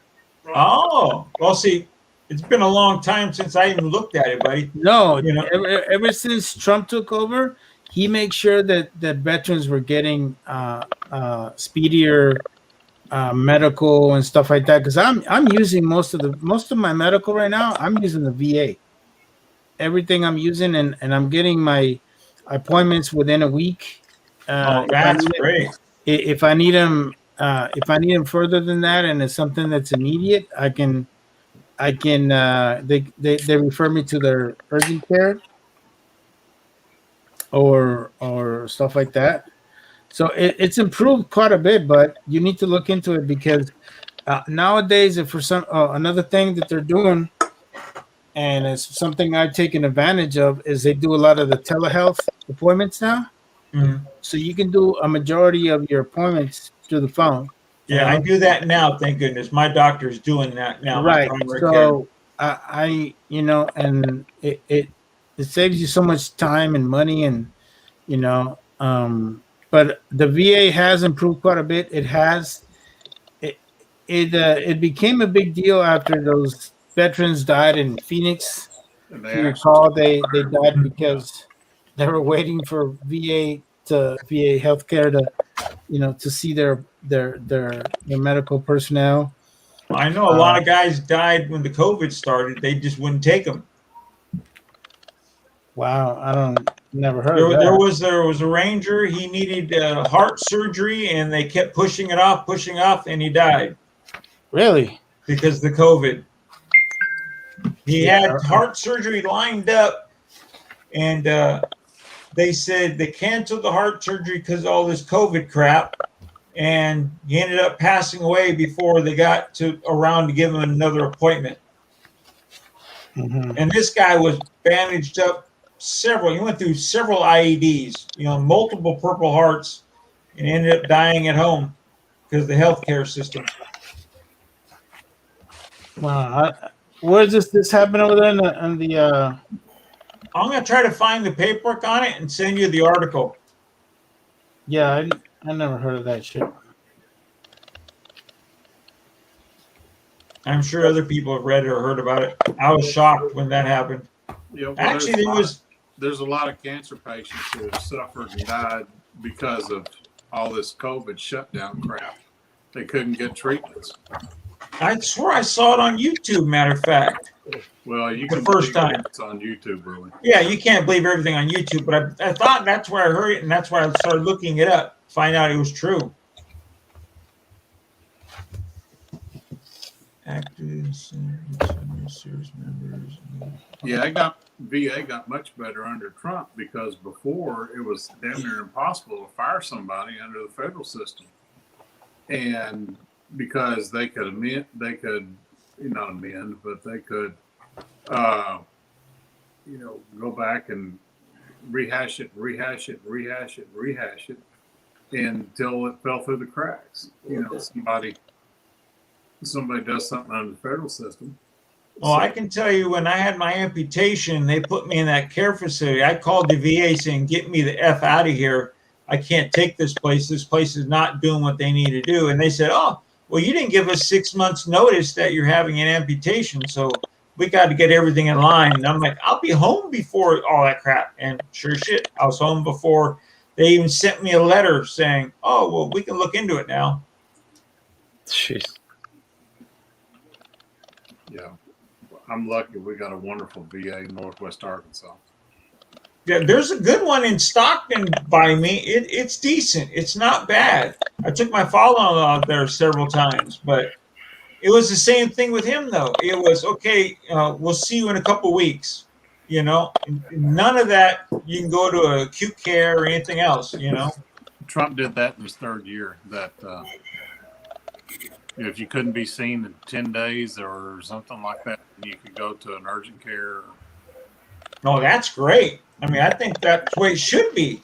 Well, we they fought had for to, this country. They should try to protect us, well, they had to get Trump out of there because he doesn't go with the, he cares about the people, and that's not going to work around here.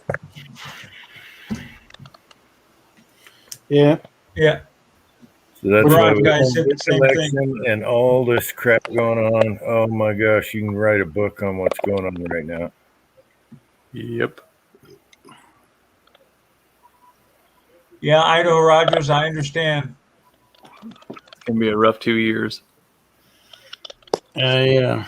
I'm just wondering how much more other stuff they're going to try to pass in this whole time. Like this whole thing with the border is pissing me the hell off, guys. Oh, You guys yeah. have no idea how. They're taking the funding for the wall now, and they want to put it back and stop building the wall. I heard they wanted to tear the wall down. That's what I was No. hearing. I heard other. I heard that they actually had to finish doing the construction on certain Any areas. contract they've signed, they've got to complete, or their government's in They're breach of supposed. Yeah, they're supposed to finish contracts, but the rest of the funding, they're going to try and put it back and blow the money. Oh yeah, they'll come up with something stupid to do it. And I heard that like 2 days ago. Yeah, they'll put it into their foreign interest groups and get a kickback like they always do. And it's Dead horse is funny. pissed off. Did you hear about them finding 90 people in a house, and a lot of them had COVID? Yeah. Mm-hmm. No, I didn't hear anything about that. Where did that happen? I just saw that. Yeah, they called it potential human trafficking. Dude, there were 90 people crammed in a house. And 2 guys in a case, figure it out. I'll check that out. They do that because then they call their families and try and extort money off them before they let them out of the house. Yeah. Oh, sure. It's bad, people. It's bad. Just gird your loins. Take care of your areas. Say no. Mm-hmm.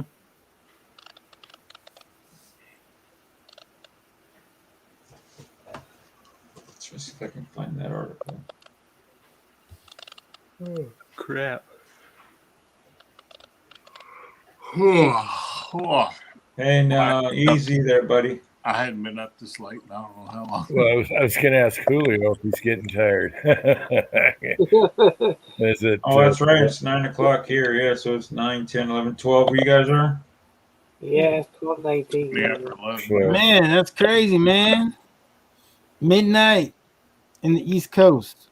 Are you in the 11 East Coast here. too, Ozark? No, I'm central.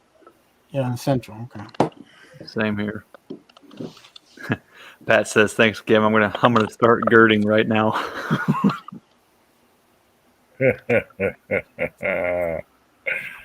Gurdy-gurdy. Hurdy-gurdy. Isn't that a song? Hurdy-gurdy? Yeah. Tim, what you were saying in the text, y'all have to wait 3 days for a handgun in Iowa? If you don't have a concealed carry permit or a permit to purchase, there is a 3-day waiting period for handguns. A permit to purchase. Man. Yep. 10 days here minimum, 10-day cool-off period, and you have to pass a permit to be able to buy it. But getting your concealed carry in Iowa is stupid easy. It just costs you $50. All right, bastard. Yeah, in Arkansas, we've got 2 levels of concealed carry. You can do the basic, you got to pay the instructor for the class, but it's $25. And you got to be able to put 7 rounds out of 10 in a 10-inch target at 5 yards. At the advanced concealed carry, you can carry in all state buildings, state facilities, and so on. But you got to put 70 out of 100 in targets, and they're anywhere from 5 to 15 yards. You got to draw and all kinds of different things. But it's the advanced concealed, and that's $50. I'll be damned. But you got to pay the instructor for the class. Yeah. Well, Wednesday it's free. Wednesday it is free here. See, Rub it in. you can open carry in Arkansas, but if you have a concealed carry under that law, you cannot open carry if you hold a concealed carry license. It's stupid. That's kind of weird. Yeah. Huh.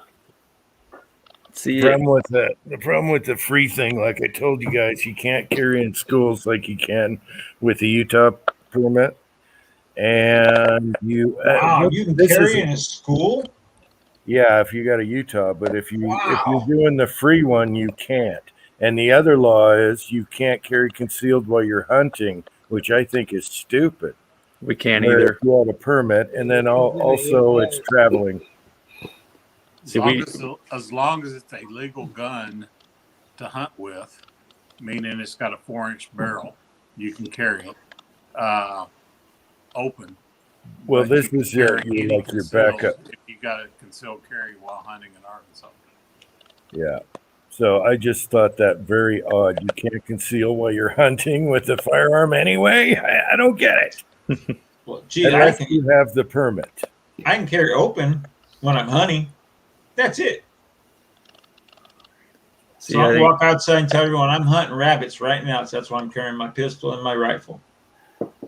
And I think the 3-day waiting period is because it takes up to 3 days for the NICS check to come back, and if the NICS check doesn't come back in that 3 days, you get it regardless. Dude, the NICS check, we were talking about Utah and that lever that I bought.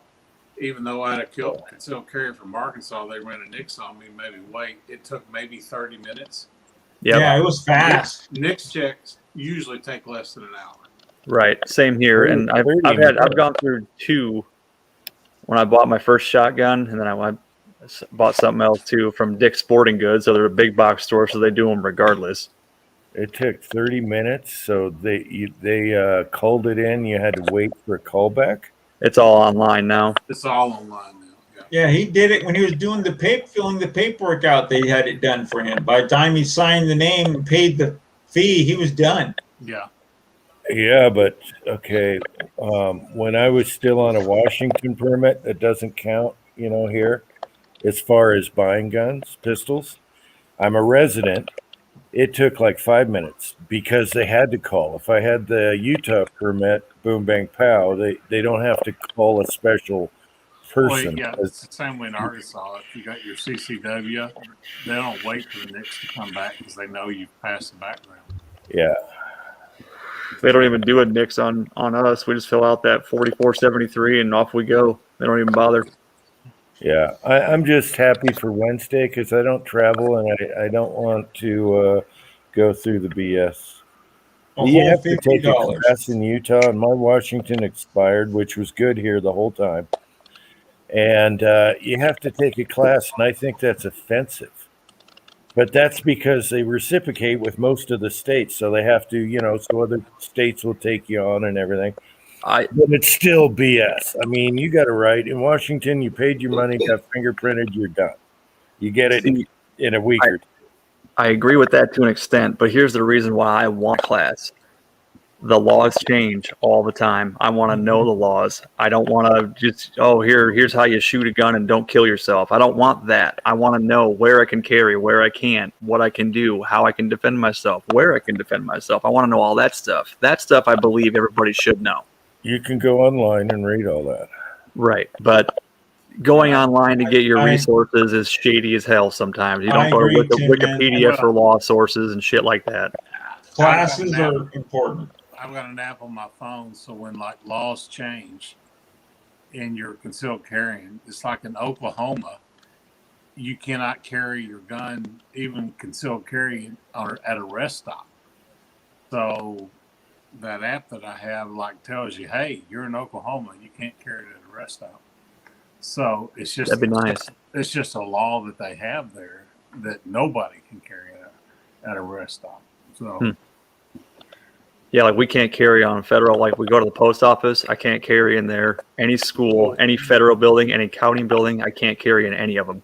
Yep, we have an advance that says you can carry in any state building and county building. But we don't have that. Nobody can carry in a Fed building. It's like you're at a federal park. You can carry in a federal park, but once you go in one of the buildings, you're in violation. Yeah, you can't. Even if it's a bullet facility. I'll tell you one thing. If you guys have a CCW and you don't have some type of insurance backing you up in case you pull that trigger, you're stupid. No, not Guess really. I'm stupid then. Because you get in a gunfight, you're gonna need someone to get your ass, because you are going to jail no matter what. Your gun is getting taken away.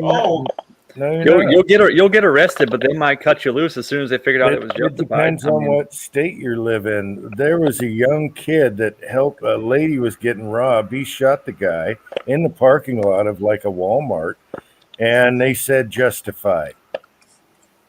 All right, so you got to know to protect. But if you're in California, you might need a lawyer. In California, I'm reading this stuff all across the United States. Getting gunfights. It depends on your state. There's justification for saving someone else. Right. I understand. But even in Iowa, we live in a pretty free state. I mean, it's pretty red here. If I kill somebody, even if it's in self-defense, I'm going to get arrested. They're going to take my gun until they figure shit out. Then they cut me loose. I mean, it is what it is. It might take a while to cut you loose. I think it's like that everywhere. They got to do a full investigation before they can determine whether you were the insurance aggressor. is going to help you with that. I mean, it's not going to bypass that. Well, the insurance is going to get you out of jail when you have to pay. If they're going to lock you up and you got to pay the money to get out, they're going to help you out and they're going to help you in court. Yeah, not only that, but then necessarily get locked up. You can be out on. You can be released on your own recognizance in a matter of a day or two. You just can't flee or anything. You guys live in a lot different country than I live in. It's called America. We do. America. I read these reports of guys in Kentucky, everywhere, all across the United States getting shootings, and they go to jail. And if they didn't have the insurance, they would have been there a long time. I just think, especially, I think the way you're looking at it, Willie, is that you live in the Bay Area, which is very anti-gun, very anti-anything. Oh, thank God I don't live in the Bay Area, but I understand what you're saying. But you're about as close as you can be. And, I know the district attorney, here. I know her very well. We're good friends. I helped her with her fucking campaign or whatever. I'm not saying that was going to get me out of jail or whatever. I'm expected if I shoot somebody in self-defense, I am most likely to say I am going to get my car impounded. I am going to go to jail, and then it's going to take them about 1 or 2 days. They're going to do their actual investigation, and once they determine that I was in self-defense, they'll release me. Yeah, you're free to go after a day or two, man. I was in a shooting in California, and I know I'm talking about California. I was in a shooting. I was in jail for a week. It was justified. Where was this at? I did in where was it? It was San Jose in the Bay Area. Okay, I was an armed guard. Guy was raping an old lady. He decided to put his punching dagger into my bulletproof vest. Thank God I had a trauma plate on, and I decided to put 4 rounds into his chest, in which he lived, which Winchester silver tip bullets suck. But needless to say, I didn't get my gun for 2 years, and it was justified. I had to get a lawyer to try to get my gun back. Yeah. I sat in jail for a week, and my company was putting the money to get me out. And I was a honorable discharge vet, nothing on my record at all, not a single dot. And I stayed a week in there. But we're also talking about where this happened. Oh, of course, I understand. Remember, every district attorney and it's different, and they look at justifiable force a lot different than others. And you can imagine the DA in San Jose is a hell of a lot busier than the DA in Clinton, Iowa. Of course, but I'm reading. I mean, okay, I don't know. Maybe it's all lies. I'm reading across the United States, but guys getting locked up and staying in there for a couple weeks. Yep. At least they're alive. I mean. Oh, exactly. No, I agree. I agree 100%. But as a law-abiding citizen, I don't think we should be able to have to stay in there that long. I think it's bullshit that I got to spend X amount of hundreds of dollars a year to have an insurance to cover me if I have a gun. God forbid I got. I mean, if you have an insurance to drive your vehicle, I mean, what's insurance going to do for you? You're still going to be sitting in there. Well, you're still going to be sitting in there, but it's going to help you when the family decides to sue you for killing that person.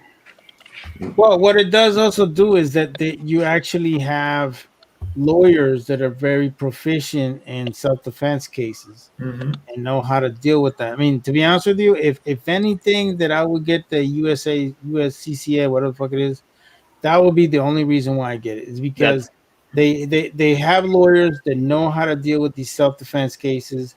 They know how to work that system. And if you're with just a regular criminal lawyer that you just got from the Yellow Pages, they're not going to know all the ins and outs of that stuff. That's where I think that carrier insurance would come in handy, is if you get in a situation where you do get sued and all that stuff, and it goes to a higher court and all that stuff. They'll definitely help you out with that. I agree completely. Oh, it's guaranteed. Okay, I'm only speaking for where I live. I know you're going to get sued from the family no matter what, even though the guy's a bad guy. Look at how many families sue cops for justified shootings. Everyone's going to try to sue you. You killed my loved one. Wait a minute, your loved one was trying to kill me. It's bad. I mean, it's stupid. There's a lot of circumstances, witnesses, cameras, all that. So if it's one-on-one, nobody knows, one word against another, of course there's going to be investigations and all that. Just do what Uncle Jim does. Stay on your property, shoot them, bury them. You don't have to worry about it. Absolutely. That's right, and then you have Uncle Jim's Wild Kingdom. But you gotta remember, there's cameras everywhere now. So if you're out, most likely there's going to be some kind of evidence. Oh yeah, yeah. I can see it right now. Uncle Jim in Utah arrested. Guy went down to the local hardware store and ended getting a shooting. No. Damn it. Thrift store. I'm sorry. Thrift store. Thrift store. Thrift store. Get it right, please. They got in an argument over primers. Gunshots were fired. Yes, he went and got that $4 stove. That's right. By the way, that thing is pristine, Uncle Jim. Yeah, that was a nice stove. The good news is Uncle Jim shut his balls off and let him live. He didn't let out. So what you're saying is you just created a Caitlyn Jenner, is what you're saying. No, I think what he's saying, Julio, right here, he shot his balls off and shoved his thumb up the guy's ball sack so he didn't bleed to death. And then they interview Uncle Jim and he says, "Clean up aisle 3." Clean up aisle 3. Do we got super glue? Super glue. We need glue. Hey, by the way, as a consolation prize, you can get one of your rubber duckies. Ooh, there you go. Rubber ducky. I could see Uncle Jim on a television. I haven't tried powder coating in it yet, but it is very clean. Yes. Yes. Dude, it's so fucking funny whenever you watch those shooting videos and you see that little ducky freaking flag. Whee! Like, what the hell? I know. That's the only reason why I watch those Marvin's videos. tired. Also. Marvin had a hard day today. I can see he's tired. His eyes are getting I'm low. getting tired. Yeah. He's getting slanty eye on us. That's right, brother. You all right, man? Oh, I'm By the way, were you in the sun today too much? Because I was just too much today. I was just gonna say he's either in the sun too much or he's drinking too much. Yeah, I was gonna say because he's tired of drinking. Too. Or he's in the red light room. Yes. Poor The Julio's red been so light. quiet. I know. We'll Well, be- put it this way, guys. I pray none of you ever have to use insurance to defend your life. That's what I'm hoping. Yeah. It's just Same way, I hope my mind. If I got the CCW, I'm gonna do that just because I'm in a shitty state. I can walk outside and fart by a lady. I'm gonna be sued. So Well, there's lots of lawyers out there that specifically do this for Americans that get in that situation, and there's lots of them out there. I want one that knows all the laws, all that. Well, You're gonna have- I was you're gonna looking have at two US, different attorneys. USCCA website, and I was looking like where their lawyers are located in California. There's 2 that are in the Bay Area, and then there's 2 in San Diego. Well, San Diego's close to you. You'll have Closer No, to the Bay fuck Area. no, it's not, dude. It's San closer Diego's than the Bay Area. you have San one Diego's attorney that fucking does almost the 6-hour criminal law. drive. One attorney will handle the criminal law, and one attorney will handle the civil. Yeah, but what I'm saying is Because that they don't normally overlap. okay. So that might be the case. Mario, that has to be closer than San Jose to you? I'm like smack dab in the middle of fucking everything, dude. Oh, okay. I thought you were closer in the Los Angeles area towards San Diego. No, well, no. If you think about it, from where I'm at to LA is 2 hours. Oh, okay. I thought you were Yeah. in LA. You know, Willie No. Bakersfield, where the country music of I California. didn't even know. I don't remember where he lives, Marvin. I thought he was in LA. No, I've I only live in spent it one Bakersfield, press. dude. I Oh, live in the okay. middle of the state. I got you. I stop and get gas in Bakersfield going to Vegas. Well, you should have said hi, dickhead. Jesus. I'm gonna. Hillbilly music. You know, that's Next time I go, I'm going to pull right into Bakersfield and say, I smell wetback lives out here. That's right. But wait. He doesn't pay for his lawn to get down. His family does it. El Jefe, fucker, get it right. El Jefe. Chris, I already have a backhoe. Oh, yeah, he does. I'm back home. You need to get some pigs, Uncle Jim. Hey, Uncle Jim is ahead of the game. Hello. We just go here, kitty, in the backyard. Get that. Oh, mountain yeah. lion. Get the big mountain lions. What's Get more that bacon. expensive? It's like, Stay oh, here, the cat kitty, ate that. kitty. The cat ate that guy. Eat the bullet spot first. Yes. Oh, that's so bad. No, Jim, if you shoot them, you got to make sure the bullet goes through them so you can collect your lead. Just that. remember, Collect your guys, lead. to always bacon the bullet spot. Oh, it's so bad. Sorry, Julio. You I can got see to the- get your lead out, Jim. You can see the CSI rolling up, and Uncle Jim's like, "Hold out, let me get this first." Pulls the bullet out, Hey, puts it in man. his pocket. Hey, I got one leg in the grave already. Come and get me, bitches. Yeah, I can don't- see it I right don't now. care. Did it expand? Damn, it didn't expand. Yeah. Let me shoot him again. Let me see how much it weighs first. Yeah. Exactly. Yeah, right. Did I lose a pedal? Let's be real here. It's Uncle Jim. He ain't gonna find that damn bullet. That's true.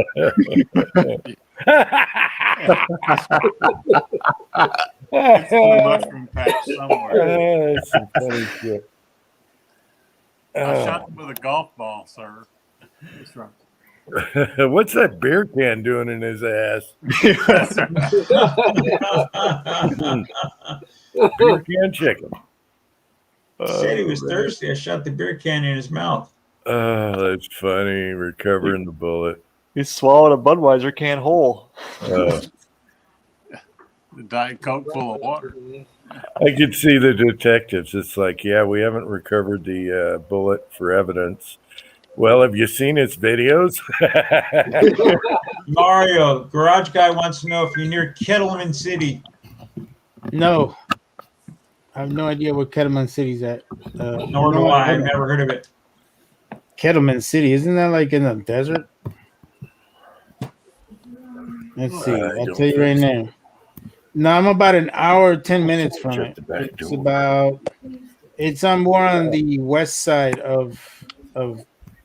You're by the 5. You're way up there by freaking Avenal. Fuck, that's far. I'll say I'm like 9 hours away from you, Mario. Roughly. Yeah, you're in Turlock, right? Yeah, I'm in Turdlock. Yeah. Man, California is huge. Y'all are in the same state, 9 hours away. Oh yeah. Oh yeah. Oh, you know who hit me up, bro? Is Julie. Remember Ed's wife? Oh, okay. Air Force Ed, yeah. Yeah. And she's like, oh, I'd love to meet you guys, and all this. And she's like, well, I'm gonna be in Sacramento. I'm like, do you know how fucking far that is? Oh, I couldn't matter. She's an hour away from me. Yeah, that's like fucking 6 hours from me. Like, what the fuck? If I'm 9 hours from you and Sacramento is an hour away from me, you must be hauling balls to get there in 6 hours. Well, probably, yeah. Last time I went to, Stockton. It's just far. Oh man, Stockton's an armpit. Hell yeah. I can't get any further east in Iowa from where I am right now, and I could be in Nebraska in like 5.5 hours. But okay, so you're on the west side of Iowa. He's on the East. Mississippi River, yeah. You're on the I'm on east the side of Mississippi. Iowa. I could walk to Illinois in 10 minutes. Wow. Nazi? Like the armpit of Iowa, the right side. I live right on the tit of that armpit. That's You right. live in Davenport? Nope, Davenport, north of there. Clinton. Oh, Clinton? Mm-hmm. Oh yeah. You got a fine river going through. The big ass dirty river is what it is. Some good catfish in there then. Yes. Yeah, damn. Yep. Y'all got those Asian carp in the river up there. Oh yeah, those fucking flying shits that hit you in They're the fucking huge. Oh, I love the Talking fish about the big white ones, Marvin. Yeah, big Asian Yes. carp jump out of Yes. the water when you motor by 'em. Oh yeah. Yeah, that's when you need body armor to go down the river in your boat. Hey, how big is Davenport? Is that a pretty decent sized city or what? Yeah, it's a bigger city in Scott County. I want to say they probably got like 90 or 100,000 residents compared to our 30,000. So what's the biggest city in Iowa? Was it Cedar Rapids? No, it'd probably be Des Moines. Oh, Des Moines. It's right smack dab in the middle. Caucus. Oh yeah, I see it. It's when they caucus. Yeah, they caucus in Des Moines, Yeah. and they screw it up every year. All The what? politicians show up to caucus because Iowa has to be first. Oh, that's right, the caucus. I feel bad for Iowa because they always they seem to be first, and then they're like, and everybody thinks, whoever they picked is usually the winner. Nope. There you go, Tin Man. We're the guinea That's how many pigs. people are in my town. 72,904 in my town alone. 72,000. Yep, That's 72,000 cute. That's probably about the size of Davenport. in my That's town cute. alone. And my town is not that big. I would never live down there. They drive like assholes down there, but it's a busy town. I don't like big busy towns at all. I thought Californians were bad driver until I got back to Georgia and I was with Jamie. I was looking for a crash helmet and tightening my seatbelt up. Those guys were going, right, NASCAR school of driving. 80, 85, no problem. you down? Turn left. Needs turn car. I'm just like, holy shit, we're gonna die. Yeah, it's like I forgot all about how fast they drove there. And he's like, this is nothing. I'm like, we're doing almost 90. What do you mean this is nothing? left. Hey, we got They drive with a- 75 mile an hour speed limit. That's how it is in Texas, or that's how it was back in the day when I was in Texas. Yeah. They be flashing you the light if you're in the fast lane. You're going 75. Like, I'm going 75. These fools are flashing lights at me. I'm like, Yeah, let me they pull call over. honk at you if you're holding up. Oh yeah, the honk at you too. Yep. They reduced a lot of them to 80 around here. Shit, Texas, surprised they don't shoot at you if you don't move. Yeah, They reduced the speed limit. They reduced it to 80. Yeah. Damn. Yeah, 85 in spots. Yeah. Yeah, you guys are going like the fucking Autobahn in Utah. I know, and the biggest, highest speed limit I've seen anywhere near here. Yeah. 70 is the highest we have around here. Mario, are you by Stockton, Mario? Oh hell no! Oh hell no! Oh. All right. I'm video. No. I'm in 45 Bakersfield, minutes from Stockton. Willie got kicked out of Compton, so. Yeah, I'm 45 minutes from Stockton. I Thank wanted God. a video of you with the Diaz brothers and a mullet. Oh yeah.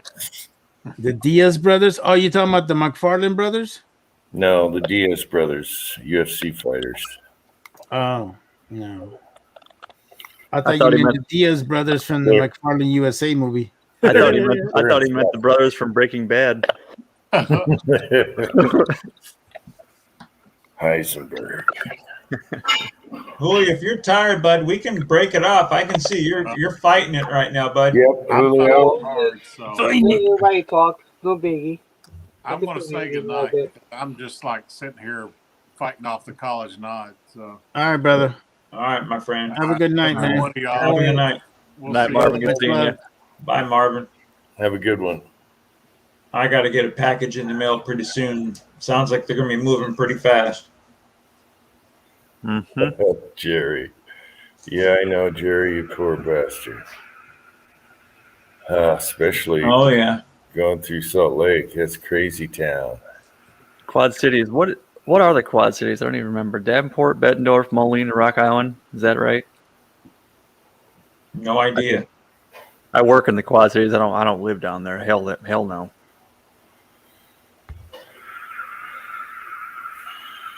Nope, I drive 45 minutes just to get to work. Sometimes it was 80 miles. Sometimes it was an hour and a half. Sometimes it was 7 hours. That's crazy. See, it's all 60 mile an hour 2-lane highway for me. Straight shot. If someone hit a bumper, oh man, we're tied up for hours. That sucks, dude. Just tied up for hours. There was times I told my wife, I'm just going to sleep in the car. I'm not coming home. The traffic has just stopped on the freeway. You know, a big rig accident or something like that. Where were you? Where were you working that you had to go 7 hours? Sacramento. And you lived in Turlock? No, I lived in Manteca. I was 80 miles away. Damn. 80 miles I drove every single day, 6 days a week. Damn, seriously? Seriously. 14 years I did it. That job for you to fucking drive that much. I made great money, and I did not want to move my house to the hood. I did not want to move into the hood to get closer to work. It's about where I'm at too, man. You guys got hoods in Iowa? Anywhere near there. What's that? You guys got hoods in Iowa? Most definitely. Probably not to the scale of your guys's, but yeah, there are some pretty shitty spots here. Guys, I was sleeping in my car and I felt my car jacking. I woke up and they were trying to steal the tires off my car with me sleeping in the car. Grab your rolled up newspaper and start swatting at them. Oh, hell no. I was out there with my cane, swinging my cane good. I got a free jack out of it because they went running. If we did not put our vehicles into the warehouse, they would steal the batteries out of them and drain the diesel. Where was this at? Sacramento. Oh, hell no. They would take the batteries out of the truck and drain the diesels. And you're talking 60 gallons each tank, and they'd drain them dry. They'd be out there with a hand crank. We'd watch them on videos. They'll be out there taking turns cranking that pump, you know? What a bunch of dicks. Oh, yeah. We knew if we left the truck out, it was, number one, they're going to cut the padlock off. We had to back the doors up against the building where they couldn't get to them, where they'd cut the padlocks off to get into the tires because it was full of wheels and tires and engine parts. One time they took a saw to the side of the truck to open it up to get to it. So we knew there was an inside job because it was full of aluminum heads and everything else. So they robbed us big time, you know. Wow. Oh, yeah. And where the warehouse was, there was no one lived by there, so no one can. Hey, someone's breaking into something, you know. All industrial. Jeez. Oh yeah. Stealing the wheels off your car while you're sleeping in it. What the hell? Oh yeah. And I'm in the driver's seat, all curled up with a blanket and shit, you know. I can just see the video. Yeah, I was just like, and you're feeling the motion of the car going up with the jack, and I was like, what the fuck is going on? I woke up and they're freaking out. Someone's in the car. I'm like, how could you not tell there's someone in the car? The windows are all fogged up like I'm banging someone in there because I'm sleeping. You know, I mean, how could you not tell? He's busy waxing that ass. He ain't gonna care what he ain't gonna give a shit. Take the wheels and tires. He's banging that chick, you know. This motherfucker is stupid. Damn. That is awesome. Oh yeah, and I was in a Honda CRX. That's bad when they're stealing factory wheels off a CRX. You know. Oh, but you know what? Anything that's Honda, man, it's really good money, man. Mm-hmm. Toyota, Honda, all those parts, man. Oh, you don't want to live here in California. They'll steal your Cadillac converter faster than you can blink. Oh yeah, right now it's been a big fucking problem here where I'm at. Oh yeah. Like, we just had a story where some dude fucking actually shot some dude in the nuts because he was stealing his Cadillac converter. Yeah. Yeah, homie just came up, black, shot him right in the nuts. I was like, oh shit. Damn. How do you even extract platinum from a catalytic converter? Isn't it like super complex and hard to do? They sell the catalytic converter. No idea, bro. They don't cut them apart. They just sell them to somebody else. A shop will need new catalytic converters. The shop will extract it. Well, yeah, I was going to say the reason they're so expensive is because of the platinum that's in them, but it's not very much. Yeah, see, the guys, from what I'm hearing, is they're stealing the catalytic. They cut the pipe big enough so they can chop it with the chop saw, the catalytic converter, and re-weld it onto another car. That's dirty. Yeah. And 10 to 1, you're buying the catalytic converter, you're buying your own catalytic converter back 10 to 1. Yeah, it's like and these guys are doing it in broad daylight, dude. Oh yeah. They don't give a shit. They'll go out there with the little fucking cheap Chicago Electric fucking hack saw and fucking cut the shit out of it. Yeah. Uncle Jim's little Milwaukee chainsaw. Yeah. Oh yeah. Milwaukee. Oh yeah. Those guys will do it, man. They'll bring a cheap ass electric sawzall and chop your catalytic converter off faster you can blink. Wow. And you don't know until the next day you fire up and all of a sudden your car's going, what the fuck's going on? Look underneath and there's smoke and everything coming out from underneath your car and catalytic converter's gone. It was all over the news. They were stealing and robbing them blind. Yeah. Start your Prius and it sounds like a hoopty. Exactly. It sounds like a chainsaw and shit, you know? You will savage that places who taking the catalytic converter, they're just as crooks as the guy who cut it off. If they know they're stealing them and they're still paying them for it. Oh yeah. Well, you know, it's a big deal in the state, man. Like the whole, if it ain't your catalytic converter, they're stealing the what do you call the back freaking thing off your truck? The trailer hitch, the tailgate. Tailgates.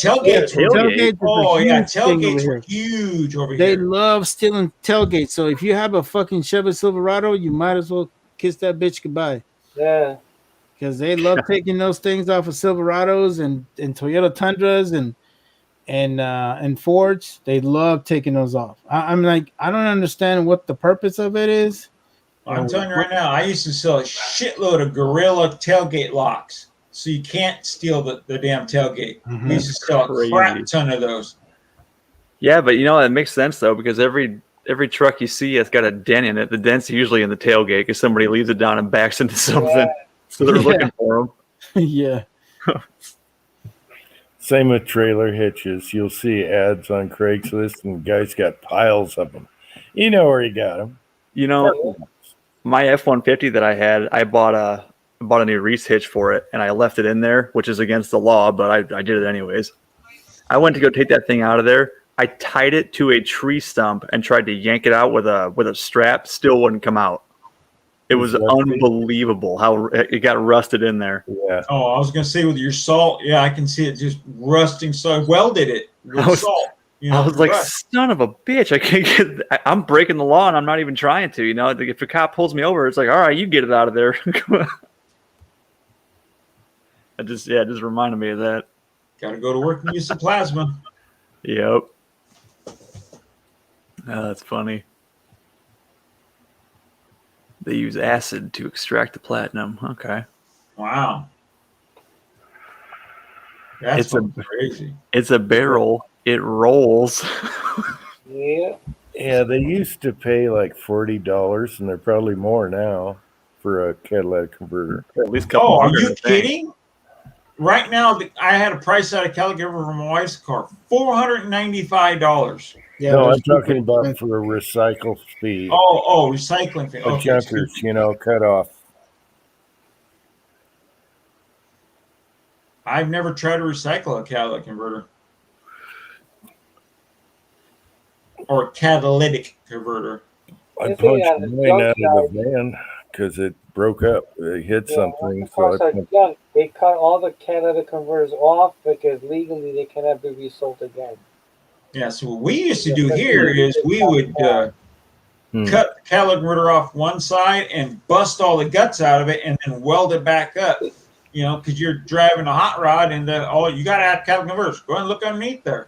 Yeah. Okay, they see it. Yeah, your cat's there. Okay, and then they run it. If your car, you got a good running engine, you still passed. You know, Yeah. but not here anymore. Not here anymore. Shit, the freaking smog laws here are freaking horrible. Our smog laws are so bad that we don't even have emissions testing. You guys are talking about emissions testing once a year. I'm like, what is that? What the hell? You could run Every open other headers here year. if you wanted to. Every other year here, we have to do it. Yeah. Yeah, we don't. Unless your know. car's new. If your car's new, you get 6 years for free. Yeah. After that, you Well, hook you it know up what? to the I didn't pipe. get that. I didn't get that when I had a fucking diesel truck. Those assholes within a year and a half, they wanted me to do that shit. I was like, this is bullshit. Yeah, on a diesel especially, it's bullshit. That's why I got rid of the diesel. I'm like, fuck this. I'm not having this shit. Mhm. Mm-mm. A lot of guys with diesel here have problems with it gelling up on them going down the road because it gets so cold. Oh yeah, because it's so cold over there. Yeah. So Yeah, cold. that- Yeah, I can see that. They Yeah. gotta plug their trucks in the wintertime so they don't freeze. Yeah, you gotta have block Yeah. heaters. Yeah. No, it's not just that. They put the block heaters so if they don't have enough antifreeze, it doesn't crack their block. Yeah. Yeah, but you know, like in places like Iowa, man, you definitely need a diesel truck because I mean everything. It's all, you know, it's like, everything's like farmlands and shit over there. All the stuff that you need, you know. And you guys got what's another big thing that's in Iowa, What do you mean? like industry wise? Corn? Oh yeah, see, got a Oh, whole. I was gonna say I'd do biodiesel if I had a diesel. I'd be making my own. Yeah, free fuel. Yeah, well, yeah, Oh, but come on, don't you have- Mario. You can buy a deuce nap. We can burn anything. Oh, yeah, you can Kerosene, put engine kerosene on oil, that it don't bitch. matter. That son of a bitch will Dude, but burn it. dude, Deuce and a half fucking suck. You barely go. Oh, I know they don't move that fast, but they'll burn anything in the world. That piece of shit. 12,000 RPMs doing 20 mile an hour. Oh yeah, That thing is the loudest piece of shit ever. Fuck that thing. oh yeah. I think the army completely got rid of Deuce and a halves. I haven't seen any Have of they? them. The only ones you see nowadays are the guys that buy them and drive them around to be cool. Oh No, yeah. but the- A lot of the ones people that buy they them. got- The survivalist guys buy them. Yeah. No, but those are not Deuce and a halves. Those are the other ones, the newer versions, the ones that have automatic fucking transmissions on them. Oh, they have automatics now. Yeah, they have automatics. They actually Holy had crap. automatics prior to the Deuce and a halves going away. No more And they double came out clutching. with huh? this fucking gay ass LMTV, which sucks. I always Yeah. wanted one of those old wheelies Jeep, even though you can only do 50 miles per hour in those things. They always No, overheated, but what I wanted was one of those fucking Chevy Blazers, man. Oh yeah, The yeah. cut Bs or whatever the fuck they're called. I remember you talking about that last time. Badass. Yeah. I had one, man. I took Like the that K5 Blazers, the older ones. Yeah, they're like It's the kind of old like that. Blazers, Yeah. man. Those Yeah. things are sweet, sweet. And I think Julio's getting ready to go, man. Yeah. Full time Julio, you four want wheel to drive cut this though. What off? happened? We're about to hit the 5-hour mark, brother. If you want to cut this 5 hour off, mark. Yeah, we should cut it off so you can Yep. get some sleep, buddy. So you yeah, have man, you some about to type of die life on me, tomorrow. bro. I think you guys can stay on, I believe, right? Nah, it's okay. Yeah, It's it's all okay, good. buddy. You can cut it off. It's all good, man. Time to Thanks, put them out. Julio. Thanks, Thank Julio. you, You're the thank you, man. Julio. Thanks All right. everyone in the side chat. I know we didn't call anyone out, but it looks like it's only I Pat and did West Covina earlier. I anyways. called everybody And Terry. out earlier, yeah. All right, thank you, side chat. Thank you, everybody, for stopping by. And I'll see you guys in the next one. Absolutely. Good night, All right, everybody. night, Bye, everybody. Ram. Good night, everyone. Bye, Pat.